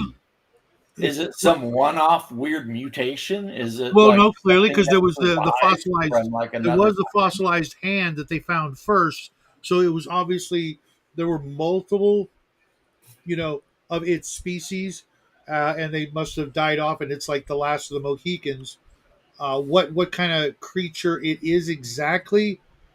I mean, Lovecraft's work existed, so it could have been inspired by, but I don't think it had the features to call it a deep one. The Sahagin in the Monster Manual look like they were trying to draw the creature. Yeah, they're deep ones for sure. But I just I like it being its own thing. And now that D&D is just blatantly copying H.P. Lovecraft because it's not copyright, yeah, they just have the deep ones in the book. That's fucked up. Well, it is what it is. Yeah, I mean, you know, I don't know They about you got guys, orcs but in the book too, and those didn't exist until Tolkien came up with them. I've heard otherwise, but I know that I've never read any story prior to his writings that mentioned anything like that. Like a deep So one. no, orcs. That's what I'm saying. He came up with orcs, but they're not copyrighted. So since literally every young person, when they start playing D&D for that first couple times, they're really just playing Lord of the Rings, but using D&D rules. I Yeah, know. the problem is he based his orcs on goblins from another book called The Princess and the Goblin, and he called them orcs, but they were clearly his version of the same goblins. So, Well, you know what? They're sometimes called goblins too. yeah. And then the word Orcus is public domain. Obviously, it's part of mythology. Well, it's Greek So god. that's a stickier wicket to sue than Hobbit. You know what I mean? Yeah. And one of the ways they spelled orc originally was with a Y. It was YR. Why would you spell it with a Y? Yeah, I get you. I don't know. Actually, that's funny. But it was a thing that happened. Yeah. No, he's saying go to Reaper for paints. Yeah, Well, I saw that. no, don't go to Reaper for paints. Go to Vallejo. Come on, get good. I that's what this Go to is Army actually. Painter. I have all three, and I use all too. three.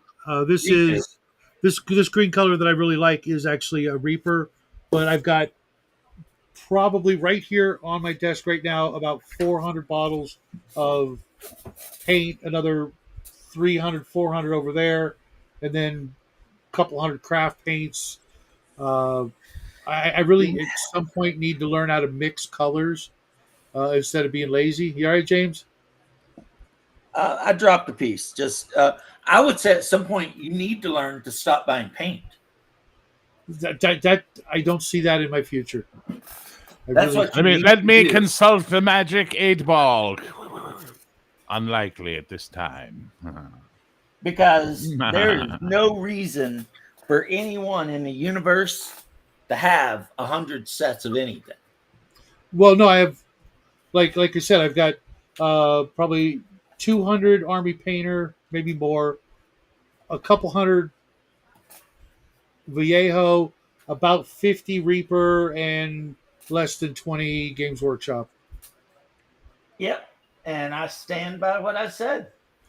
Well, when we started the channel, teaching my boy, we did some tests on different kinds of paints, like the speed paints, the metallics, the washes, the color changing paints, just to teach him and to objectively decide for ourselves what we liked better for different applications. And I kind of still stick with those conclusions, but every once in a while I'll see something and I'm like, okay, like when the speed paints came out, I was mixing my own contrast paints, and that was, kind of a hit or miss prospect. They put out the speed paint, the first formula, it kind of was not great. The second formula, love it. Use it like 90% of my paint usage is that stuff now. But I keep hearing of, other, obscure paint brands, and I'm like, Well, Procryl is pretty good, but that's one of them. I'm not going to get crazy and invest a ton of money into Procryl because I'm a Vallejo guy. I do like the fact that I can get almost everything I need from Vallejo at my local Hobby Lobby, but top dollars. So I think if I were to ever start painting miniatures, I would probably want to do 50 millimeter, just for my eyes and my fingers and all that. Believe it or not, it's very satisfying when you, especially like if you got like your favorite superhero, let's say. Like Marvel Crisis Protocol stuff, yeah, exactly. I was thinking like 40 mil. So I I was thinking, like, I'll give you an example. Hang on, maybe it was not. I was just looking that up, but I think they said 50. I asked for the size. Could be. What size are Marvel Crisis Protocol? 40 millimeters. Sorry.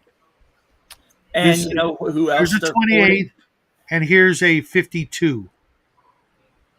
Right. I'm sorry. What? Show me again. This is a 28 mil. This is a 52. Yeah, so I'd probably be much happier with the 52 millimeter. Right. But then we can go over here to, it's either 70 or 90 millimeter. Yeah, it's not a miniature anymore. That's a statue. Yeah. The same techniques apply and the same sort of satisfaction. But at the same time, you know, strangers who come visit you, or, you know, strangers to the hobby, you know, people can look at it and go, oh, that looks really good, you know, without having to squint or like, what the hell is that? You know, you can see it from a distance. You go, oh, hey, that's freaking Spider-Man. Nice. Yeah, and they can look at that and be like, this guy's weird. With that, got all these naked miniatures all over the place. Yeah, well, you know, it's funny you say that. When I started getting back into miniatures, I was just buying everything off eBay that was, you know, old school miniatures that were painted or not, just to, you know, because they'd see like half a dozen miniatures in a pile. I'm like, okay, I want these. I'll take the whole pile and win them. I ended up with some really, really adult miniatures from back in the day from a company called, I think, Gentleman's Collectibles. And they were some of the raunchiest fucking things. Oh my God. Just now you can get those on Reaper. On the Reaper. No, not the. I mean, these are like nothing to the imagination. Yeah, I know exactly what you're talking about. Like I've got this miniature that one day I'll paint, and it's just a big booty chick with a bikini. No. I mean, like in the middle of acts. And then my mom will make an actual dress for her, because that's what my mom does. The minis I were talking about. You're talking about porno minis. Yeah. And I have all of Ray Lamb, who's a famous sculptor back in the 60s and 70s, who did some all pewter miniatures for superior models, and they're like what you just showed, but they're now technically not just antiques, but very, very expensive because of all the different things. Ray Lamb was a phenomenal artist. He did a lot of famous sculptures over the course of his career. And I will admit that I am kind of a fan of a lot of the, as they call them, pinup miniatures. Yeah. And what's weird is when you buy superhero miniatures, you don't have to look for the pinups because they're all pinups. Yep. Like when you buy Miss Marvel, she's going to be a scantily clad and have big boobs and stuff. I mean, so it just is what it is, you know. The superhero miniatures are kind of. There was something about that 1940s, 50s aesthetic with the calendar girls and the oil paintings and the women they there's painted something about the fact that Kirby and Stan Lee knew how to sell comics to young adolescent. Yeah, but that's two very different styles, Kirby and Vargas. Those are two extremely different styles. Yeah, but definitely they both used hot chicks. Oh, absolutely. But Kirby was less about the hot chicks and more about the more like heroically proportioned male, because he was a big fan of professional wrestling. So he used a lot of those guys as templates for what a hero should be built like at the time, and those guys tended to be barrel chested and big arms and what have you, right? Yeah, makes sense. So I mean, it makes sense. Vargas, on the other hand, was the pinup guy, and he was like super into hot 50s chicks and late 40s. And I'm telling you, I had a buddy. Like I don't know Betty what Page and all that. No, sure. Betty Page was. I mean, yes, but Betty Page was the horror version. You know what I mean? We're talking the girl with the tied off, the tied off checker pattern shirt and a kerchief in her hair and jeans with the cuffs rolled up and making her look sexy on the hood of a car or on a fence. That's what Vargas was about. Or the side of a B-24 Liberator. Well, yeah. That's the 40s. That's during the war. That's a different. Those are nose cone girls, which are a similar style in a lot of cases. But what everyone forgets about Betty Page, because we've just so fucking idolized her as a female empowerment over the years, she was a whore who was doing the equivalent of porn at the time.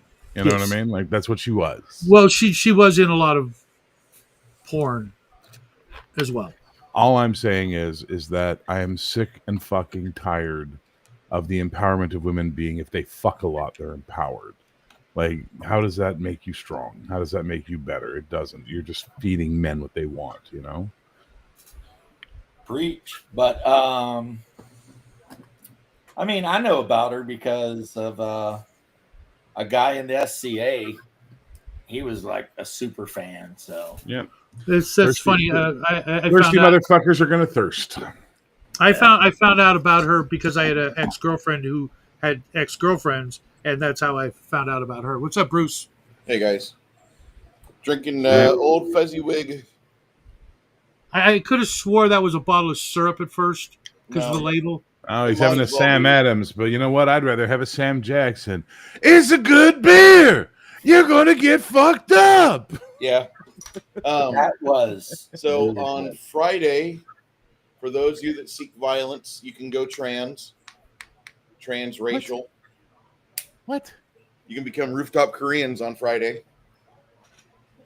What the What? fuck are you talking about this time? Go on political for just a second, Bear. No, Okay. I don't go on places We're- like that because I like to be sane. We're 25 days into our government has been shut down. Yes. Some payments have not been made. Oh, you're talking about the EBT wars. Yes, I am. You can be transracial. I'm going to get some tape. Maybe have a friend box my eyes a bit to swell them up a bit, then tape them down. Jesus Christ. That was a thing that happened when they were riding after they beat up that one dude.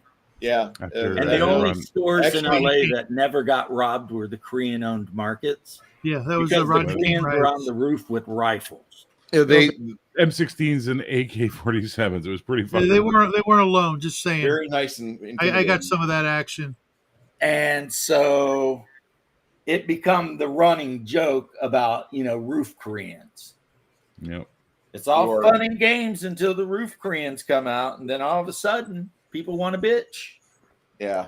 So anyway, Well, I was I just thought- watching some stupid fucking leftist whore complaining that she's not getting her EBT because Trump is spending $3 billion on the ballroom, and it's like, you dumb twat. He's spending $300 million.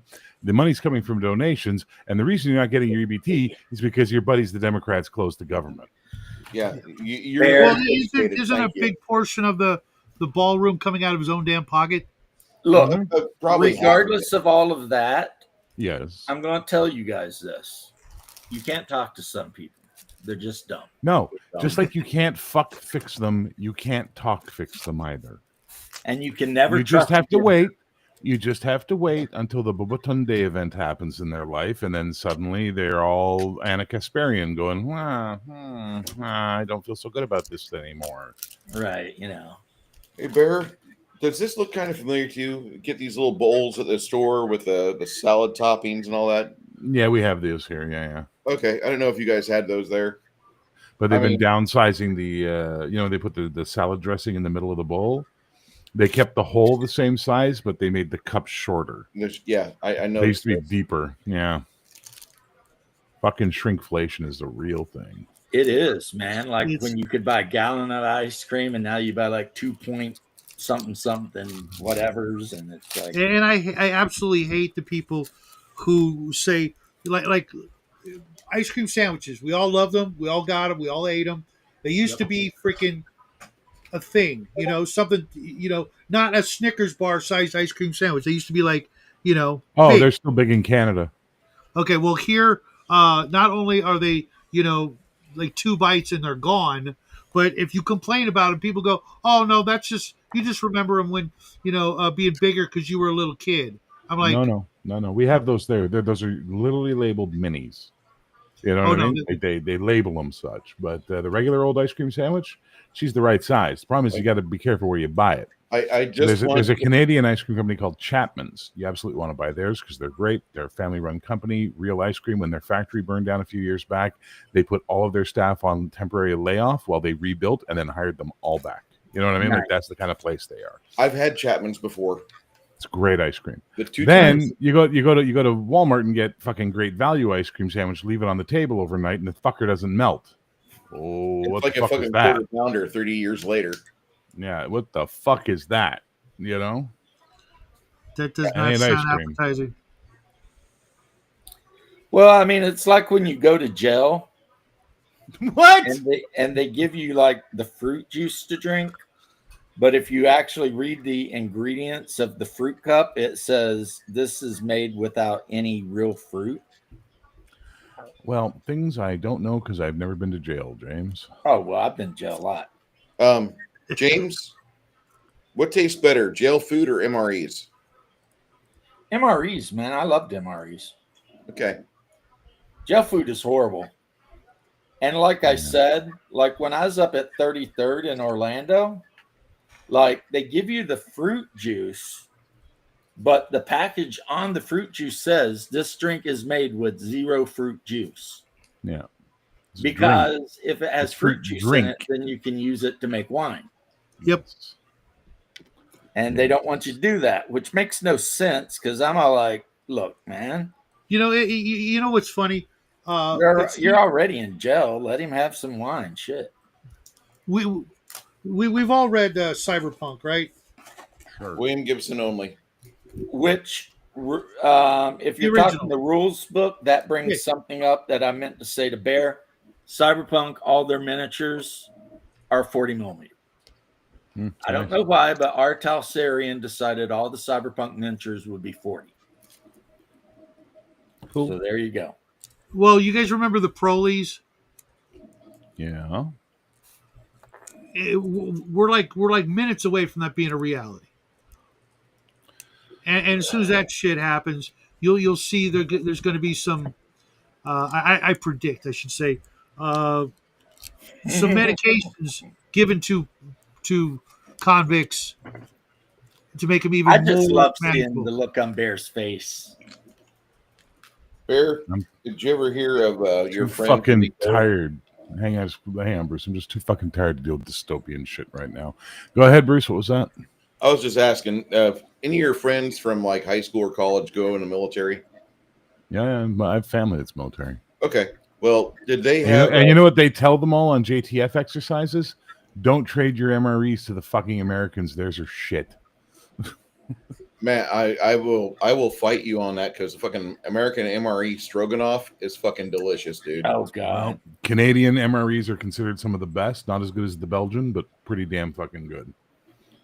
Well, anything's better than like Russian MREs. Here's some dirt we put in a plastic bag for you. Literally, it's like 5 different kinds of Thanks, potted Bruce. meat and some crackers. It's like, okay. Put in guess, snow, I mean- light snow on fire, and wait till brown slurry, then drink. Yeah, you know, it's Now, like, anyway, so what was your question for me about people in the military? Well, no, I was just wondering if you had any friends that they would tell you about their MRE experience. Yeah. Because when you go out in the field, you get your MREs.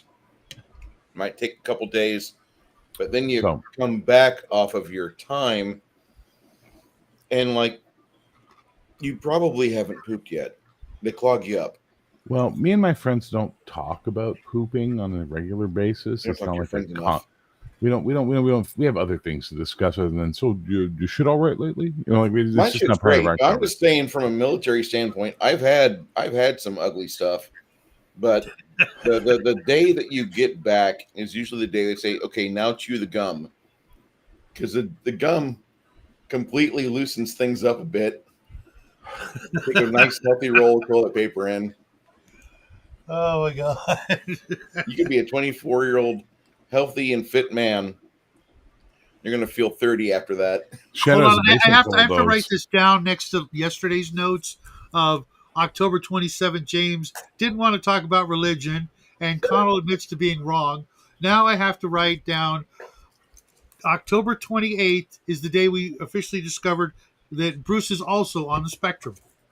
Yes, we did, but that's okay because Connell is an astronologist, and as an astronologist, he He carries the Bruce was there that Astronomicon. day. Bruce was fucking there that day. Well, last night, Bruce, I rode Connell hard on that for hours, and I'm never letting go of it. And I said it sounds, and then he referred to Scientology, but he called it Science-tology.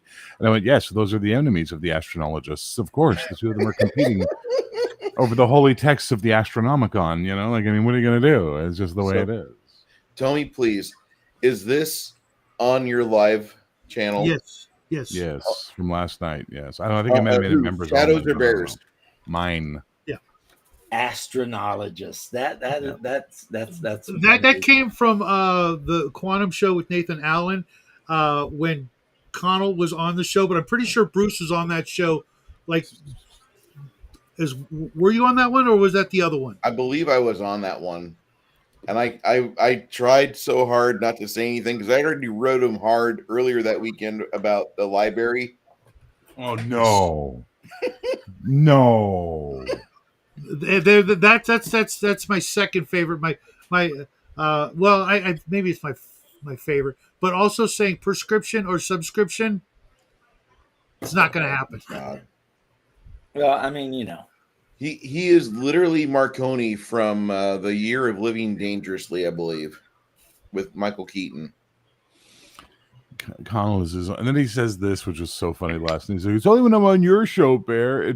And that's when Shadow goes, "Really, astronologist?" And Connell turned purple. Oh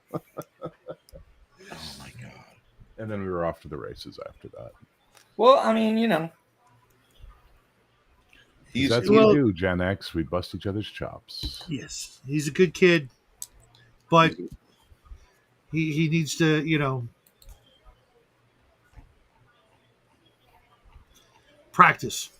Slow down. He needs to slow down. Hello, Misty. What can I do for you? You fire something? He needs to figure out who he wants to be when he grows up and be that person.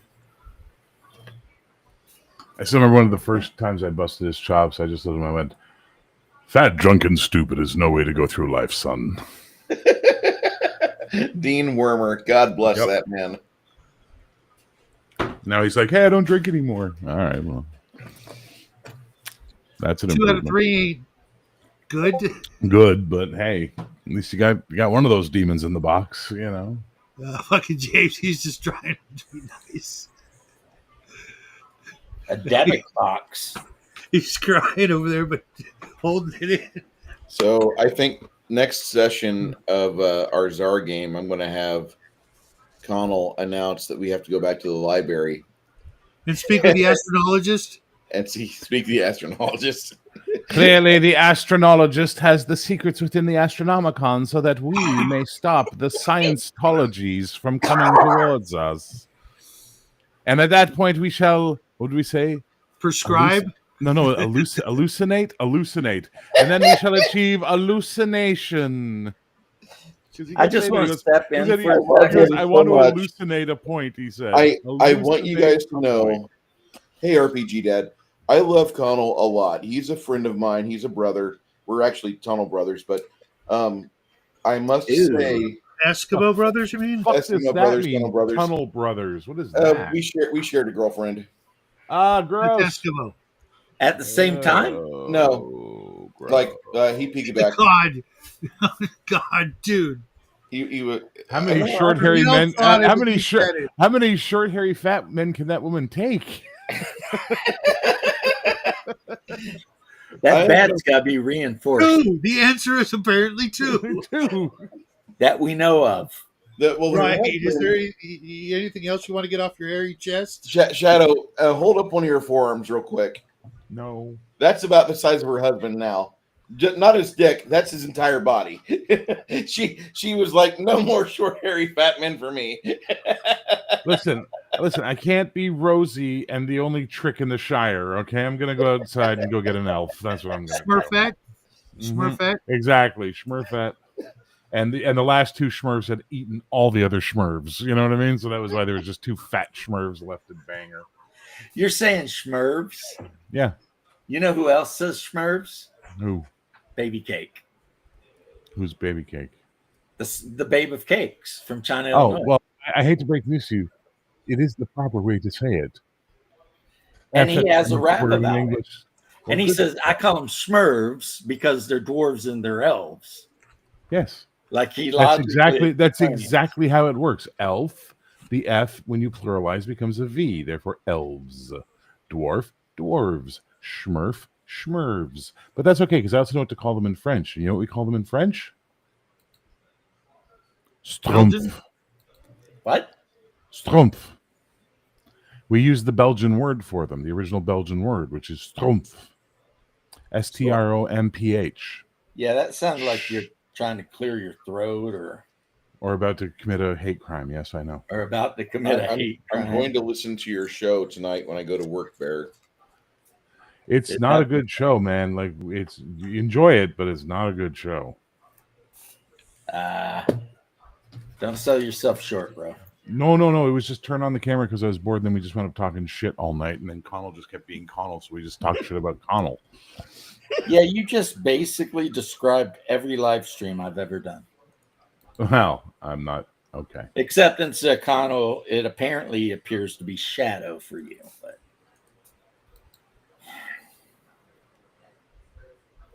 whereas I make fun of Bruce because he's a hairy little Italian. That's fine. Okay, but if you're gonna do that, can you at least call him an Italian, please? He's a hairy little Italian. That's way better. Or or guinea fuck, that works too. Guinea fuck works great.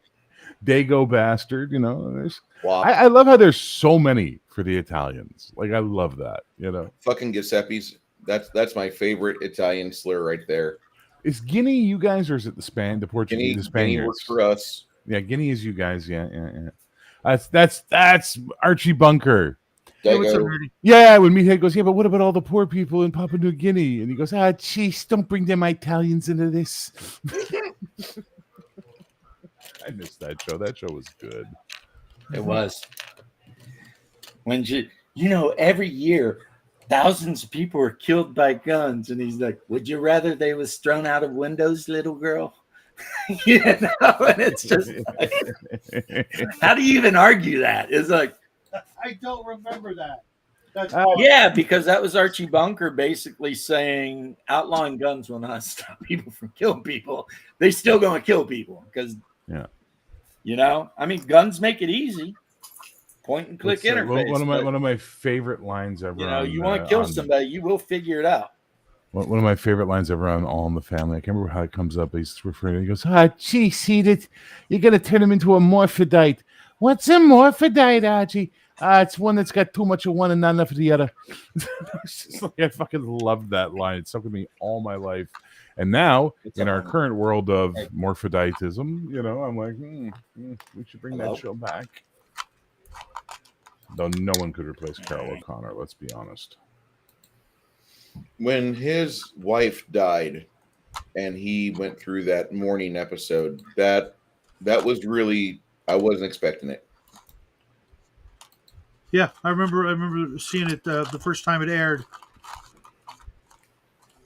I watched it in reruns because I was too young to remember it. I'm sorry. I was like 4. I could barely remember an episode of Different Strokes. Real quick, Bruce, why are you sending us links to gay Roman porn? No. That's Richard Dimitri. And there was a funny picture. I thought the fucking thing was hilarious. You got 2 guys in a sauna. It says no towel snapping on the sign behind them. That's fucking great. And this is the same guy that later on he starred with Michael Keaton and Johnny Dangerously. He was Marconi. He was the pre-Connell. He couldn't get a word right at all. You farging son on the beach. Yes. You ice holes. You violated my farging constitutional rights. So good. It was so good. I still fucking love when he pulls out the giant gun and he just says, it shoots through schools.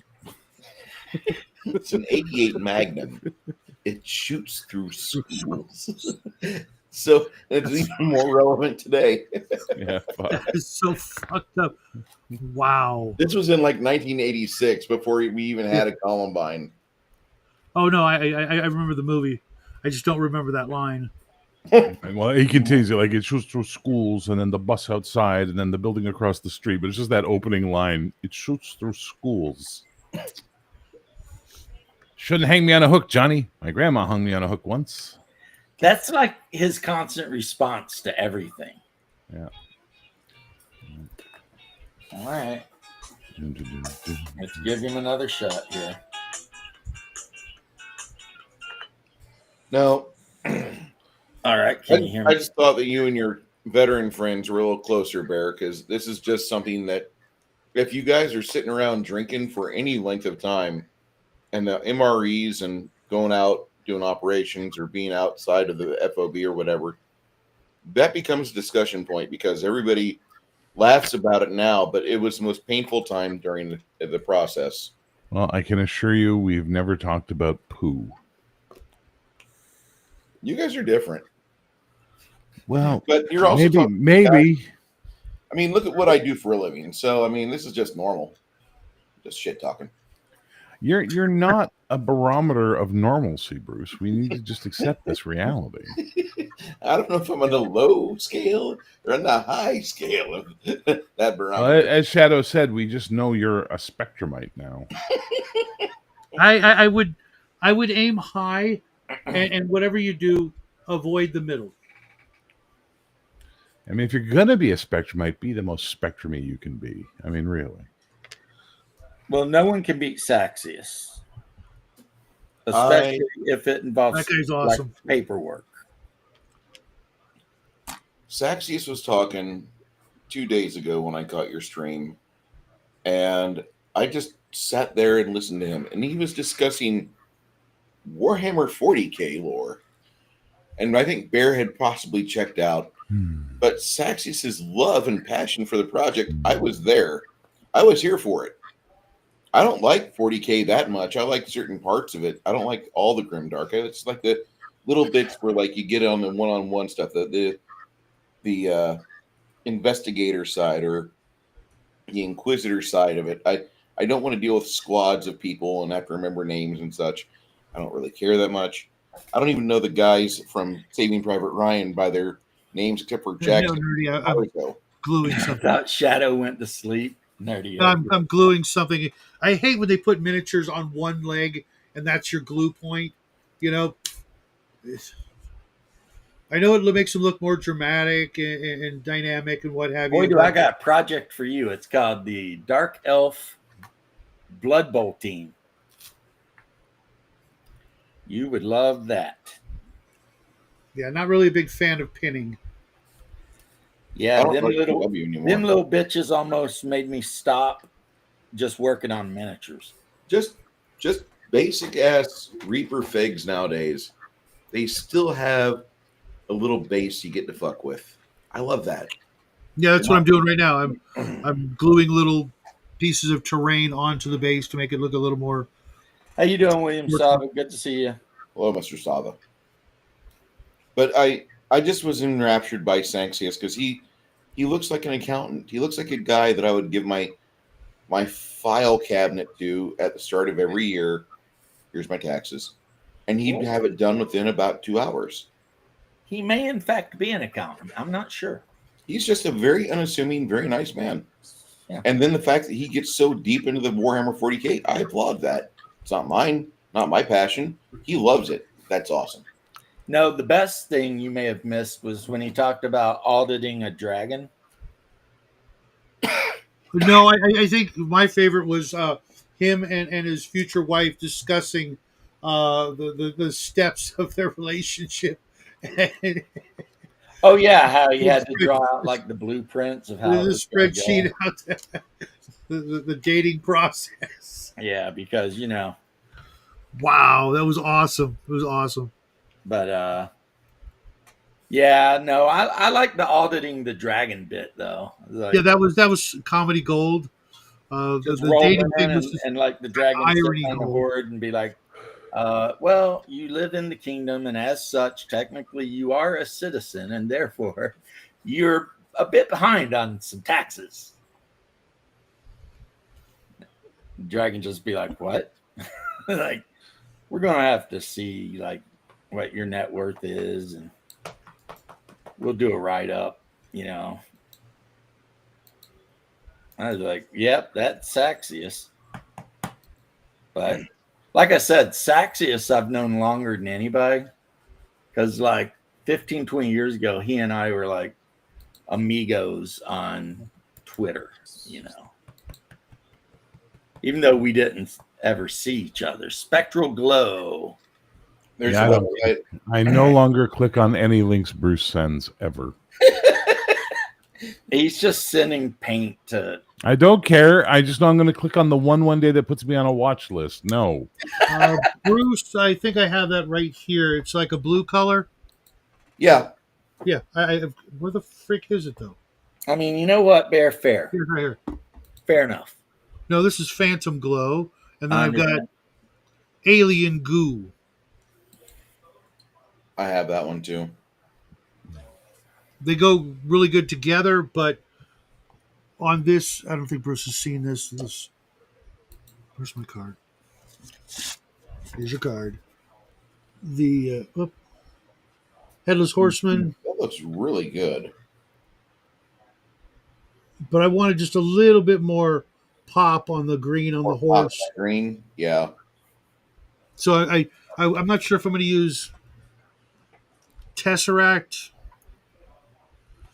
after I like dry brush it with white, but I just wanted to, it looks a lot better in person, but it's going to end a photograph for Brian's Weird World War II challenge. I know that has nothing to do with Weird World War II, but it's also Halloween. So it could. I mean, if the Germans ever invaded, upstate New York, right?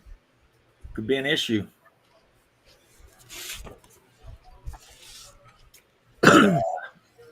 Yeah. So I've got this bombshell mini that I got in today. It's supposed to be Camilla, the first vampire, and the wonderful people at Bombshell Miniatures sent along a sprue with her other hand, either holding a goblet, a skull, a tiny crystal ball, holding her hand open for a bat to land on it, or a dagger, or a lit candle. That's pretty fire. I like that. But they're I mean, if you look at them, they will melt because they're 3D printed with resin. And I'm trying to decide which add-on to give her outstretched hand. There's Doc. What's up, Doc? How you doing, homie? Doc coming in for that dangerous third hour discussion. Yeah, this is where it always turns to shit. So what do you guys think of the choices I just listed off? I am a fan of bats. In fact, when I get my house in January, I'm going to probably do what I can to fuck over my HOA and put a bat nest in the backyard. And we have these free-tail bats here that are endangered. And so once I mount that in the backyard, I can't take it down. I've got a house for fucking free-tail bats. We have to make sure the population goes up. Okay, first off, congrats on getting the house. Thanks. But Thank you. what were you thinking with having anything to do with an HOA? And then props on getting back at your HOA before they even start their shenanigans with a bat nest. Oh, I plan on having the first punch privilege.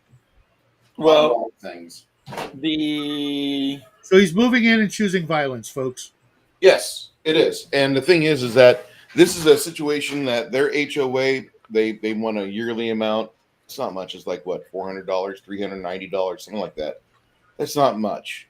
It's not what I want to pay, but I am a contractor. So my choices of mortgages are obscene. Like, I have to have $35,000 to $50,000 down. I don't have $7,000 to my name. I've got money, but I wasn't expecting having to cough up that much money, like a multiple, like an exponential amount. Hey, Doc Flamingo's backstage. Let him in. Thank We're you. we're all fucking incapable of doing anything because Bruce puts porn in the private message. Oh my God. We're like, don't fucking click on that. We might see Colombian people whipping midgets or something. Don't look at that. Don't. Wait, Colombian people were whipping midgets? I'll talk to you guys later. I'm gonna go have fun with life.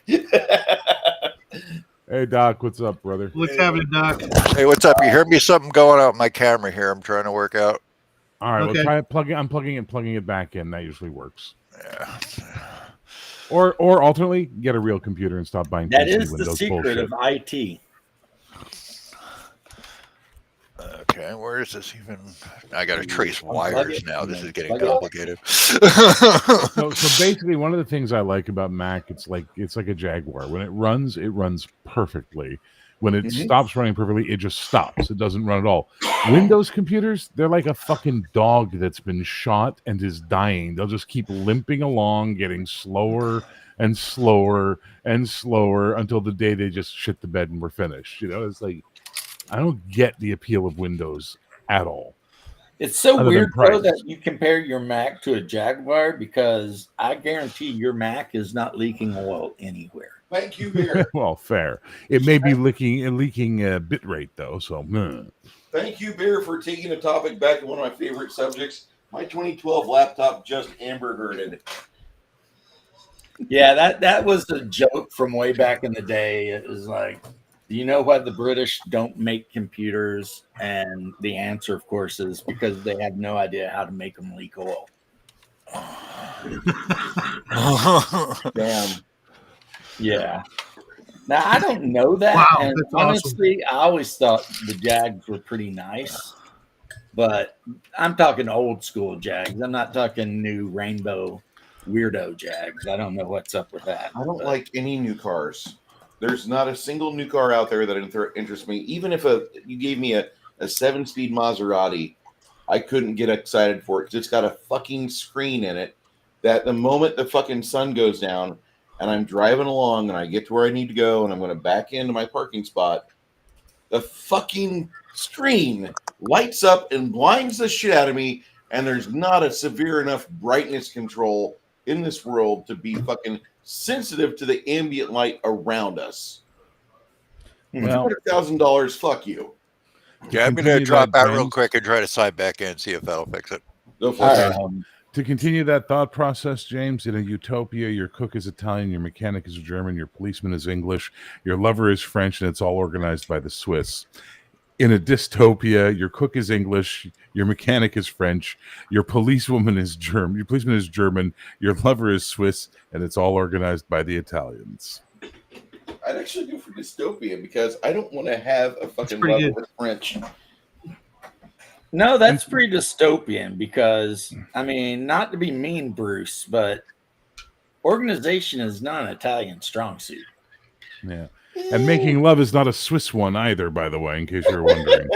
Yeah. I mean, there you are. You're muted, Doc. There he is. Okay, I'm gonna go check on my supper while you guys talk about shit I don't give a fuck about. Yeah, I'll talk about this horrible mess of a cover of a game I bought. This is fucked. One, you were warned. Second, Amazon will replace it. 3, go fuck yourself. Wow. Well, I mean, yeah, I haven't purchased a copy of that yet.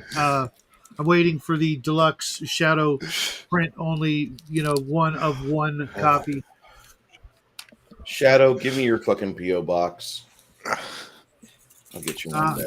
You should already have it. Because Shadow's all like, I didn't I'll say buy the game. It's got to be the most edgelord game ever that no one else has ever seen.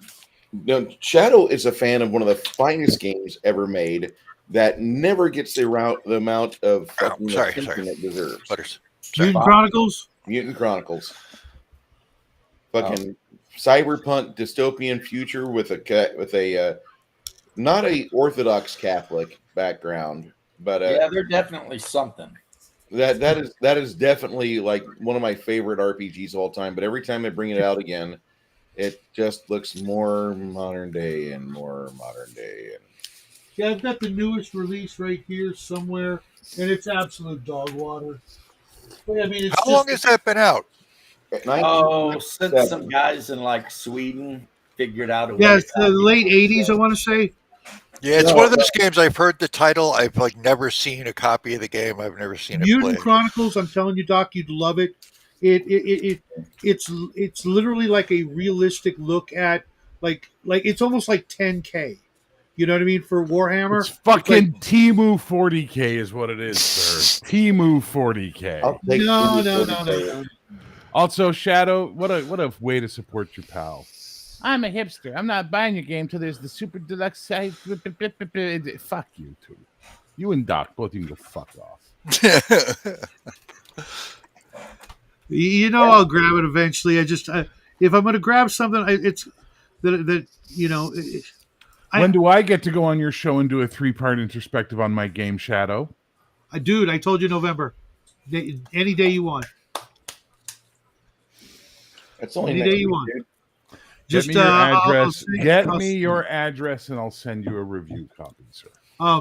I was going to buy him one just now, but never mind. Okay. No, go right ahead. No, if you want to buy him one, go right ahead. As long as he has a copy before I show up, is what I mean. What do you call it? I'll send you some pre-questions that I always ask everybody. I know there's not going to be anything you're not going to like, but I always do that. Just so the first question is going to be, why are you gay? No, I'm not going to ask that to Bear. I know why he's gay. And then when you say, wait, hold that thought. Why am I gay, Shadow? It was just a one-liner, dude. Why am I gay, Shadow? You said it. Back it up. I can tell you why you're gay. With the Nigerian accent. Otherwise, it doesn't have the Why am I gay, Shadow? Please explain to me my gayness. Right. Dude, it's just a bit. You're a bit. It wasn't a bit. Bit of a pain in the ass. Interview on Nigerian TV. And the interviewer kept saying, "But why are you gay?" Oh no, I've seen that. He's like, "I don't know," blah blah blah, and then he'd be like, "But you are gay," and she'd start off, and then he'd just be like, "But why are you gay?" And that shit went on for like an hour straight. Yes, it's fucking hysterical. Yeah, it's fucking hysterical. I think my boy has it on like his favorites or something. It is like. Well, it's a GIF. Anytime you see somebody send like the animated GIF and it's the Nigerian guy with the glasses and he just kind of looks over, that's him. Uh-huh. And he's asking the lesbian why she's gay. And she's trying like every way to like, probably to say she's not gay because I don't know, maybe in Nigeria they kill gay people or something. But, yeah, you know, it's funny too. I was just thinking about that the other night, not because we were hanging out with nerds or anything. But back when I grew up, it was a choice. You know what I mean? Remember the 80s, the greatest era of all time? And when girls were lesbians, it was a choice. It wasn't a they're just born that way kind of thing. What happened? They need to get a law passed, and if they were just born that way, it made it easier to pass the law. Okay. That's what happened. Okay. Because it's hard to be mad at people for being born a way, since it was never in their. Yeah, but I got yelled at for being an alcoholic all the damn time. Well, you weren't born an alcoholic. You picked up the bottle. But that was the argument, was that sexual predilections were inborn, like in the womb or some shit. But the weird thing is with gay men, they never say it was a choice. Never, since the beginning of time. Some people are just born that love cock. I mean, you know. Well, let me ask you a question. Again, this is an honest question that I asked a gay friend of mine. I said the reason I know it's not a choice and it's just who you are and what you are attracted to is because there's no way ass fucking is so good you'd risk being beaten to death by rednecks. It just can't be. It can't be. Like, I'm sorry. I've had a doctor put his finger in my ass and I hated it every moment that he was doing it. I'm like, why is this happening? I feel like I'm being violated by my doctor. Yeah. So clearly ass fucking can't be that good that you're like, you know what? I'm gonna risk my life for this. Especially if you're like in the Middle East. You know what I mean? Right. You know what I think Doc, it is? stop crinkling foil. Jesus Christ. I think it has nothing to do with all the gay sex. They just do it because they feel obligated. I think it's just because it's awesome to like just live with another man and not have to deal with the madness that is woman. There is a line from the Talmud that I really appreciate on that, is that when God was distributing speech to humanity, there were 4 quarters and women took 3 of them. That's actually in the Jewish holy book. You know what I mean? Like, yeah. So that's 5,000 years ago. Women were talking too fucking much. Just saying. Yeah. Oh, what? But that was the bridge too far in this fucking crowd? No, I just thought that was a given. But yeah, obviously. Bear's point is perfectly logically solid, because I can't imagine someone would choose to be treated away and to have something crammed up their ass. Like, well, I mean, it could be about the other option, look, which is whatever. What vagine? No, sucking dick. I'll tell you. Okay, so you're telling me, hang on, Shadow. You're telling me that you'd much rather get fucked in the ass than suck a dick? No, I'm just saying that it's not the only thing they do, from what I hear. And by the way, Connell's not the only one who doesn't think before he opens his mouth. Shadow, just passing that along to you. Little mitzvah for you, my friend. Just devil's advocate. I mean, that is a thing, and maybe that. Just get on it and get it over. You can get back to playing freaking Madden X or whatever. I mean, shit. You guys remember that bit on Mad TV where the two guys are I think they're watching football, and every time their team scored or whatever, they start by giving each other a hug, high five, and then by the end they're making out. I don't remember it, and I am not surprised by it. It was fucking awesome, because they cut at the very end. They showed the two comedians. One of the guys ended up going to that '70s show, the guy with the big freaking head of blonde hair.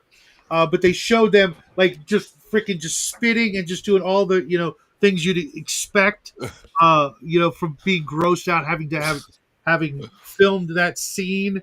That was the best part. Because it was pretty hard. Definitely wasn't Matt Stone and Trey Parker then, because those two.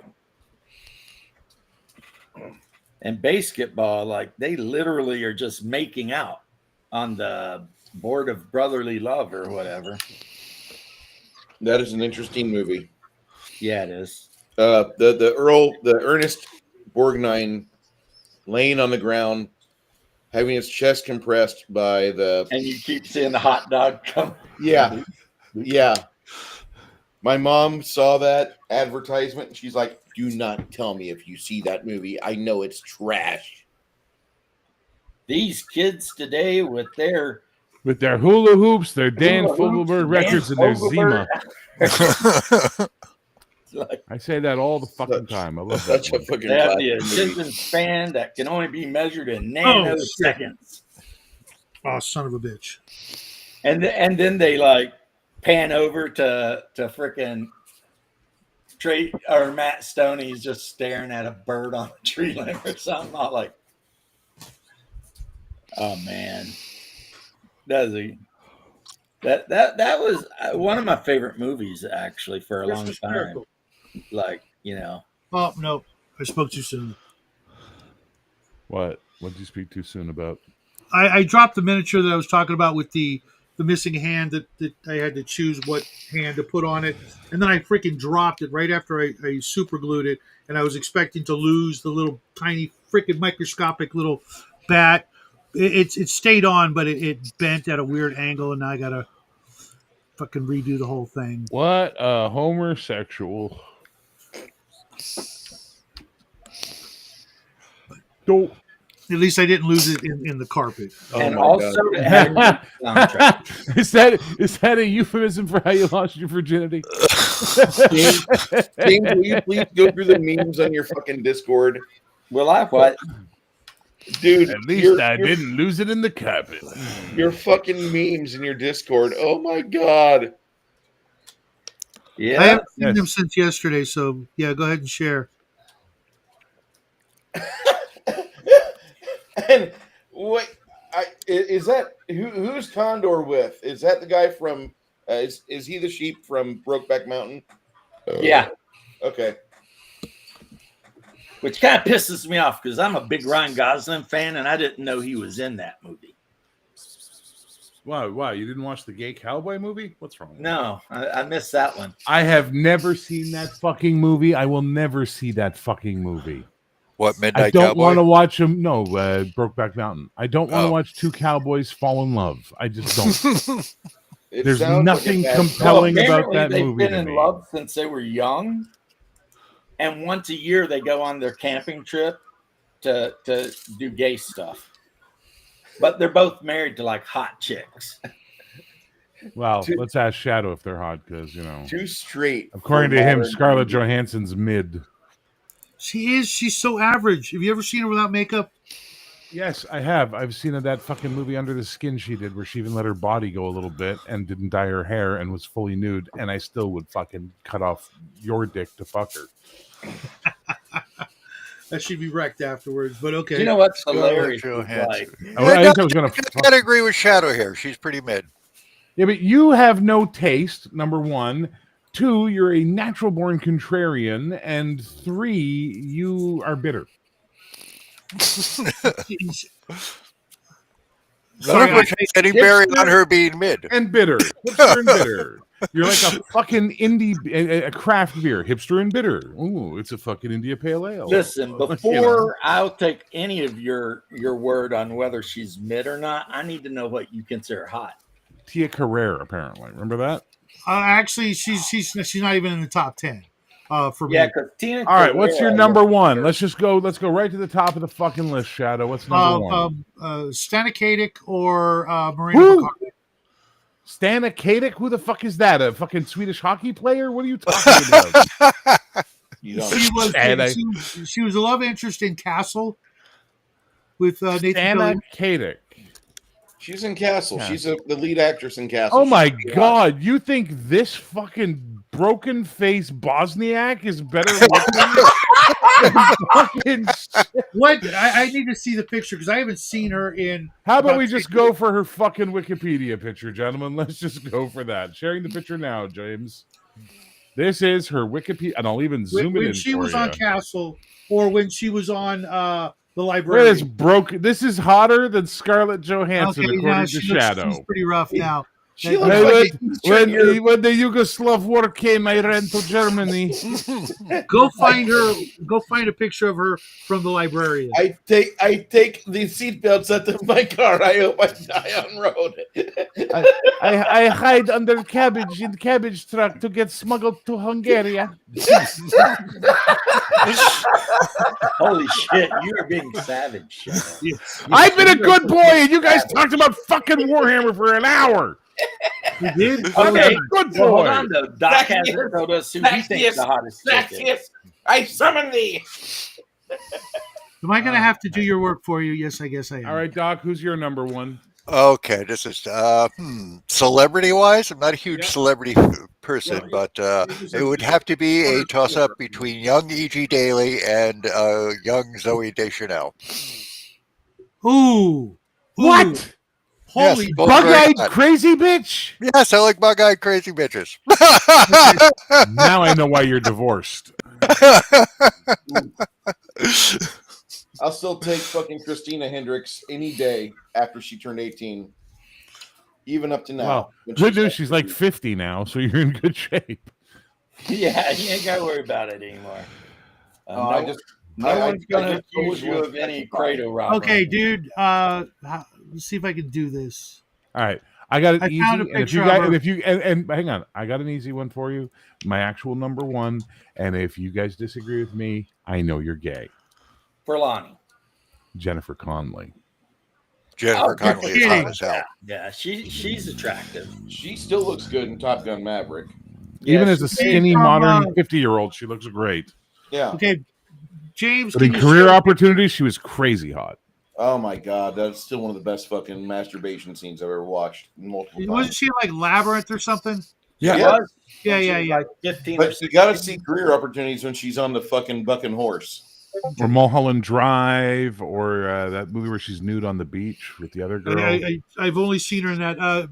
James Shadow's sharing a picture that's supposed to make us all decide that this broken-faced All right, Bosniak let's see is this worth picture. throwing it in. Okay, I guess I gotta go over here because I missed it. Hold on, I lose photo. I had to give photo to border guard plus hand job so I could get out of Yugoslavia. That's better. Can you zoom that in there, Shadow, or make it bigger? I don't know. Like we could actually maybe see I it. can. View image. I mean, I don't want to teach you how to use the internet today, but you know. Hit view. No. Go back and then hit the view image underneath it. You're right. Now it might have taken you to a new tab, so you have to. No. Really? Skeletor, Bride of Skeletor? You could cut. Listen, look at those cheekbones. You could cut fucking office paper on those instead of using the office arm thing with the knife. Yes, I dig that. Ew. And she is tied with Morena Baccarin from Firefly. Morena Baccarin is an okay attractive woman. Like she's not top shelf, but she's certainly not toilet water either. But that. Oof. Well, first off, Shadow. Yeah. It's interesting that you're so into a Slavic woman. I thought you only liked Mexicans or something. And secondly, Zoe Deschanel or whatever is her sister. Is whose sister? That one's. The one from Castle. Really? That's her younger sister. No, you're thinking someone else. Who am I thinking then? Stanya and Nyanyanyek is from Canada, sir. Zoe Deschanel is an American. Oh, so that means they can't be related? They're not. They're not fucking related, James. She has Zoe Deschanel related to because she is related to one of those stars. Well, she's related to Emily Deschanel, whoever the fuck that is. Yeah, she's the Bones. She was in Bones. Emily Deschanel was in Bones. Okay. I thought So Shadow, this is how mid the chick you picked was. I couldn't tell who she was. Did you ever see Firefly? I mean, or no, we're not talking about Miranda Baccarin. We're still talking about your did you ever see Bosniak. She was smoking hot. She is an escapee from Yugoslavia. Seriously, she was. And I come to Free West. I work as stripper for a long time, and then I make. You know who else was an escapee from Yugoslavia? The guy that played Angel. Yeah, David Boreanaz. Yeah, he's Serbian. He's like, I'm out. I'll go pretend to be a vampire with a conscience. I'm not out here. There are some fine-looking Slavic women in this world. She is not one of them. But that's not one of them. Yeah. Go back and yeah. She's mid, brother. Accept it. Sorry, she's mid. Look, all right. First of all, let's all be honest. Let's all be honest and be very real with each other, which is it's subjective, not objective. We like what we like, and that's just the way it is. Well, you give me a big nosed bitch with a skinny body and maybe some fucking caterpillar eyebrows. I'm going to be oddly attracted to her. Why? I don't fucking know, but that's how I was made. I watched this movie every day for 6 months because I thought she was really pretty. Who the fuck? Kate McGowan? Yep. I thought she was so pretty in that role. Oh, you guys have such mother issues. Kate McGowan, isn't that the crazy bitch that married? Nope, that's her sister. Her sister's the crazy one. Oh yeah, because that shit doesn't run through family trees. I'll be right back. Slavic women are hot when they're young. They age hard, though. They do. Much like Mediterranean women. Well, Mediterranean women hold their age a little bit better. I know quite a few Italian ladies that are still. No. In North America, they're holding it a lot better because they've all discovered Pilates, and they about the 70s they started going, "Oh, we can not look like fucking babushkas when we're 50." So, 82-year-old Sophia Loren comes up to you looking like she's in her fresh 50s, and you're going to say no to it. Yeah. Wow. I'm surprised. I never found. So I mean, she's not an ugly woman, but I was never like, "Ooh, Sophia Loren." Oh, whereas me, she's a lucent. Coco. Coco wins. That woman I'm is going to elusive. take a page out of my hero Soldier Boy's book, and I'm calling for more lubricant. There we go. Hey, Coco, get your ass down to Powerhouse Fitness Center. We'll work you out. Come on, Doc. Got Crash. Come on. I give you free membership, Crash. Come on. Is That's he my Anyway, least favorite that part. was one of the weirdest things about Soldier Boy, his like weird desire to bang like 6-year-old chicks all the time. What? 6? Yeah. 60. Yeah, okay. You might want to enunciate that one. No, Yeah, I thought I he don't said believe in 6. enunciation. That's fair. I thought he said It's kind of like how I'm anti-semantic. Anti-semantic. Yeah. But in a way, it kind of makes sense when you consider that Soldier Boy himself was like 80. I mean, his body didn't age, but he was still 80. So he was banging out some chicks, that were very old. I'm very sad that he got put back in the thing, James, we still haven't heard your number one. And your wife It was don't Soldier count. Boy, I thought. Yeah, Soldier Boy's his number one. I mean, he is a good-looking man. Let's not even bullshit around. No, let's be desperately honest. At the end of the day, that actor is a handsome man. That's a handsome man. And charismatic as fuck. And charismatic. And he can sing. And he can act. So come on. Whatever. So, Yeah. I How he's ask, straight, I will never understand. I must ask. I think he married one of the women that was in Supernatural with him. Probably. And But the anyway. guy that played Moose married the chick that played the witch. All right, Father, I'll ask him. The good Lord says, quit changing the topic and answer the fucking question. Oh, you guys already know. Elucidate. Think of the sorry, one elucidate me. woman that I have said more than 10 words about other than my wife in the last year. Sydney Sweeney. Yep. Oh, really? Not a bad choice. Not at all. She'll fix your car. She'll fix your car. She's got a nice rack. She's pretty. I hear she's got good genes. She's got good genes.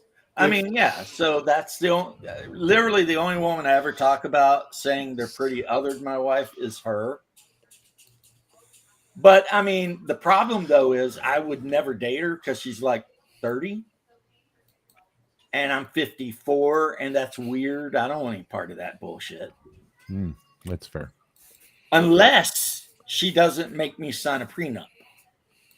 At which case, I'm going to do my best there. That case, you'd fuck Oprah. Let's be honest. I would. There's no prenup. There's no prenup. Oh yeah, I'll get half of that $1 billion or whatever. It'll be fine. I just saw the fucking David Chappelle when he married Oprah. Oh yeah. Oh my God. Bear, I thought I was gonna die when that fucking baby looked like Dr. Phil. And there's Doc with the only whatever that he ever needs. Well, mine's being completely disinterested in everything I'm doing and just posing for a fucking album cover at the window. Well, I mean that's yeah. That's fair. It's just his new album, Black Cat Blues. That is kind of a thing that they do. So yesterday I went down to Kingsville, Illinois for a job, and when Wouldn't I got that be there, up? say again? That'd be up, wouldn't it? No, south of San Antonio. It's down by Corpus Christi. Kingsville, Illinois. Kingsville, South of Texas. Kingsville, Texas. My bad. Oh, you said. Oh, fuck. Okay, you were like, My bad. really? How the hell is Illinois? No. That. So I drove 379 miles yesterday. And so after I finished going around Rockport and doing those jobs, I went to Kingsville. And as I started unloading hoses off my truck by the lift station where I have to be, this beautiful black and white pit bull mix comes up to me. And it's probably pit bull and Labrador. That's a standard Texas breed. And I thought, oh, wow, what a cute pup. And she's probably about 70 pounds, and she's licking my hand, and she thinks I'm great. And I'm like, don't want to lick me too much, sweetie. I haven't cleaned my hands up in about 20 minutes. I usually am very autistic about my granular stop soap. there. Just I'm usually very autistic. That's the sentence we need. I have this really good soap in my truck, and I use it a lot. And so I hadn't put it on my hands lately, and I'm feeling sorry for the dog.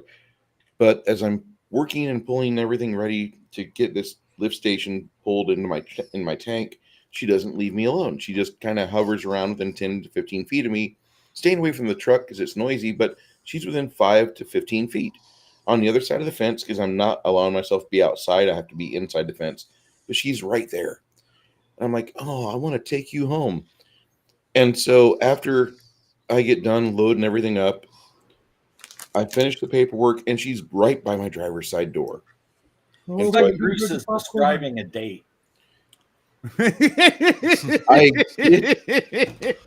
get out, and I open the passenger side door, and I've lifted this dog into the floorboard of my truck. And I'm getting ready to shut the door and have myself and my wife a dog, our first dog. And mind you, the dog is absolutely filthy. She's got a lot of dust and dirt on her. She hasn't been cleaned in a while. She's probably needing some vet time, but that's okay. I'll take care of it. I just got paid. I'll be more than happy to donate. I'm sure you can fix her. Yeah, I can fix her. But all of a sudden, at this truck stop, just like how the dog popped up out of nowhere, I hear a voice behind me. Don't you dare take my dog! And I'm like, what the fuck is that sound? And I turn around, and there's this guy with at least 4 Tuesdays worth of dirt on him. And he looks like he hasn't had a respectable dinner in a while. That's my dog. And I'm like, shit. I mean, I didn't see a collar on her. It's your dog? Yes. All right. So I open the door, and the dog doesn't get out of my truck. So I have to go in the truck, carry the dog out of the truck, which isn't really that big of a stretch, but she's unwilling to leave. And now maybe the dog understood that being homeless is a lot different from taking a long walk. Yeah. And so I look at the guy. I'm like, are you okay? He's like, I need my dog back. I'm like, here's your dog, dude. And he's like, I use that to get money. I said, well, I'm not going to give you money. Have you eaten today? No, I haven't. I'm like, I'm going to go in and grab some Egg McMuffins for us. So I get them each a Egg McMuffin. I get 2 for myself because I'm a fat fuck. And then I get out, and as I'm hauling back to the truck, I see this homeless guy and his dog walking towards the gas tanks. And I said, hey, I told you I was going to get you some food. Here you go. I hand the dog an Egg McMuffin after I unwrap it. Then I give him his. He's like, well, I thought you were going to give me the bag. I said, sir, I have to eat. I'm sorry. It's like, well, I have to fucking eat too. I said, you're the one electing to be homeless. Don't blame me. I mean, this is the weirdest McDonald's ad campaign I've ever seen. The guy, like, he wanted to, like, when I gave the dog the McMuffin, the dog immediately carries McMuffin and within a foot of me puts it on concrete, starts pulling it apart and eating every bit of it that she loves. She didn't skimp out. She loved every bit of it, but she wanted to eat it piece by piece. And this guy's acting like he's, I wanted to have the other McMuffins too. I'm like, no, motherfucker, go earn it like a real human being. Well, apparently that wasn't the right answer. And he's like trying to get threatening with me. I'm like, listen, dude, I've been at work for the past 9 hours. I want to go home, and I wanted your dog, but you own a dog, so I'm going to let you have it. And I gave you free food, and now you're acting like a cunt. Just throw me your best punch, or get the fuck out of my face.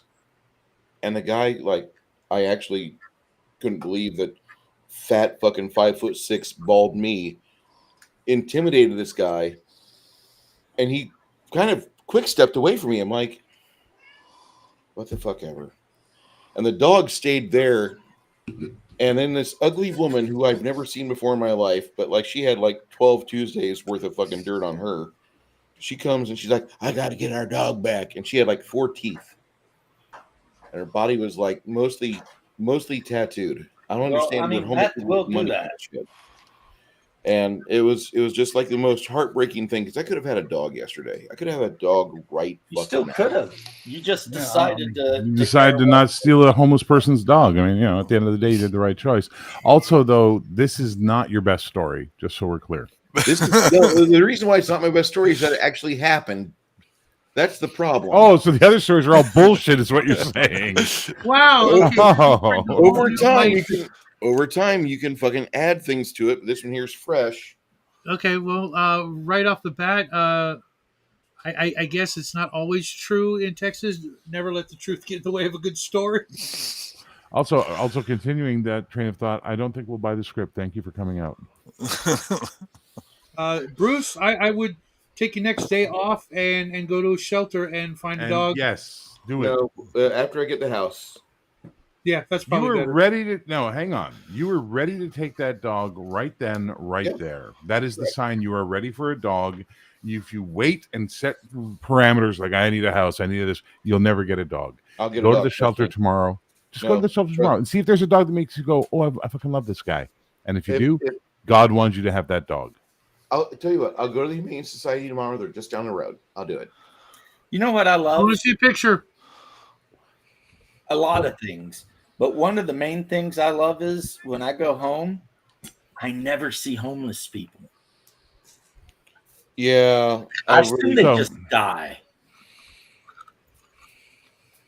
Anyway, so in Vancouver at the SPCA, when you go to adopt a cat, they have this really cool thing they'll do if you want, which is you can go into this room and sit down, and they release all the cats into the room. And then you sit there and figure out which cat is the one for you based on which one comes to you and goes, "Hi, you should fucking take me home." Like, that's the way it works, That's typically how it works with all dogs, with dogs too. I wonder if they're having like the pre-game talk and like the vet person's talking to the cats. And oh my God. Okay, my roommate's cat. It's time to razzle dazzle, boys. That's got some pretty razzle dazzle. Well, okay, so my roommate, when I was in my 20s in Vancouver, his cat got pregnant and had a litter, and I kept one because that cat and I would just hang out on the couch all the time. It was a kitten, so it became my cat. But the other 4 cats from the litter, there was one we named Hepburn because it had the shaky head thing, and I'm telling you, I'm not even joking. The other cats tormented the shit out of this cat. This cat was like their bitch for the weeks and weeks they're growing up. And then one day, these 2 girls that were friends of a friend and knew we had kittens came over to see the kittens, and they were going to adopt one. And all the kittens let Hepburn be king shit that day. Hepburn was kicking the fuck out of them in fights and looking like, and they were just like, "Oh my God, I love his shaky head. I'm in love." And we were like, did these motherfuckers plan this? Like, how the fuck does this happen? Like, it's insane. But they knew. All the other kids are like, "Let Hepburn win so we can get rid of that bitch." I'm tired of that shaky bitch in the litter box. Let's let him go. Your grandma is very wise, Coco. I believe that is a fact. So, usually when I go to the pet, they have a dog park. They have a dog park like every mile and a half here in San Antonio. If you just look at the grid of dog parks, find the one closest to you, there's like 30. Right. We have one called Harburger Park, and it's a really big park with a large hiking trail. You can take your pet on it, and they have the trash bags everywhere. I go there just to get affection from the dogs because I'll just go sit on the fucking picnic table where the others are, and dogs come up to me. Probably because of my fun smells between Duke Cannon soaps and my regular fucking job. So plus that giant sized can of Alpo you eat for lunch every day. Here's the thing. The giant can of olive oil that I snarf down, and beer, and then the pretzels. Hey, he's preparing in case he ends up, homeless like the guy in the other story. With a cool dog. I will never be homeless. If I have If I have a fucking CDL, I will not be homeless. That's all I'm going to say. Yeah, you can always sleep in the truck, right? I can always sleep in the truck. License. And 2, that job that I specialize in right now, apparently it's going to be fucking in high dollar demand in the next couple of years. So I'm not letting go of it. Good for you. Well, I mean, it is a fact that there's probably little chance that people are going to stop pooping. Hey, Bruce, where you're looking, how close is that to Denton? I'll be living on the western side of San Antonio, so you're looking at about 4 hours. Ooh, that sucks for you. Well, what year are you going to ReaperCon? I'm well. ReaperCon is coming up. If we didn't already miss it, so We it has to did. be 20. It was back in August. Okay, because it's usually August, September. So 26, 27. Mhm. But Yeah. I'm planning on putting up shop between Denton and maybe Temple, somewhere within 35, 40 minutes of that. Why do you want to live up there? Can I ask? Because that'd be a great place to put a shop, like a game shop, not a miniature shop. But that way, it's also like within driving distance of the Reaper Factory, Reaper Con, and Omen and Brian also live in Temple, so I want to be like within driving distance of my I gamer I pals. would recommend Temple. In all honesty, I would stay away from DFW. Yeah.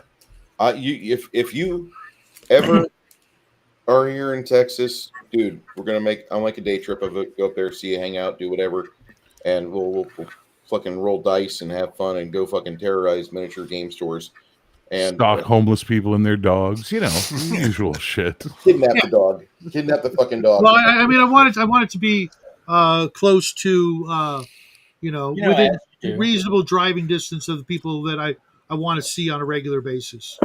Well, I'm going to tell you Well, if that were true, you'd be moving to Kentucky.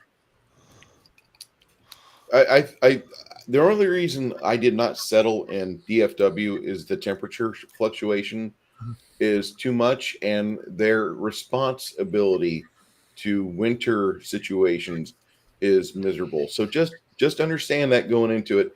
Texas has its own quote unquote power grid. It sucks. We have not learned our lesson from 2021. I was gonna say that was fucked up.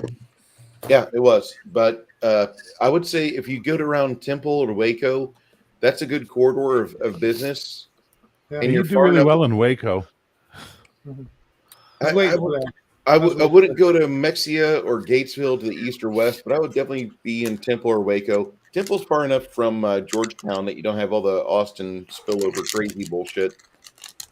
And I think Waco is very cult friendly, so that'll work out for you. that's only back in the I 90s. thought about Florida, but I looked at prices, and there's just no way I could do it right off. Yeah, it's getting expensive down here. It was cheap as hell for the longest time to live in Florida. It's gotten expensive.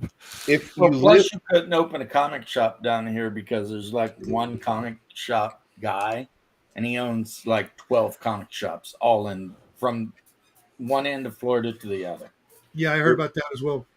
Highway 84 outside of Waco, there's a little town called McGregor, and a friend of mine told me that she's like, I've sold like 6 houses here in the past year, and it's a cute little town. But McGregor is like maybe 7 minutes away from Waco, and you don't really see the Waco spillover happening. The only problem with Waco is 35, and everybody has to deal with it. But if you can get around life in town, not have to deal with I-35, you're going to love it. Temple, I only know a little bit. The only other town I would say I would recommend would be Tyler, Texas. See, I'd say the biggest problem with Waco is like all of those roasted kids. Well, they're ghosts. Yeah, they're ghosts. Nobody cares. Well, if they're around, they're yeah. 30, You don't they're want 30-year-old ghosts. It sucks. I think that was too dark. Ghosts, so I think that killed the conversation being too dark. That killed the conversation after we listened to Bruce and his whole. I was going to kill a homeless man's dog, and I was going to fight a homeless guy over an egg McMuffin. You wanted my goddamn 2 egg McMuffins. I just gave you 2 McMuffins for free. Yes, one's going to your dog. I'm sorry. You have an adorable bitch dog. I like her. She's great. She was nuzzling on me within like a minute. Okay, can you not continue using those words, please? It just sounds creepy as fuck. I'm just saying. Dude, hey, listen. I was at a truck stop at a McDonald's and she was nuzzling on me. Hey, Hungar's here. What the fuck? I almost had a I'm dog. sure Hungar could tell you stories about lot lizards. Or nuzzling. Because apparently that's what they're called, lot lizards. Oh, you're a fucking heavy piece of shit. Hey, rare Misty sighting. Yeah. Yeah. Well, that's what we're. Ever since I got back from the con, Misty wants to see me every 5 minutes now because Yeah, she's 3 been days without popping me. And 3 days without me, he was. I guess. I don't know. I guess he was stressed. I don't know. out. Beans was like, "Oh, you're back. Cool." Side or the right side.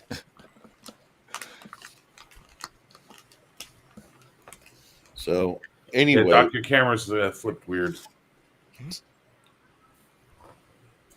So anyway, yes. I'm looking forward to this coming weekend because for some odd reason my boss is taking a hiatus and I'll be quote unquote on duty. But my boss told me he's like, really, I don't want you to get in the truck this weekend at all. If you can help it, put everything to next week. We'll take care of it then. And I'm looking forward to that because I would like to have a 3-day weekend. I've already got my 24 hours up to the Wednesday midnight. I don't want to get 48 or more. He might just be trying to keep you off the street because the homeless guy caught him. Yeah, because they found out you're a dog napper.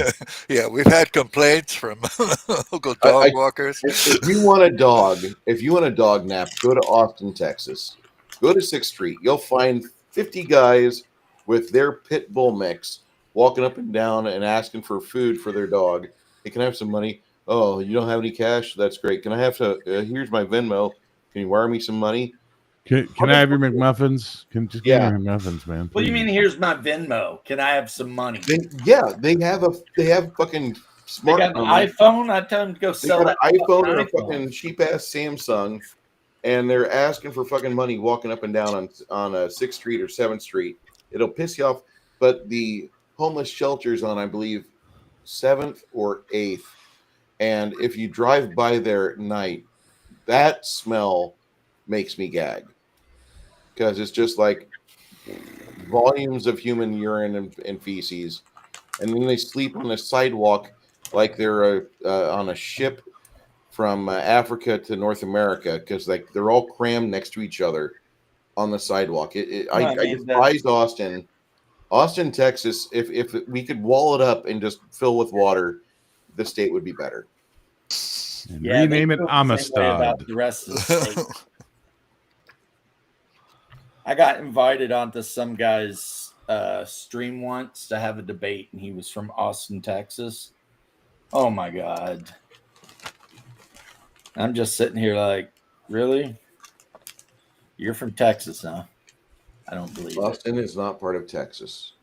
DFW really isn't part of Texas. Yeah, he's one of those freaking.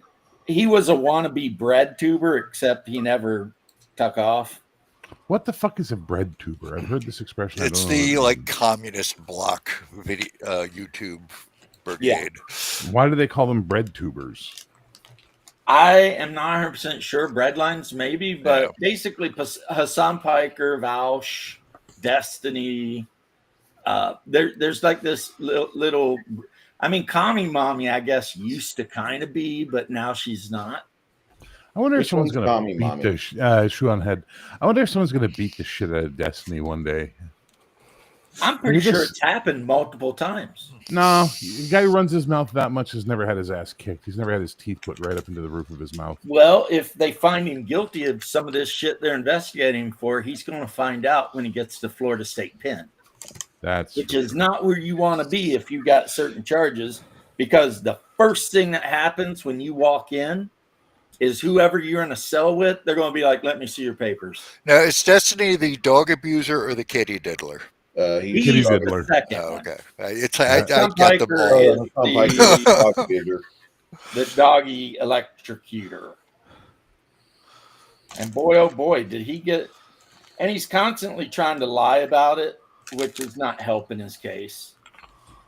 You know, he tried to say, look, this shock collar don't even have the shock thing on it. And then the people who actually make that model shock collar made a video of being like, actually it does. We're the company that makes it. It's fucking great. It's one of the funniest videos I've ever seen. Oh my God. But anyway, Destiny, yeah, he lives in Miami. And if he gets found out to be a certain type of person and ends up in Florida jail, it'll go bad for him quick. You know what I'm saying? You They'll put said him in a something. cell with some big old dude, and this big old dude will take one look at him and be like, let's see the papers. And if you try to refuse to show the papers, then you're effed, right? But if you do show the papers and it's for some PDF stuff, you're being a PDF file or whatever, well, now you're extra effed. Well, I'm in trouble because I got a lot of PDF files on my computer. PDF is a format I need to clarify or have something clarified for me. I would think that your files, your paperwork would be something you would never have like on your person once you go. Yeah, you think. Guess what? You'd be wrong. Really? Yeah. That's, I mean, why other than to have that literally that has ever done any time, if it's long time in jail or in a state prison, talk to anyone and they'll tell you the first thing your bunkmate, whatever wants to see is your papers. And if they're bad papers, everyone knows. And now the Aryan Brotherhood's going to cut your testicles off and flush them down the fucking drain. Welcome to prison, baby. You want? Yeah, I've never been, so I've never heard that before. It seems like the only purpose for that policy is to literally have the inmates police themselves. Maybe there was a time when, you know what I mean, like 25 years ago, let's say they didn't do that. So what would happen is when you went into prison, when you went inside, right? The first thing your roomie would do is get his personal call time and call whomever, his wife, whomever, and give them your name and have them go on the internet and check.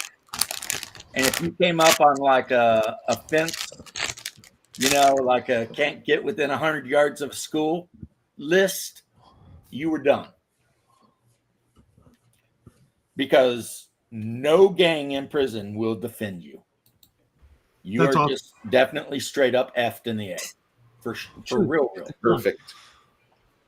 And that's assuming somebody don't just beat you to death because, the way it should be, absolutely. But they got in the mood to, you know. You would think some lefty would try to put a stop to that.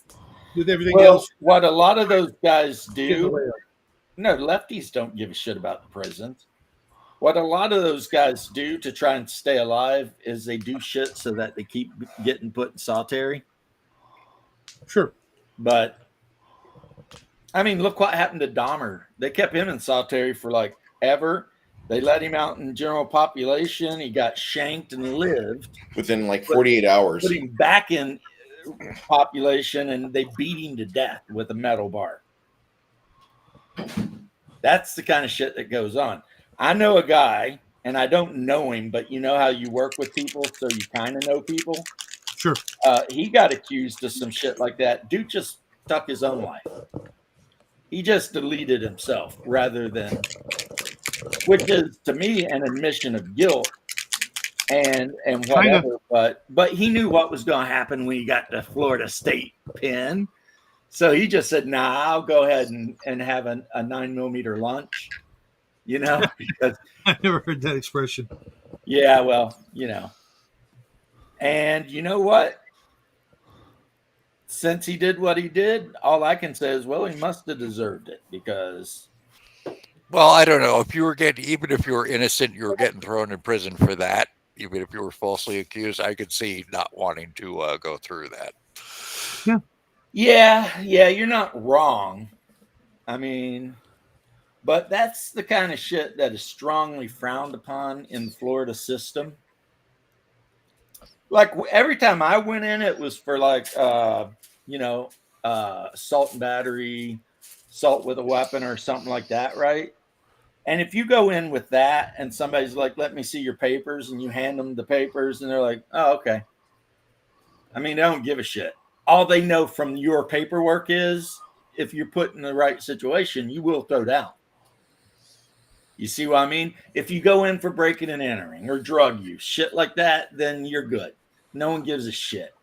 But if you go in for like beating your old lady to death or abusing a kid or something, or dog, yeah, you're going to be in trouble, man. It's not going to be a pleasant time. What happens if you go in for stealing a homeless guy's dog? You'd probably be all right, to be perfectly honest. Have you because all you would have to do is say, look, this guy was abusing his dog. He was a homeless meth head, et cetera, and they'd be like, all right, you're good. But they check your paperwork. Day one, you get put in a bunk. Oh, know who I heard got really fucked up in prison? Do you guys remember from a couple of years ago? It was a traffic incident on a bridge, and a guy grabbed the family's dog out of their car and threw it off the overpass. Oh God! Yeah, he got royally fucked up when he got inside. Because a lot of those guys, yeah, they're murderers. They've done horrible shit. They're not great dudes, but they're still like lines. You know what I mean? There's still what? I don't know if I'd call honor amongst thieves, but there's still some shit you can't do. And diddling around with underage kids is definitely top of that. Yeah, that's got to be number one. That is top of that list. Because, I mean, think about this. You've got a group that goes by the Aryan Brotherhood. They pride themselves on being the biggest racists possible and murdering people. And yet you get in there with that shit on your paperwork, they're coming after you. Because excuse me, we're family-friendly genocidal maniacs here. Right, that's right. You know, I may have murdered 4 people during a bank robbery, but I never molested any kids. So, you know, you're fucked, buddy. You know, that's just how that shit works, man. And no one is going to take your side. The Mexicans won't. The North Mexican cartels won't. The brothers, whether they're Bloods or Crips, will not. The Brotherhood, it will not. You are basically just, well, you could end up belonging to a gang, but that's different than being a member of a gang. If you belong to a gang, then you're a gang's plaything. They're going to take your commissary. They're going to use you as a sex doll. Yeah, all the most horrible shit will be your life forever. That happens too. So, 40K? Yeah, I don't think any of that happens in 40K. Okay. What about Battletech? Does it happen in Battletech? Battletech, probably yes, because Battletech's more realistic. What size miniature would represent Jeffrey Dahmer? I would say, since I have one around here somewhere, you have a Jeffrey Dahmer. You can actually get it on Etsy for like $5. Now, would you use a Vallejo paint for that, or would you want to go Army Painter? I always use Vallejo paint, and I might use him as a bad guy in a superhero game. Okay, you can see what direction his superhero game is going. Yeah, exactly. Oh, I know what's happening. Given that his primary inspirations for his superhero game are The Boys and Watchmen, I mean, come on. Do you remember this show? Of the year, oh, yeah. I remember that. Yes. Oh, God, yes. God, yes. An amazing shot. He's on the phone, and when the guy walked by, absolutely amazing right shot. there. Yeah, he walked, too. He walked. Fuck yeah, he did. That's justice. But anyway, 2 years community service, which nothing had to be done. I mean, I don't know what else to tell you except if I do use the Dahmer miniature as a super villain, I think I'll call him Maneater.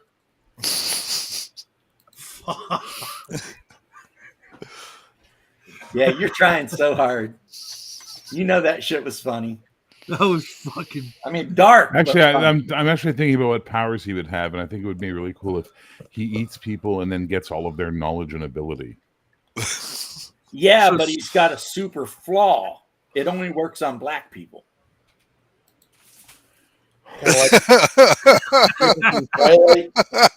So his last name is. Act like that's a racist statement. Dahmer predominantly his. Shut up! I wasn't saying that. What I was saying in my head was this thought that went, "Well, what skills would he get?"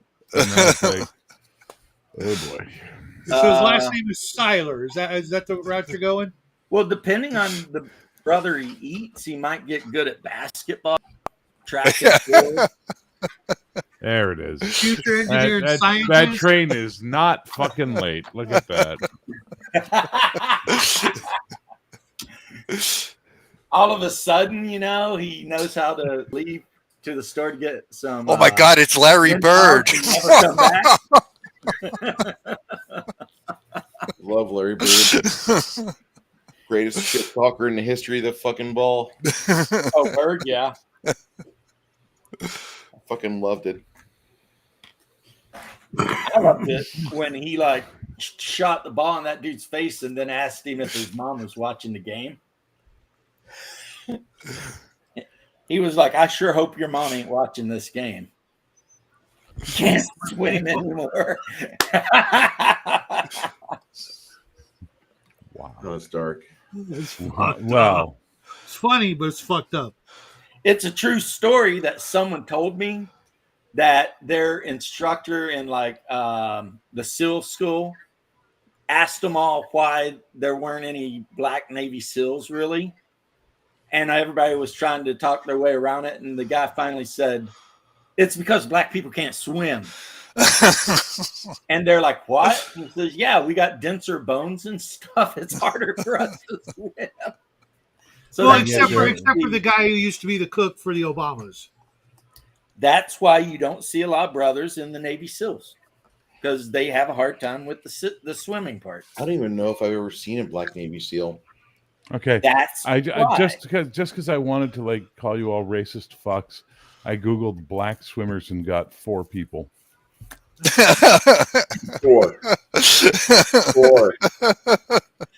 4, sir. Stereotypes exist for a reason. Yes, we know, Shadow. We know you. Look, you are a sweet, gentle Canadian with a heart of gold. 3 sizes too big. Yeah, well, that's going to do what kills me, apparently. Yeah. The rest of us, though, we're not like you. We like edgy jokes. Now, would I ever be mean to a single black person? No, but the joke that they can't swim, I mean, come on. Well, what about a married black person? Why would that make them better at swimming? Just dumb dad joke.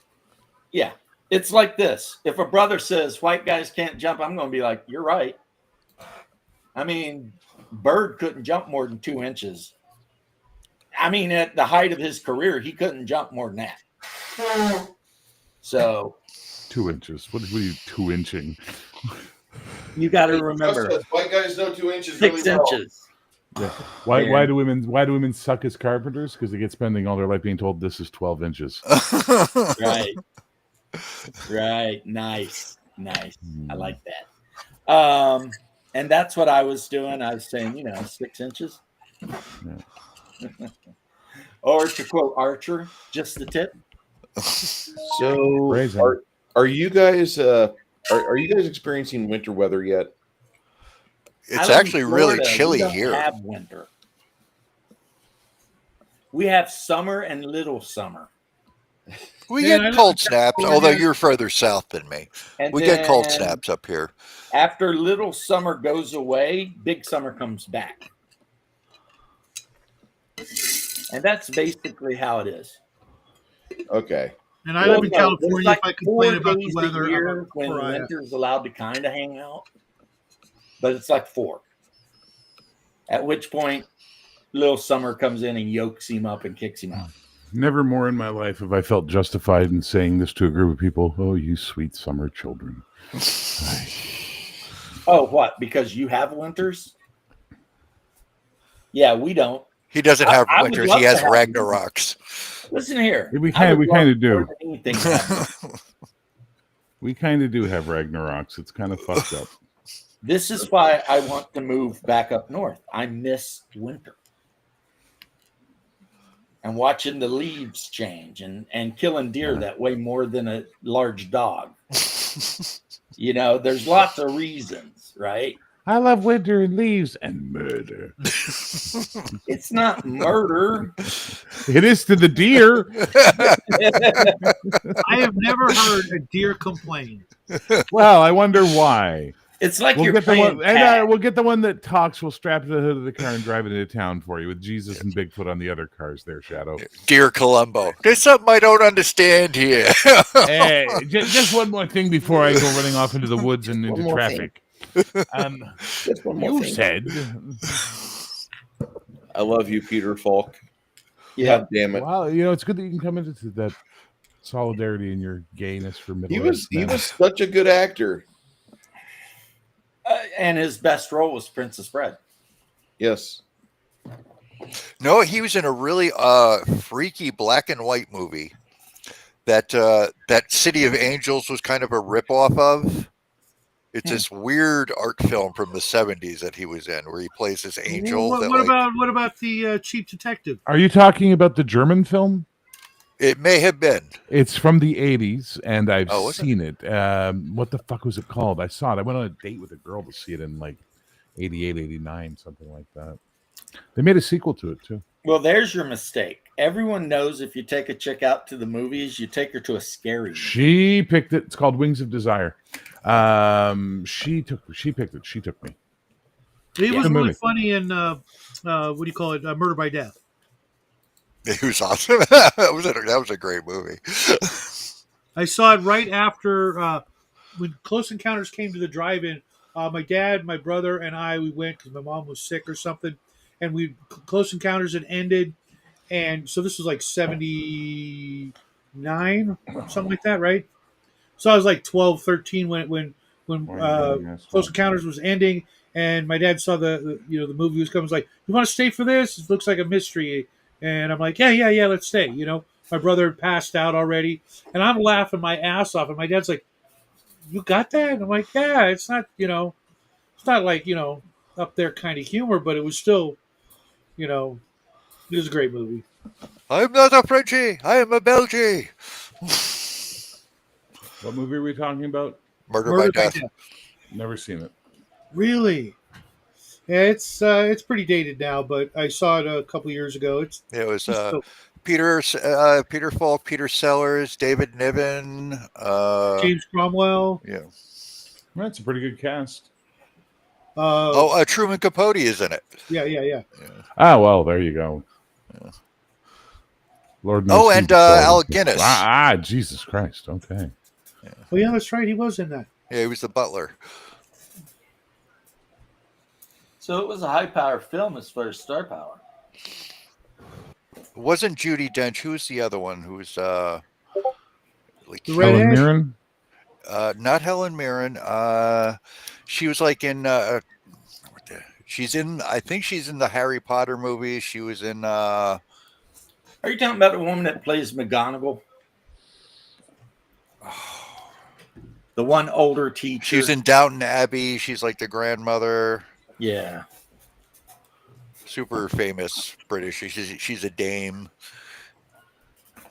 Well, Judi Dench is a dame, but in this case, it would be Maggie Smith. Dame Maggie Smith. Yes, Maggie Smith, yes.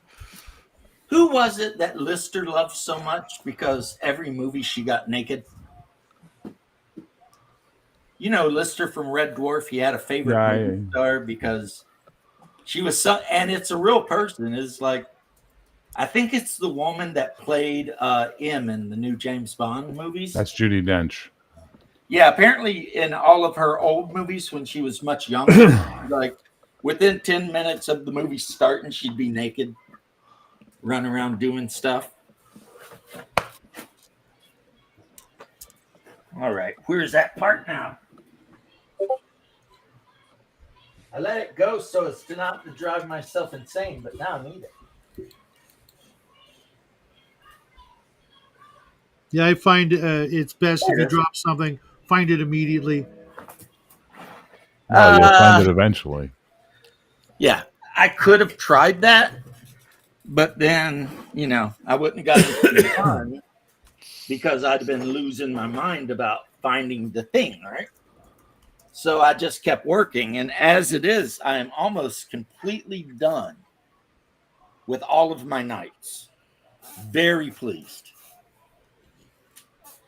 Very pleased. Yeah. So what I was missing is this little shoulder joint that plugs into the side that you put the gun on. But anyway, good blanket of snow in Cook City. Where's Cook City? I never can remember. I know you've said like basically kind of where you are, Daryl, but I can't, you know. You mean Colorado? Well, Colorado, yeah. If he's up in the Rockies, shit, yeah. I mean, some of those mountains stay white capped year round, you know. So it is what it is. You got the Rockies and the Sierra Nevada. The Sierra Nevada. And it's where you, if you're lucky, you can find an old cave and like say some words. Move in. Get eaten by a mountain lion. Have to fight off Kentucky goblins. Dude, you don't want to mess with them. You want to summon Raven? That's what I just heard you say. Cast summon Raven. Let's talk about aliens and Bigfoot. Yeah. Nope. I refuse. She and I can't see eye and eye to that. Because I refuse to accept the fact that Bigfoot might be an alien. I'm sorry. Maybe it makes me a bad human being. It does, clearly. Bigfoot is clearly not an alien. No, he's Canadian. Bigfoot is a gigantic ape. Or possibly some kind of primitive human being that's still alive.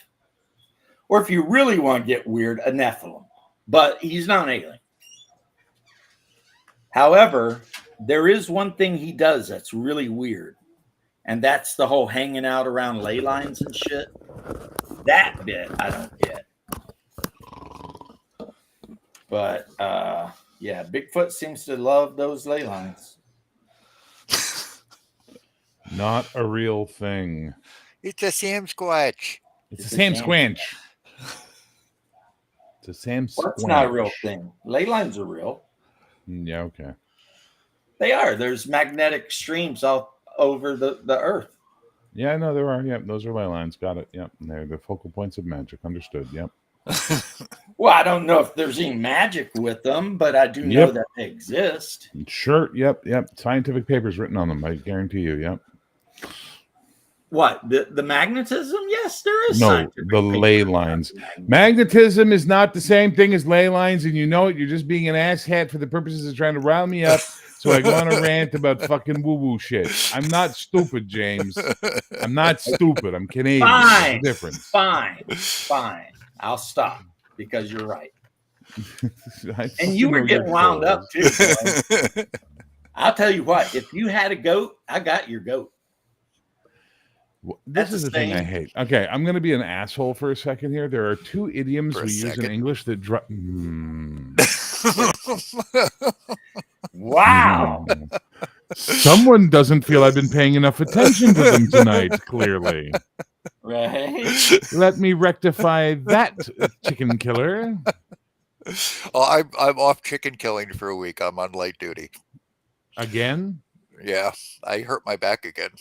Jesus. Wound up in the hospital 4 times in 6 months. Woo! Maybe time to find a new job, just saying. Nothing else pays around here. Then get 2 jobs. I don't like having 1 job. Fair enough. Yeah, that's legit. Legit. Guys, I'm going to go. My fatigue has caught up to me. You all be well. God bless you all. I've got homeless dogs to kidnap. No time for this shenanigans. I'll videotape it. Anyway, I hate when people say "got your goat" or they say "I'm at my wit's end." I hate both of those expressions because it's "I got your goad," i.e., I goaded you into something, and it's "I'm at my wick's end," as in my candle's about to burn out and I have nothing left. But we've turned them over the years because English does that into "I've got your goat." And at your at my wit's end, which also is why we now have the word irregardless in the dictionary. Which irregardless will make me punch someone in the face. and literally Who's being the asshole now? Can also mean figuratively. No, Still it's you, really Shadow. infuriating. Still you. Always you, Shadow. You are the king. Asshole. Webster's actually caved to that, and they have that as a definition. Yeah, The fucking dictionary. What I just said. They put irregardless in the dictionary, and they've had the secondary definition for literally to mean figuratively. Oh, and on purpose, by accident. Every time I hear someone say by accident, I want to slap the shit out of them. I swear to God, it makes my teeth grind. On accident. Go fuck yourself. It's on purpose. It's by accident. Huh. What? I can get fucking pissy about topics too, you know? No, I was just sitting there being like, huh. Is that in your common vernacular? Does have a meaning? Yes. What is the meaning? Is it like bless your heart? What is it? It's like I've just listened to everything you've said and I have nothing useful to add. Therefore, I just say, huh. All right. Sir, you are the troll king.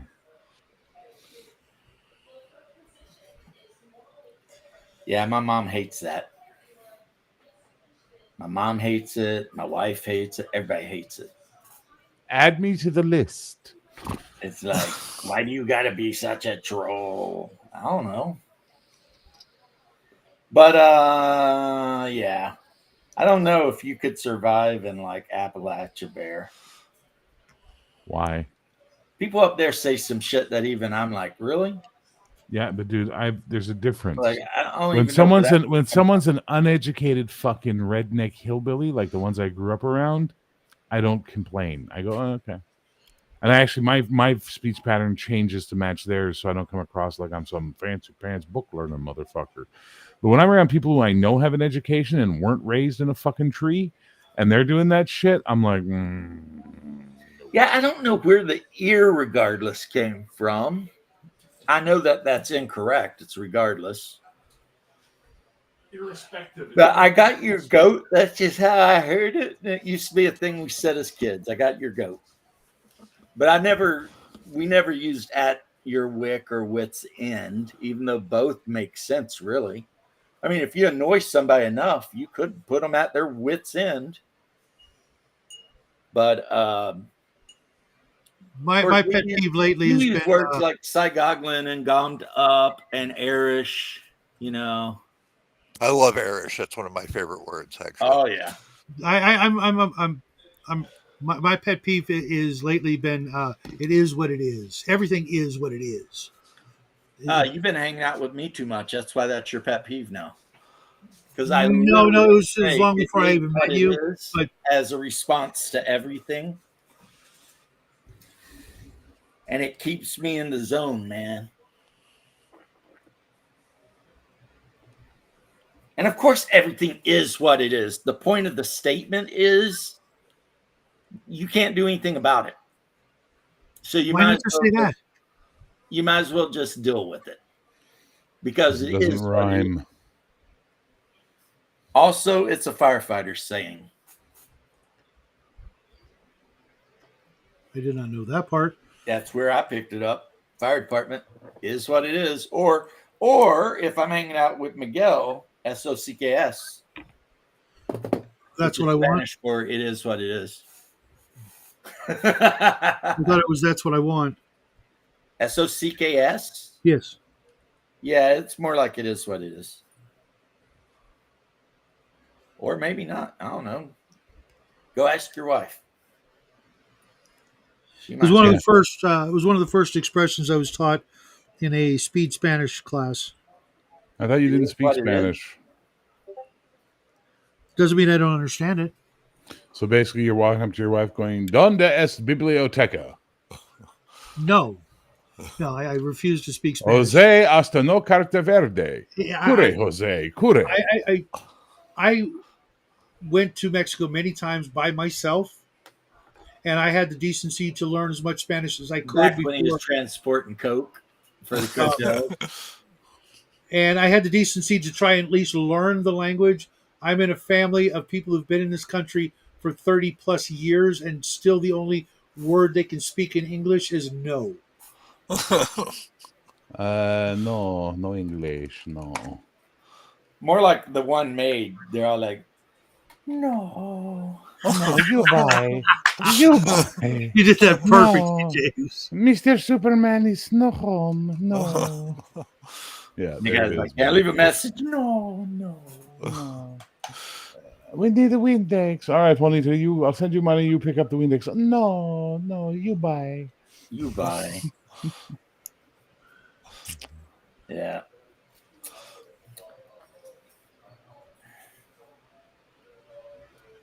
But Shadow, not all the time, but just every now and then. Just every now and then when I'm hanging out with you, we're being bros and shit. Sure. You come off as a little bitter. No. Just every now and then you say stuff and I'm just like, wow, this is a man in pain. I wish I knew how to help him. And I'm not trying to even make fun of you. I'm just saying some shit you said. I'm like, okay. I mean, as long as you're happy. I mean, you do got one thing going for you. You do have the Chill box set. So there is that. But, can you read what it says under my name? No. Chill Master Extraordinaire. Oh, yeah. And see, people who don't know will still think it means that you're just good at chilling out. Right? But that only shows up on this show. So it's like a double, like it can have more than one meaning kind of thing. Right. I like it. Because it's like everyone knows to blave, He was a gambler. He's a gambler. Yeah. Liar. Yeah, she comes out there yelling at him. Shut up, witch. I'm not a witch, I'm your wife. Yeah. Yeah. Miracle Max. Love that. That said, listen, we can talk shit about all the beautiful women in the world we want right now. I hope we can all agree that Julie Newmar was one of the all-time greats, though. Oh dear God, yes. I know the name. I gotta look 1969 Batman Catwoman. Oh, okay. She was the Catwoman. There's yet to be one better. There was who was the other one? Martha Kitt was the other one who played her. Eartha Kitt and Yvonne Craig. Was awful. Okay. Eartha Kitt was awful. Loved her as a performer. That was not the role for her. I don't know why they picked her. And Yvonne Craig was the other one. She wasn't good, but Julie Newmar. Yvonne Craig, wasn't she Lillian Munster? No, she was Batgirl. Oh, okay. If we're going old school guys, then I'm going to bring up like Anne Margaret. I never was into Anne Margaret. Anne Margaret was smoking. Jane Fonda was smoking. Well, I mean, okay, how about Karen Valentine? Who? Yeah. Here we go. We're talking about shit we all know, and Shadow busts out some hipster bullshit.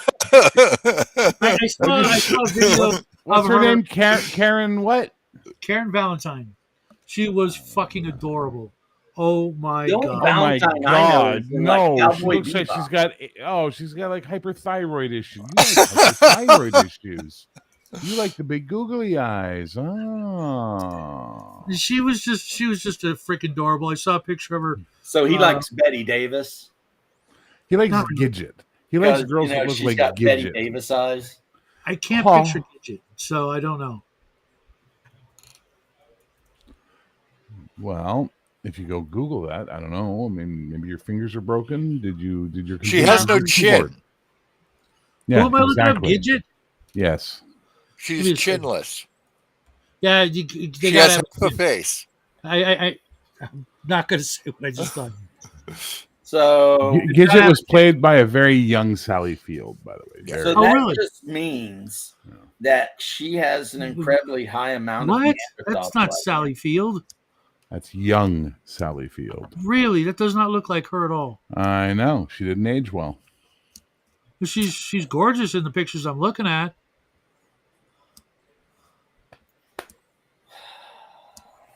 Huh? What's about? Lauren Bacall. Definitely.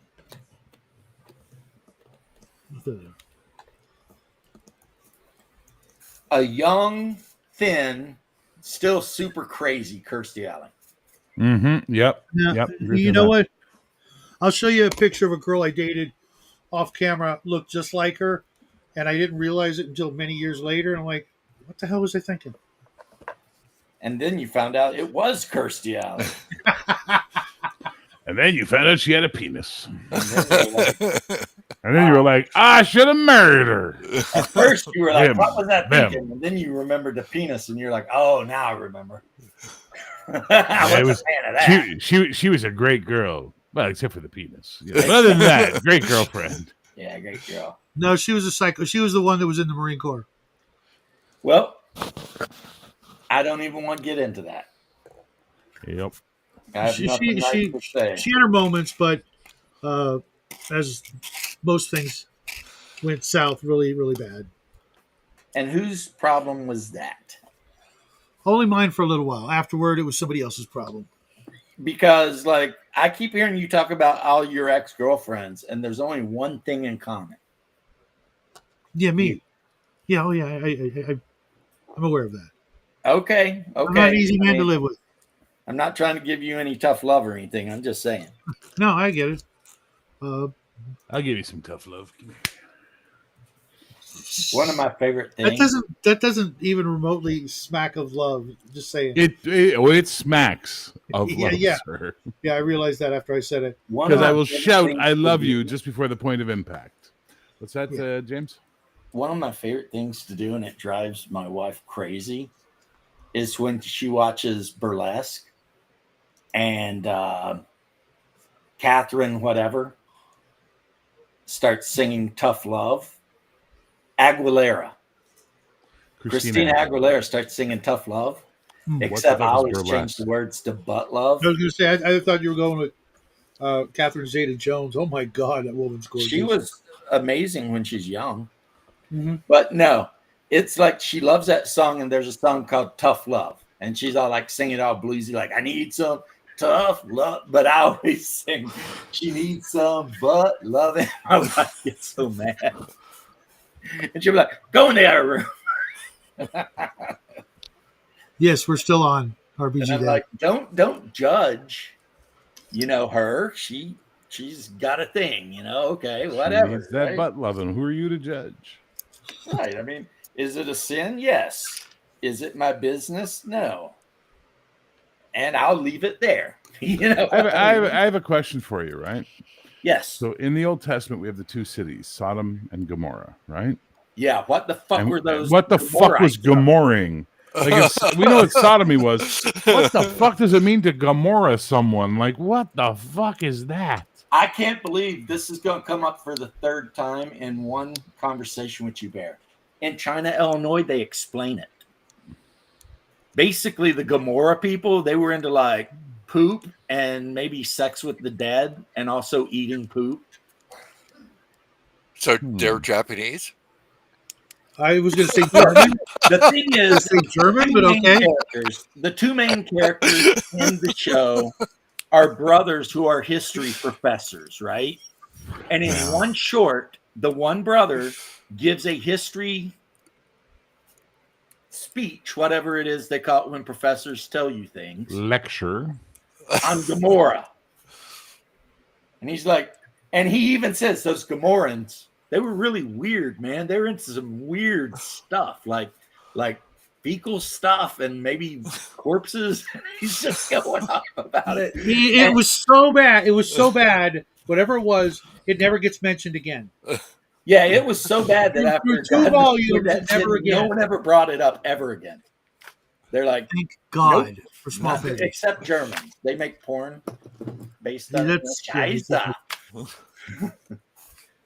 Because I don't know why, but Germans have a fetish for poop. So I had a buddy of mine back in the late 80s, early 90s. He worked in a video transfer place where they would transfer European tapes to Canadian format, like at PAL to NTSC or NTSC PAL, back and forth. Okay. And he gets these tapes one time from this guy from Germany, and they're rubber porn, right? There are people in like, full rubber suits and all that kind of shit. Yeah. And then he picks up the fucking label, the mailing address to put the tapes in. And it's the tire manager at a Canadian tire store is the address he's put, right? To which begs the question, did he pick the job that suited his fetish, or did the job give him a fetish? I mean, yeah, because he's obviously got a thing for rubber. Yeah. The question is, did he have that thing for rubber before he got the job? I don't know. Yeah. The weirdest shit I ever heard of is those people that like to lay underneath the glass table and let a chick take a dump on the table. Oh, Jesus Christ. That is some weird shit. That might be some Literally. That might be some Gomorrite stuff. That might be up in that neighborhood. Anyway, guys, I am so excited, so very excited to be able to show to you all of my nights completed and ready to either be traitors or loyalists. I don't even know. Nice. Yep. They'll be pretty easy to color too, because knights in like 30K or 40K, you paint them like actual medieval knights. So, they'll be colored like court, like Bear doesn't paint, but Bear, you've seen pictures of like Pendragon, right? You know how they all have like the weird chevrons and shit like that. You just do that. My question is will they be wearing white satin? I love that song.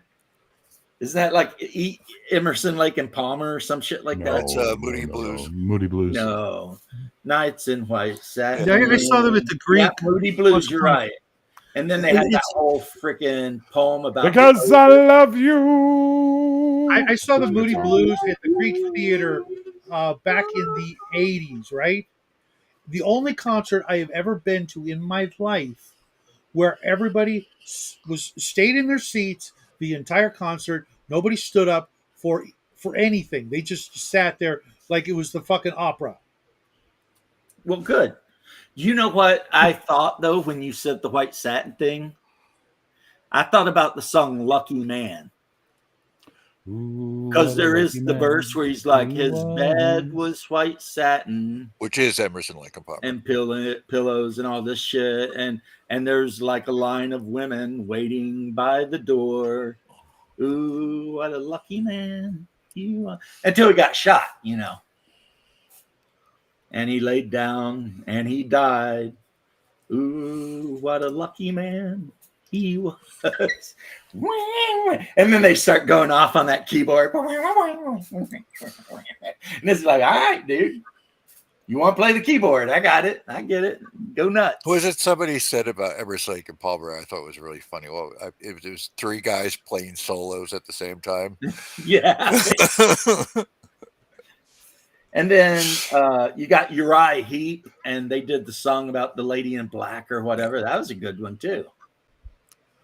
Yeah, that is a pretty good one. Anyway, I'm gonna go aggravate my beautiful wife. It's been about that time. Plus, you guys got shit to do soon. I think some of you do. I got a game at 5. So yeah, you guys got stuff to do. I'm getting out of here. Thank you guys for keeping me motivated so that I could finally get this shit built. I am so pleased. It's all built 100%. I got the rattle can to primer it. Throw some paint on these bitches. Call it a done army. And that is the best feeling in the world, especially when you really don't like painting. Oh, I was painting something else too. That Bear, I don't know if Bear would appreciate it or not. And now I'm not seeing it on my desk. Oh, I put it right here. Yeah, Bear will appreciate this, I think. I need to put the shade on it. But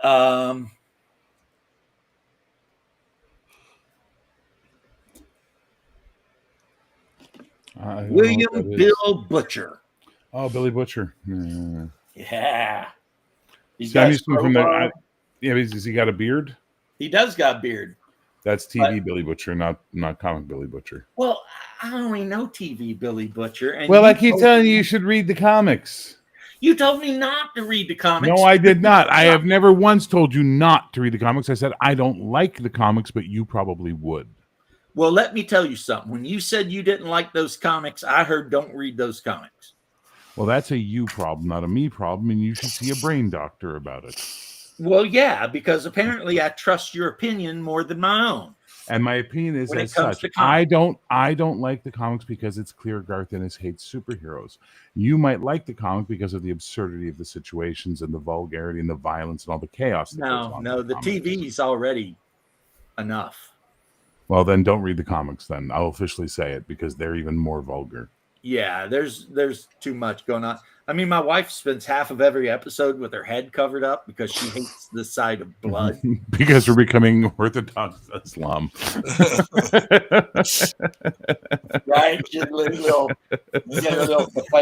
I watch the movie now. It's just a thing. She doesn't like a lot of gore. And when you see like freaking Homelander literally crush some dude's head and blood fly everywhere, I mean, it is what it is. I mean, that's some gory ass shit. Plus, and this is annoying me, not an episode can go by without at least two people randomly fucking two other people. And half the time it's same sex, but not always, but half the time. And I'm just like, this is supposed to be a superhero movie. It's damn near softcore porn with a lot of gore, It's like, now, do I still kind of like it? Yeah. And is Soldier Boy my favorite? Still, yes, he is. But my second favorite's Homelander. Do I still like it? Do I have to? No. But I like the taste. You're right. Do I have to drink my own urine? No. But it's sterile and I like the way it tastes. Right? Our coach has just been killed by 4 tons of irony. Because science had luck of the Irish. Dodge, dip, duck, dive, and dodge. Yeah. Hey, what's up, Daniel? Because if you can dodge a wrench, you can dodge a ball. If you can dodge traffic, you can dodge a ball. Yeah, they're running. Patches O'Houlihan. Patches O'Houlihan, yeah. Yeah, anyway. And all right, go spend time with your wife driving her crazy. The young Patches O'Houlihan was Hank Azaria. Yeah, Hank Azaria. And then the old one was like Rip Torn. Rip Torn, yeah. Who I didn't recognize because I'd never seen him without the giant hooked nose. Beastmaster. From Beastmaster, right? Yeah. And then somebody said, he's in Blazing Saddles too, right? And I was like, is he? Yeah. Huh. The first time I really got to know him was on the old Gary Shandling show. He played his producer. And he was just like a hard ass the whole time. And at one point, Gary's upset about something. And he sticks a rusty nail in him and goes, here, drink this. You feel better. What is it? And he goes, just drink it, you pussy. Wasn't he also in Men in Black? Yes. Yes, he was the boss in the original. Yeah. Okay. But his best role obviously was Beastmaster. And I especially love how whoever was in charge of making the movie said, look, we've got an evil priest and he does evil shit. So we got to really close the deal on this. Give him a giant hooked Jewish nose. And then someone else said, yeah, that's a great idea. Let's do that. Because I never understood that part. Like, it's like, was this movie made by the SS? I mean, what's going on here? But anywho, also the bird symbol that they gave the Beastman did kind of have that. You know what I'm saying? It's a little bit like, but you got to see that one chick's boobs, which was amazing. Tanya Roberts. Yeah, when I was young. Yes, hell, I saw it for the first time last year. I'm like, what? Oh my god, how did I live this long without seeing that?